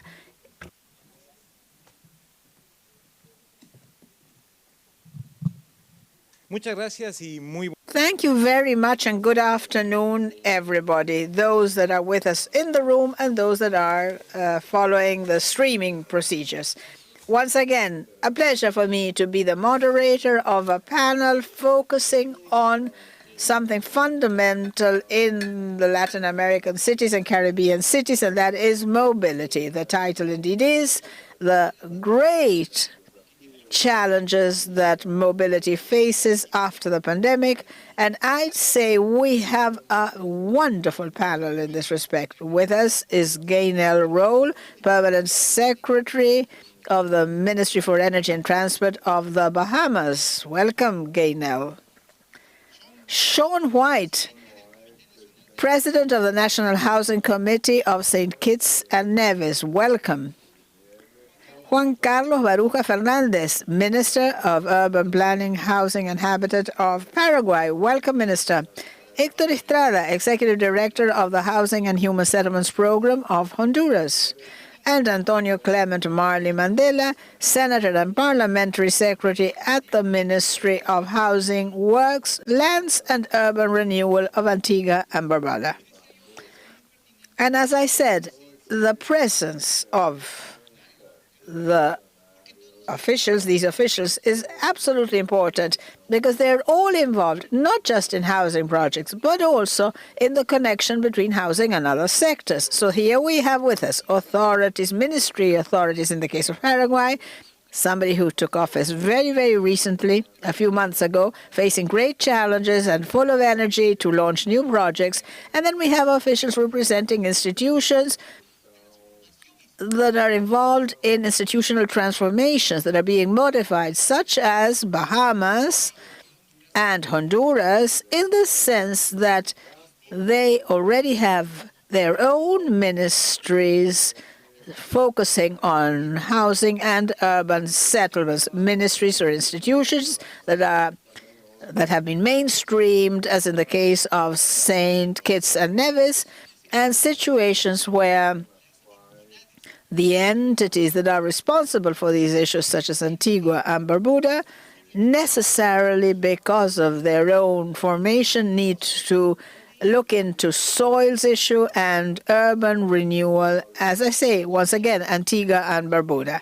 So welcome all to tackle something that has been considered a cornerstone in the post-pandemic situation. And these are the challenges on the financial stability regarding mobility systems in this region and the localization to work and define and program housing plans and the localizing efforts, which always mean access on commuting times for citizens, meaning economic or leisure or educational opportunities. We cannot talk about housing policies without broaching mobility issues. So in this sense, I would like now keeping to the order I've called out their names, for them to give us a presentation, and I do hope we get a couple of minutes to entertain Q&A or to hear your reaction in respect of your colleagues, how, in your points of view, you can incorporate and enhance public policies regarding or taking into account the experiences of other countries. Having said this, Secretary Roll, please take the floor. Good afternoon. I promise to stay within my 5-minute allocated time. I wish to stand on the established protocol and to extend special thanks to Minurvi and the organizers of this August event. It's always good to collaborate on the way forward, be made aware of trending benchmarks, best practices in housing and urban development, network, and to make lasting friendships. This particular meeting is most special to me as I am now assigned to the Ministry of Energy and Transport, which I see as a sister to housing through our renewable energy initiatives, so the work continues. The aftermath of most natural disasters certainly takes its toll on one's living environment, whether it's by land or sea, impacting the abodes of all living creatures, in particular human beings. Such was the case on 1st September 2019, where the place I live and love dearly was totally decimated by a Category 5 hurricane called Dorian, with winds gusting over 200 miles an hour and devastating storm surge of up to 23 feet, swept away many buildings and submerged large portions of both islands underwater. Dorian hovered over the Bahamas for 2 grueling hours, resulting in 44 confirmed deaths and hundreds who still remain unaccounted for today, reported missing. The totally destroyed and significantly damaged homes amount to more than 80% of homes in Abaco and Grand Bahama, islands of the Northern Bahamas, home to thousands of documented residents and hundreds of undocumented migrants. The estimated cost of damage to real property was tagged at $3.4 billion, with an independent, renowned insurance assessor tagging the cost at $7 billion, with all things being considered. Urban mobility is used in this stead as methods used in bringing together both people, goods, and services in a community via a special purpose vehicle I dub hurricane relief. Among the many ministries responding to crisis was the Ministry Department of Housing. First was an assessment on the extent of the devastation, with a key focus on quickly addressing low-hanging deliverables, temporary relocation of residents to the capital until some infrastructure was restored, and short-term solution for those who, for one reason or the other, was unable to relocate. The assessment gave an insight as to how many homes were damaged and to what extent. Who were the homeowners? Elderly, single mothers, unemployed, low-income individuals, etc. We also looked at the type of support that would be needed via the government. After the need assessments, we sought to put in place a plan of action, identifying key stakeholders and taskmasters of working cause, creating a synergy with workers of relevant government agencies, key stakeholders, and volunteers, both local and international. We shared with the Cabinet of the Bahamas our recommendation of the type of government relief deemed necessary based on our needs assessment. The relief recommended varied in form from executive orders, waivers of taxes, economic stimulus, packages to walk through our communities by government officials. Post-challenges addressed after Dorian. Some of those challenges included residents faced total home loss with no financial means to replace. Mortgagees without home insurance could not afford another mortgage, as the previous mortgage did not vanish because of a natural disaster. Homeowners with no mortgage would have invested their life savings in their present home and had no home insurance. Residents who rented faced the challenge of no available rentals, or if there was, the rental cost was most unaffordable due to demand. Limited funding being available by the government to respond to every need and still remain manageable and operational. In mobilizing relief, the government put in place an exigency order for the Northern Bahamas, a home repair assistance program, waiver of taxes, exemptions of duty and VAT on all imports into the island, especially building supplies, home furnitures and fitting. Additionally, departure tax, custom processing fees, and environmental levy fees were waived for non-commercial flights bringing in building supplies and relief. 5 minutes. Temporary shelters, I'm being told it's 5 minutes, so I'm going to go quickly. So one of the shortest challenge that we face, the short-term challenge that we face was trying to document, to be able to take care of the needs of undocumented migrants. The long-term challenge that we face was being able to find homes for residents who now had no place to stay. What we decided as a risk mitigation strategy by the government to put in place was being able to put in place enforcement building codes so to ensure that homes should be able to withstand hurricane storm winds. Secondly, what we did was reach out to insurance company and mortgages to ensure that homes, once they were mortgaged, that insurance took place and made sure that they were in place. For persons that did not have mortgages and owned their own homes, who had to pay real property tax, we reached out to the tax department and asked them to make sure, provide copies of the insurance, home insurance, to make sure that they were tax compliant. Thank you so much, and I'm available for any questions.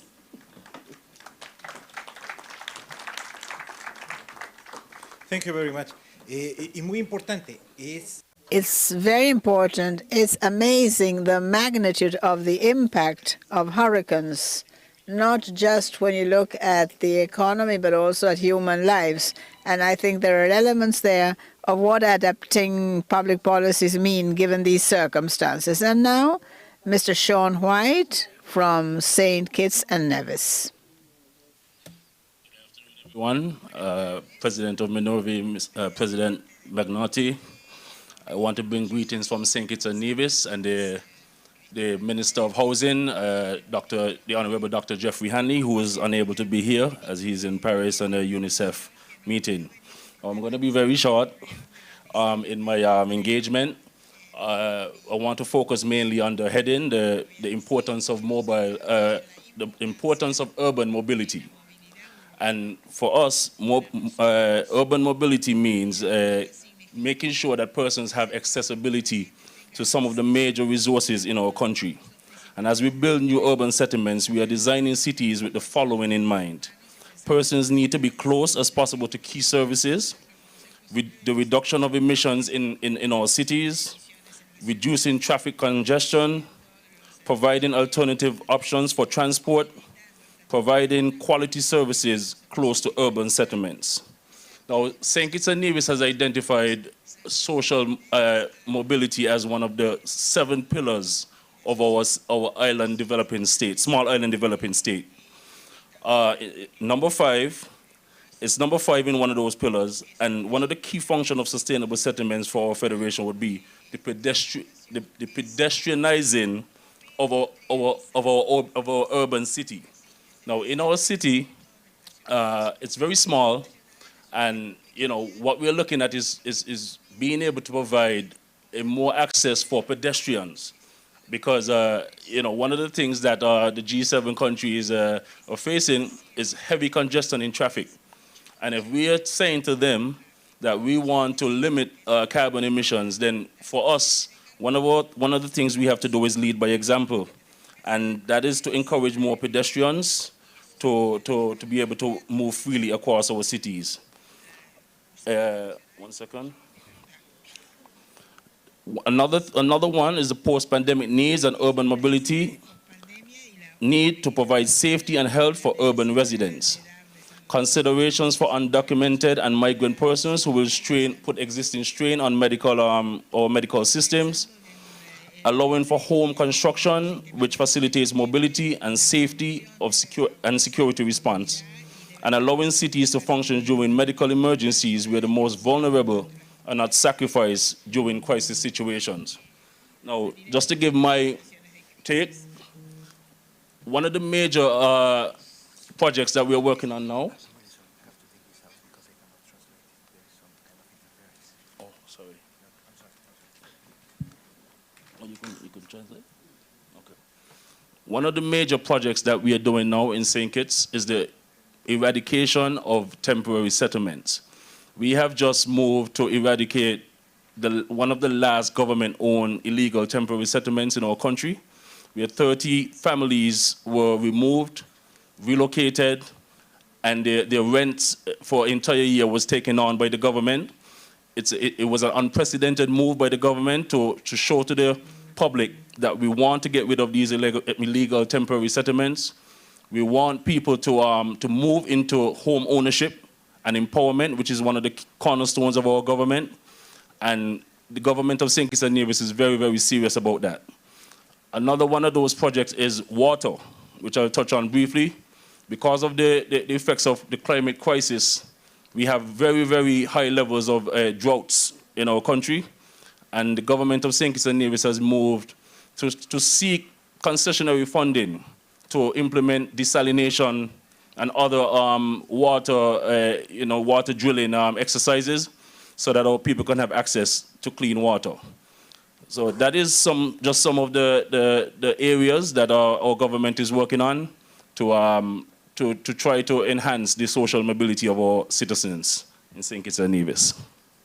Thank you. Thank you, Mr. White. I think that it was a very good example de lo que es muy buen ejemplo. A very good example of what can be done if you think of an integral, comprehensive policy, because you addressed water, mobility, and even active mobility. So by talking of pedestrianizing cities, allowing citizens to access mobility in a pedestrian way, this has a positive impact. And now it's the turn of Minister Baruja from Paraguay. Good afternoon, everybody. As it has been said, on the 15th of August, I was sworn in as Minister of Planning, Housing and Habitat in Paraguay. In 2018, the ministry was instituted with new attributions, new competencies in terms of housing. A process which was deeply participatory was initiated to adequate housing policy, which entailed urban mobility as one of the main pillars when planning cities. Land management and urban mobility are two of the big challenges in terms of housing and urban development.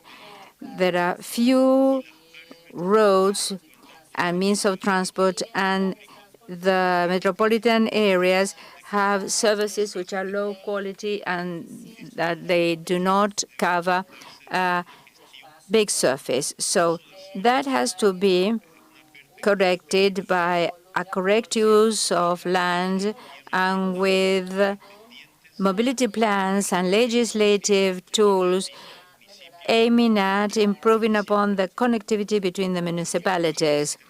in the country in terms of urban mobility through the Paraguay Development 2020, we have as an aim to have a sustainable power grid with focus on the use of electric power, reducing consumption derived from fossil fuels.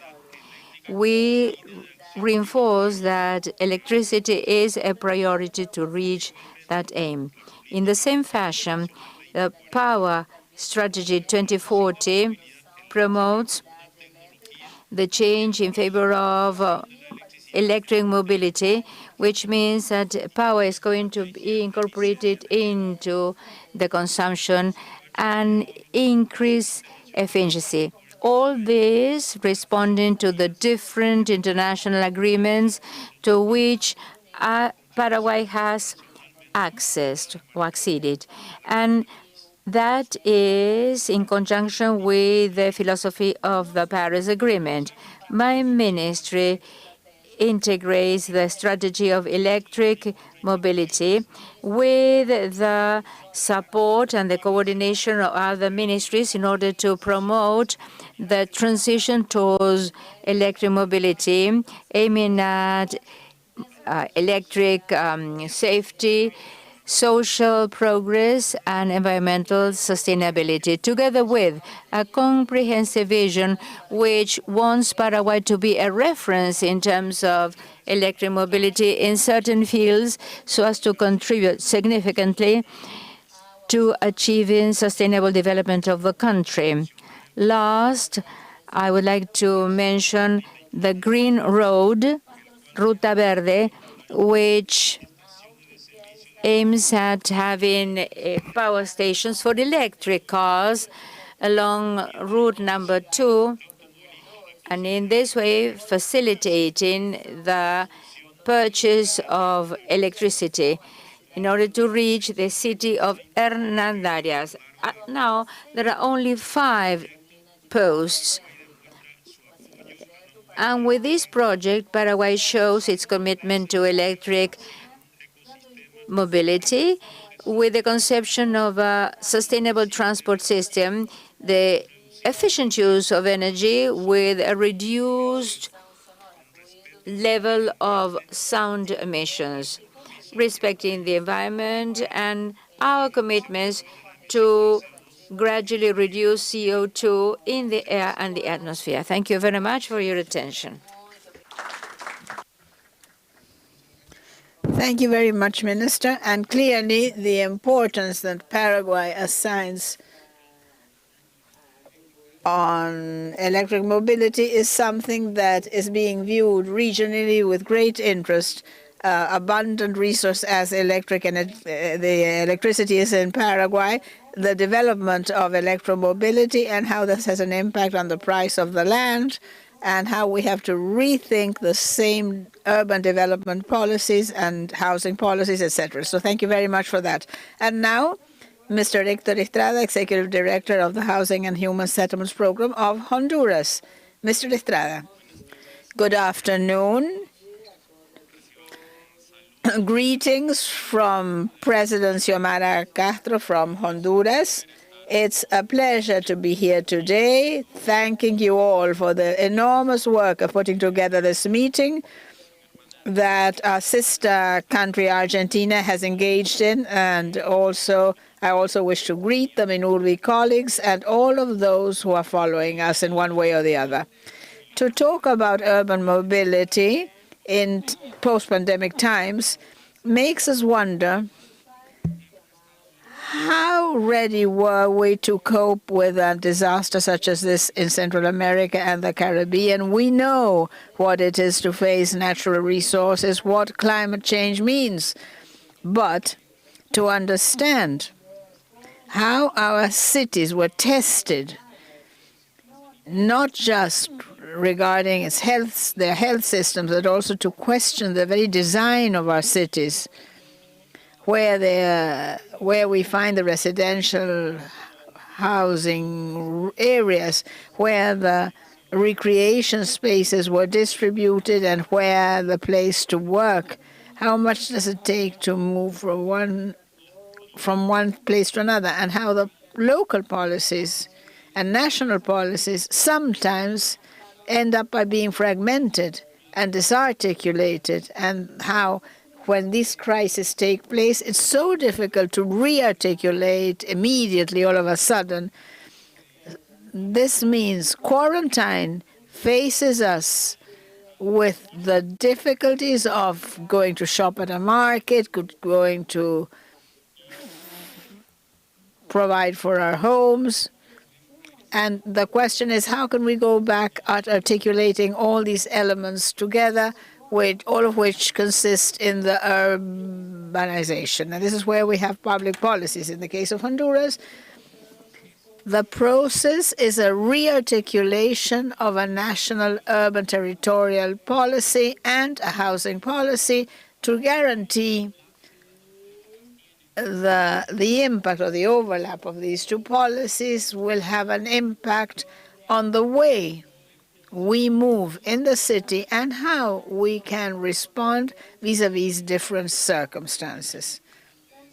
It is also important to say that the housing policy, land management, and construction permits and environmental permits and the local development of different districts and multi-level strategic planning, it all has a big impact and how a city can appear within the context of this urban mobility, and how important it is, therefore, to articulate, in our case, these two policies.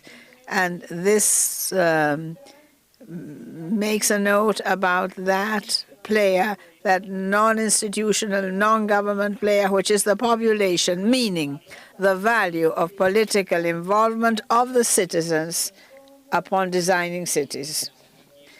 So this is where we can get experts together, theoreticians, specialists, but it will be the people with their daily coming and going who will really decide what we have to do or not about a different special city or urban development. In Honduras, we're calling upon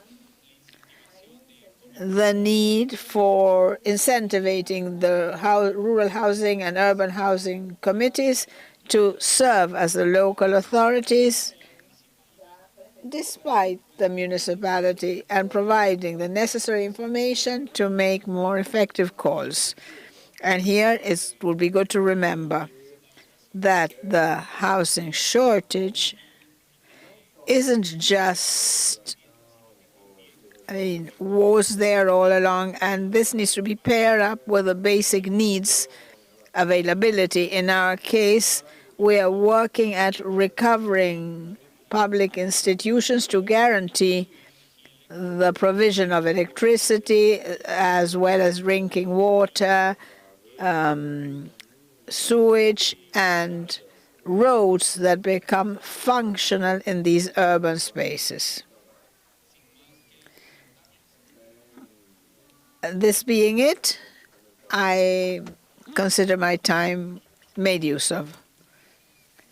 You were talking about the fundamental importance of citizen involvement in governance issues, in institutional issues, which are all keys at upon designing public policy. And now it's the turn of Antonio Clement from Antigua and Barbuda.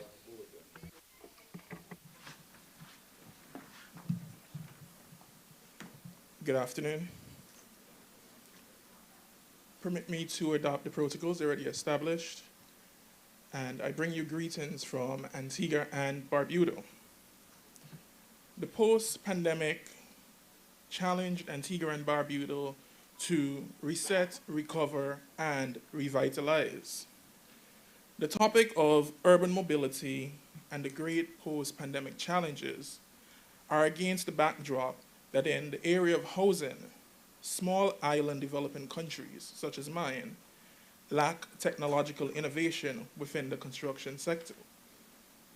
There is a great level of pushback by traditional contractors and the wider population, who are against the overall risk of venturing into the innovative options which are more savvy and yet more accessible. It is overall a cheaper option. Adaptation requires the shift in perspective. Our people are scared by vicious disasters and feel more protected by relying on the option of traditional block and steel. Urban mobility is crucial to the functioning of our society. It is the gateway to our everyday lives, allowing access to housing, jobs, and urban services. It supports the growth of our population with the management of our communities to receive adequate access to services in a timely manner. The greatest challenges that we are having as it relates to this issue is that of access to financing to address necessities. For example, meeting the water demand of our population to eliminate rationing.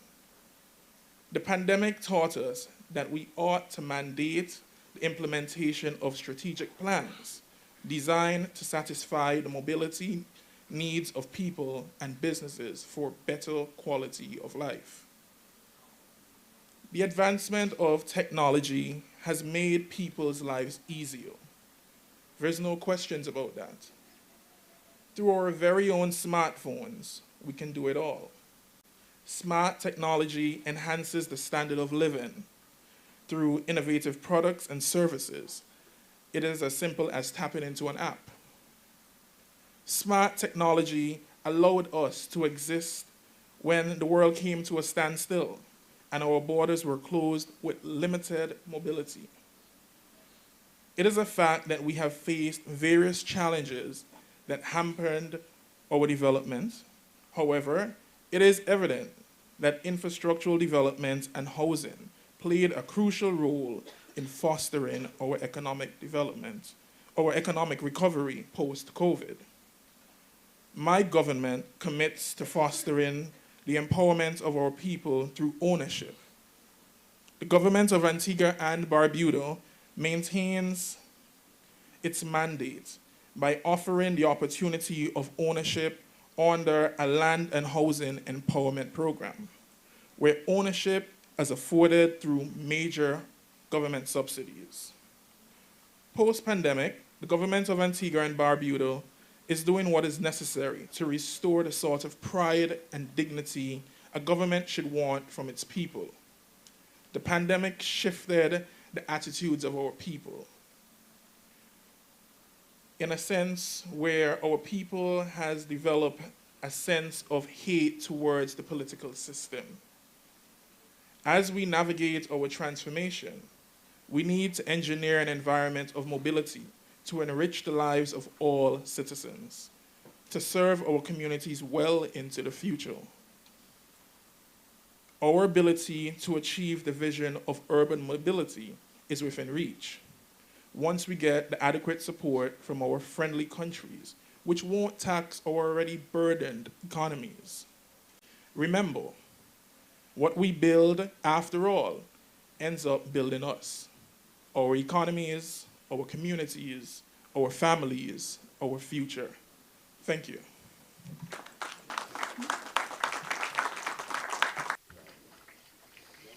Thank you very much, Mr. Antonio Clement, for highlighting the importance of technology and the possibilities supplied to improve planning and building a city.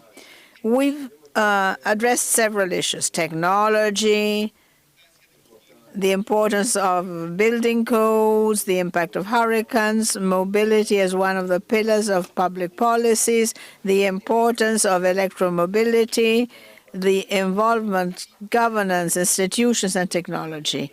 I'd like you to take 1 minute, just 1 minute, to jot down an idea based on what you heard, how to integrate mobility in urban public policy in a better way. How does mobility affect the planning of housing? That is a challenge. How do we do that? 1 minute, only 1 minute each. Same order. The question posed. I believe to affect change for housing, for persons that reside in housing, how do we do that? How do we affect change in mobility?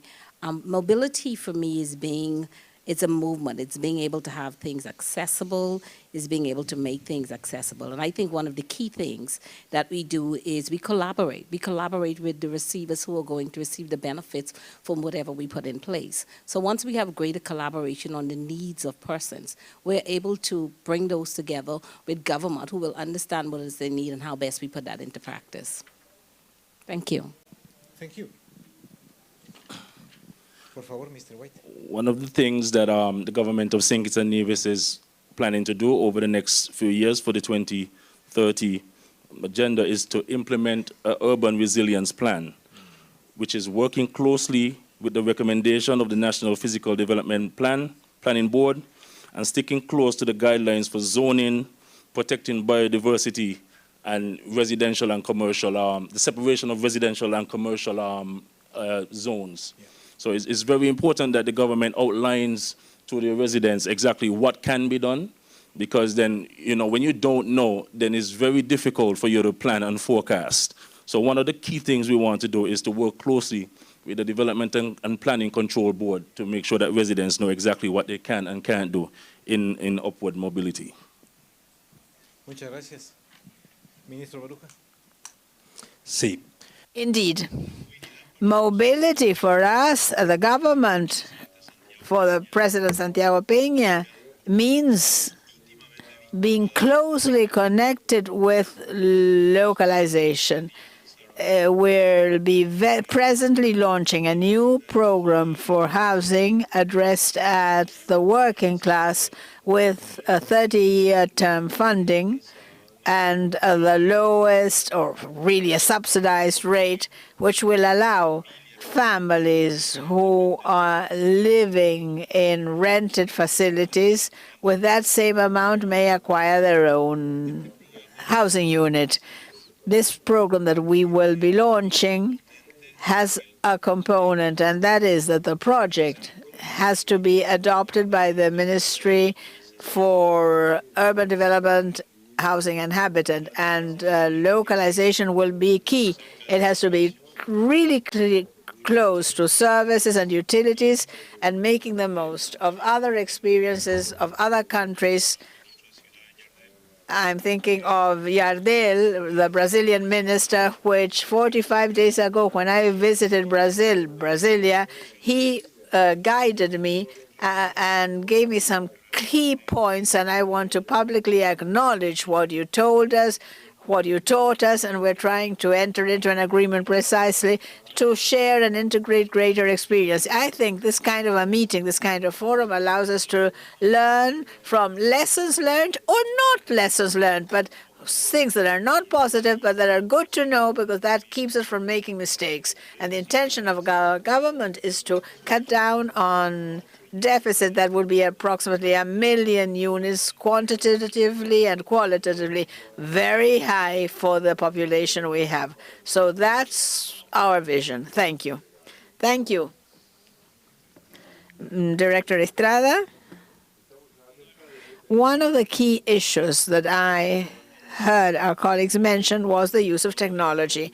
And nowadays, there's so much information, satellite information, data flows on the vehicles, the people, to control urban mobility and plan for the future. So using technology, IT, nowadays is key for anything referred to urban planning and urban mobility. Thank you very much.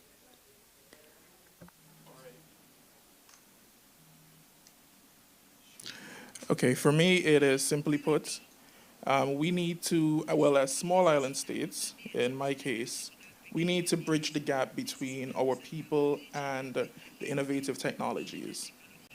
We need to bridge the gap in terms of the cultural differences, because our people are more, there's a difference between the culture and them adapting to innovation.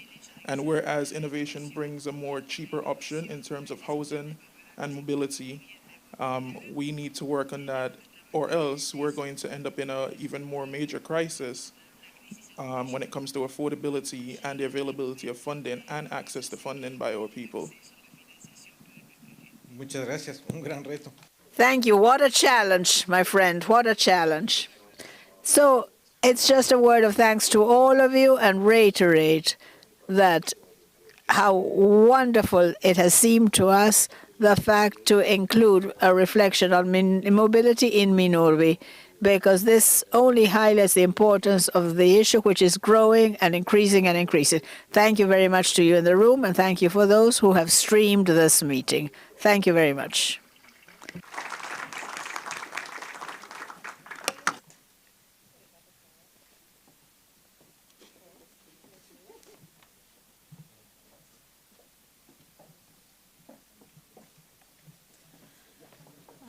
Así finalizamos el bloque de movilidad urbana, grandes desafíos. We are thus concluding the block on urban mobility, great post-pandemic challenges. We thank those that were panelists, and we also thank moderator Diego Auletia, Chief of the Human Settlements Unit of ECLAC. And now it's the turn for our last panel called Data Collection for the Mobilization of Financial and Climate Resources. With us, we will have Tatiana Gallego, Head of the Housing and Urban Development Division of the Inter-American Development Bank, and David N. Sislan, Urban Practice Manager, Disaster and Land Risk Management for the Latin America and Caribbean region under the World Bank. Let's ask, and let's have the last panel during the 32nd General Assembly of Minurvi in 2023, the Forum of Ministers and High Authorities of Housing and Urban Planning of Latin America and the Caribbean. In the first place, we will ask David Sislan, the Urban Practice Manager, Disaster and Land Risk Manager for the Latin American and Caribbean region of the World Bank, to take the floor. Go ahead, please.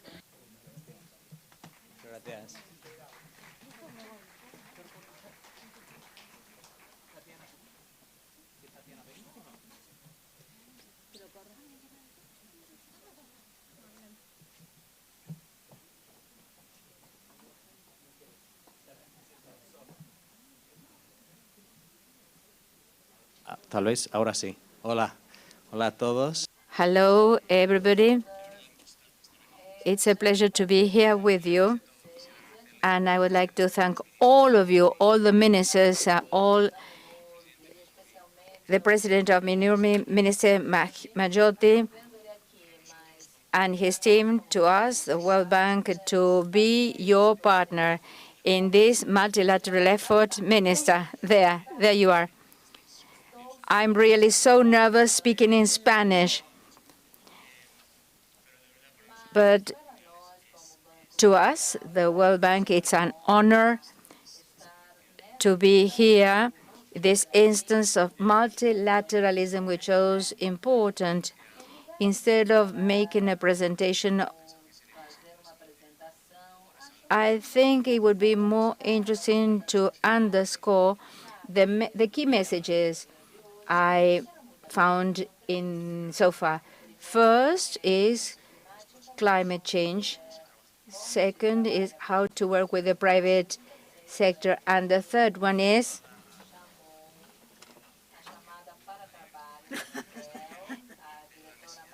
what one of the Director Maimon said in the morning, which is scale. The first topic which appeared in all the discussions was climate change, not only in terms of mitigation, but also adaptation. This region contributes only 8% of global emissions. As a region, we are not the most significant emitter. And when we speak about emissions, the approach has been from the point of view of forestry. So the change of use of the land and deforestation are key. But in spite of that, cities here have a major role to play in lower emissions in the region. For example, when you restructure, when renew a house compared with the building of a new house, lowers emissions, the carbon emissions in 77%. So the first mention is that smart urbanization, so smart policies may contribute significantly to the solution of mitigation in the region. But adaptation is the problem we face nowadays. And the Vice President of Minurvi and the Minister of Barbados said that very well. It's not a question of climate change. It's a climate crisis. 80% of the damage caused by climate change in the region appear and affect cities. It's the urban environment which is affected. My colleague Santi said it. Let me see the figures. 17 million people are going to be displaced by climate change in the next 25 years. That's an increase in the urbanization rates amounted to 10% in a city in which we have 55 million representing the deficit, housing deficit. So the climate crisis is real. 3 weeks ago, Hurricane Otis, which affected Acapulco, was really appalling. A tropical cyclone in 12 hours became a Category 5 hurricane with $10 billion impact. This is not theory. This is something we live, or we are living now. That's why we believe that there is a priority in terms of public policy to give priority to investments to reduce risks, to have resilient infrastructure. That has to be our priority. I read an article saying that the Chinese government has decided it has a big program I'm trying to find the words, with fiscal stimulus, $114 billion to reduce risks associated to climate change. Cities which can absorb water, for example, because they have a problem of flooding as well. Public policies and national programs to manage climate change, that has to be one of the elements of your rationale. The second message, the second takeaway is how to work with the public sector and how the public sector may work hand in hand with the private sector. The Argentine foreign minister said it so clearly, because the private sector is going to build the cities, but without the intervention of the public sector, they are never going to build what you need. So your intervention is key. Part of the solution has to be the construction of houses and investment in the centers of the city. So the solution cannot be sprawling. And so the effort made by the public sector together with the private sector. Remember, the private sector is not going to do it by itself. So there are several examples of cities supported by the World Bank and the IDB, which try to reflect this notion. For example, Kingston, Jamaica, Fortaleza in Brazil, how public investment may encourage this restoration of waterways, the development with a more integrated private sector providing the services to everybody. I believe that the experience in Colombia, where you can see many of these examples translated into practice, the public sector, we have heard a lot about demand subsidies. So you can match private sector providing services to those which are not the lowest income citizens. So you need the two parts in the housing sector. They are not incompatible. And you can see that 300,000 houses have been built in Colombia. And that's a clear example that this can be done successfully. And now I'm going to finish because I'm running out of time. And the third point is the urgency we face now, the need to scale rapidly. Just two reflections to share.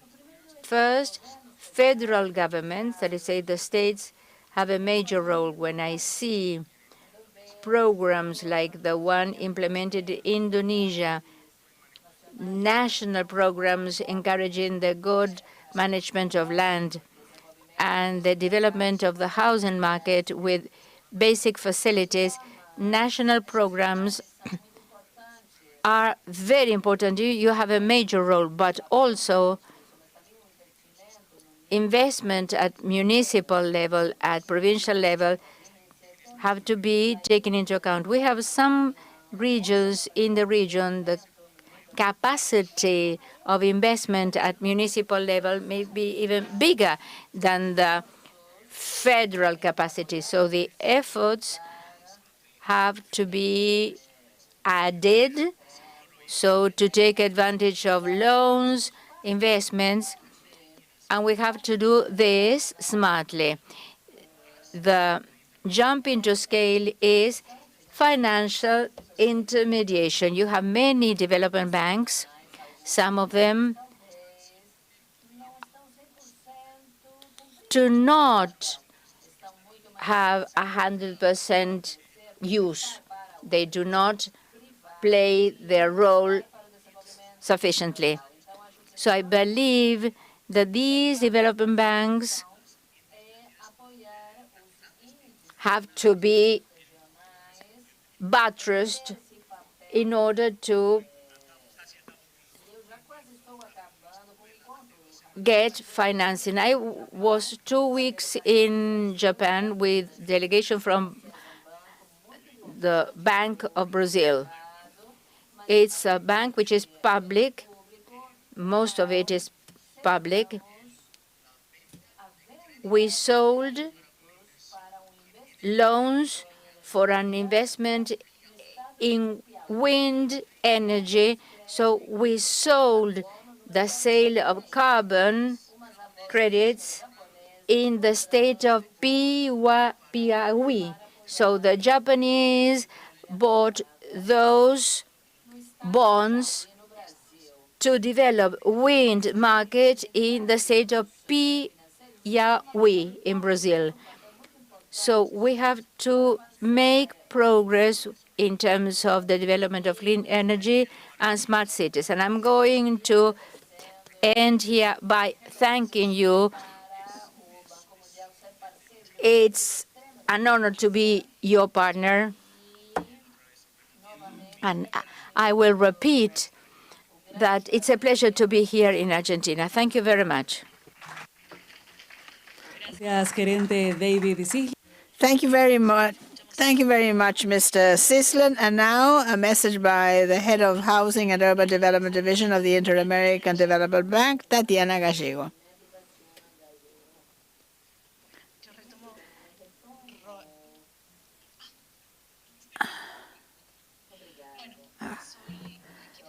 So I'm the last presentation today, and I'd like to recap where David left off. In the first place, great thanks. It's a pleasure to be here 6 months after we left from the April meeting. As David said, climate change is key to everything we've done. With you people, we've heard it time and again. Climate change, climate crisis, no longer change. Now it's a crisis. It's an emergency, and the cities are the center. The data play a key role here, and based on this, we had got this presentation ready. And why is this so? In principle, because they are allowed to measure and monitor elements such as temperature, the sea level rise, deforestation, and all this allows us to define certain patterns and trends, and to a certain extent, to assess and shape, and perhaps most important of it all, it allows you people to make calls, informed calls. In the third place, it gives us the opportunity to follow up on the progress made regarding the commitments made, and to a certain extent to be capable of being accountable regarding what we achieved or did not achieve, reflect on that, and make changes or correct. I would also like to mention in the last place that the information and data are critical, and I have something to show you now, to present to you, to reflect on how to go about the technological evolution and development, and how we can work with the people, not just improving public awareness, but also making each and every of us active actors individually and collectively. As I said, we had homework, right? And we're very happy with you having made our homework, having done it. So we wanted to mention that the data are essential to a certain extent for the purpose of being able to establish and provide diagnosis which feed into funding and the funding rationale, and finally climate action. I have two examples with me. They come from your region, the activities that are taking place right now, but I wanted to share with you because I think they could be inspiring.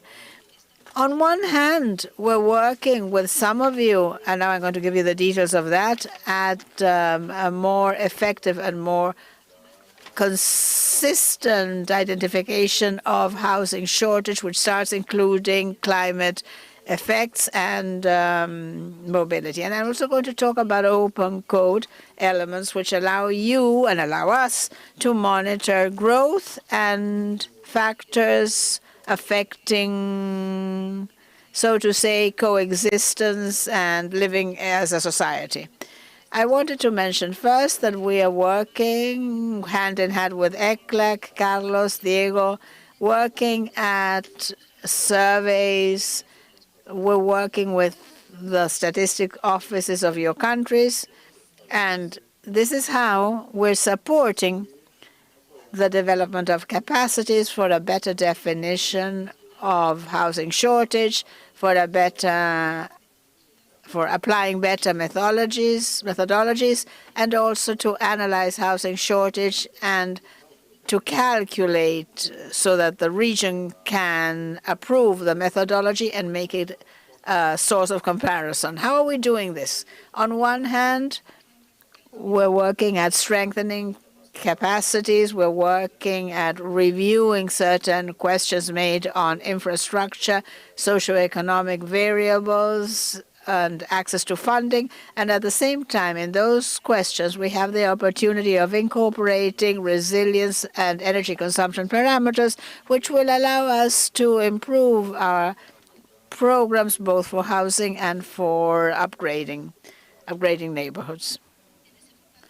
In that strengthening calculations, I would also like to mention this huge opportunity to work together with other platforms, such as lots of environment ministries, and in this way identify risk areas and take corrective actions which will allow us to, let's say, strengthen resilience. There's lots of questions that can be improved with the different surveys and questionnaires, but at the same time, we can also work through housing platforms that we have in supply and demand regarding housing that we have in Mexico, Brazil, and Ecuador, which will allow us, and do allow us actually at the same time, to get a record.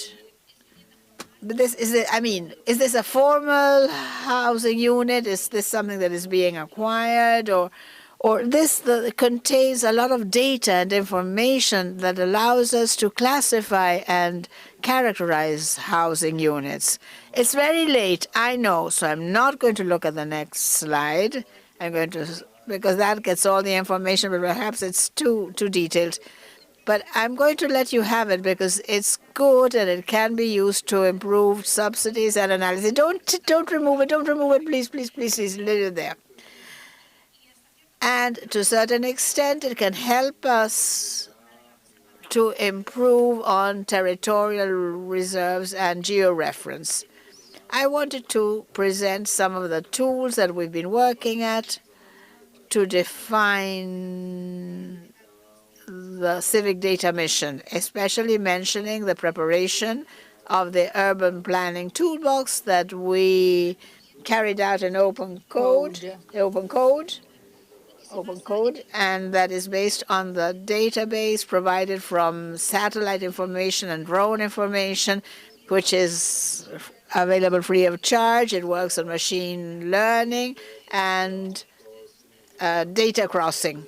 And this has all been used for the definition of a kind of, or the preparation of a kind of tools that I'd like to mention 4 in particular. One is Urban Pi, which is a package of functions allowing to measure population sensitivity in respect of key services like hospitals, places for emergency, and healing houses, points of water through water cycles that are changing, and that's why it is important. The other one is Maya, mapping of informal settlements with in artificial intelligence, an algorithm allowing to identify informal settlements and also to monitor growth, which very often goes hand in hand with deforestation in rural areas. And the last 2, and I promise I'm concluding here, 2 tools that were put together. One is Respira Limpio, which is a mobile app which allows to use roads for pedestrian roads or cycle use of motorcycles and are not affected by the harmful effects of pollution. And URSA, URSA, which is a way of urban reporting based on satellite analysis. Again, this is an open code, and this is an instrument which has been modified and changed to allow monitoring the heat island effects in urban areas. They're all available. You just need to download them from our website. And as I said, this generates data that will allow all of you to make informed calls. In some cases, you can even help or get help to establish political elements and program elements that might be very useful. And this is it, because I know we're the last ones. I know you're tired. I know we have run out of time. But as David had clearly pointed out, the best moments today and the fact they're so highly connected to climate change elements, I wanted to provide some of this information that is all related to data. I thought they might be useful. Thank you very much. Agradecemos entonces la presencia. Thank you very much for your presence, Tatiana Gallego, head of the Housing and Urban Development Division of the Inter-American Development Bank. And thank you very much, David Sislin, Urban Practice Manager, Disaster and Land Risk Management for the Latin American Caribbean region of the World Bank. And now please stay here. Don't leave. If there's anything else you want to add, you can do so. And now we will ask Minister for Territorial Development and Habitat of Argentina, Minurvi President Santiago Maggiotti, to come up for some closing remarks. Bueno, estamos llegando al fin de esta jornada. La verdad que una jornada. Okay, this is practically the end of this day, an important day for all the countries, the members of Minurvi, which were able to share their experiences and the programs, the different programs that they have implemented. The day has been extremely fruitful. The level of the speakers, the level of the presentations. We go home with many tools we can use in our own homes. We can answer by the multilateral associations, the members of academia, the NGOs, the experts, the diploma we have just launched. I do think that this Minurvi Forum is going to be so rich with the institutionalization of forum that is going to have enormous impact on Latin America and the Caribbean. So this is going to flesh out our community in the region with specific needs, showing the effect of the climate crisis in our countries, how this crisis affects all of our countries.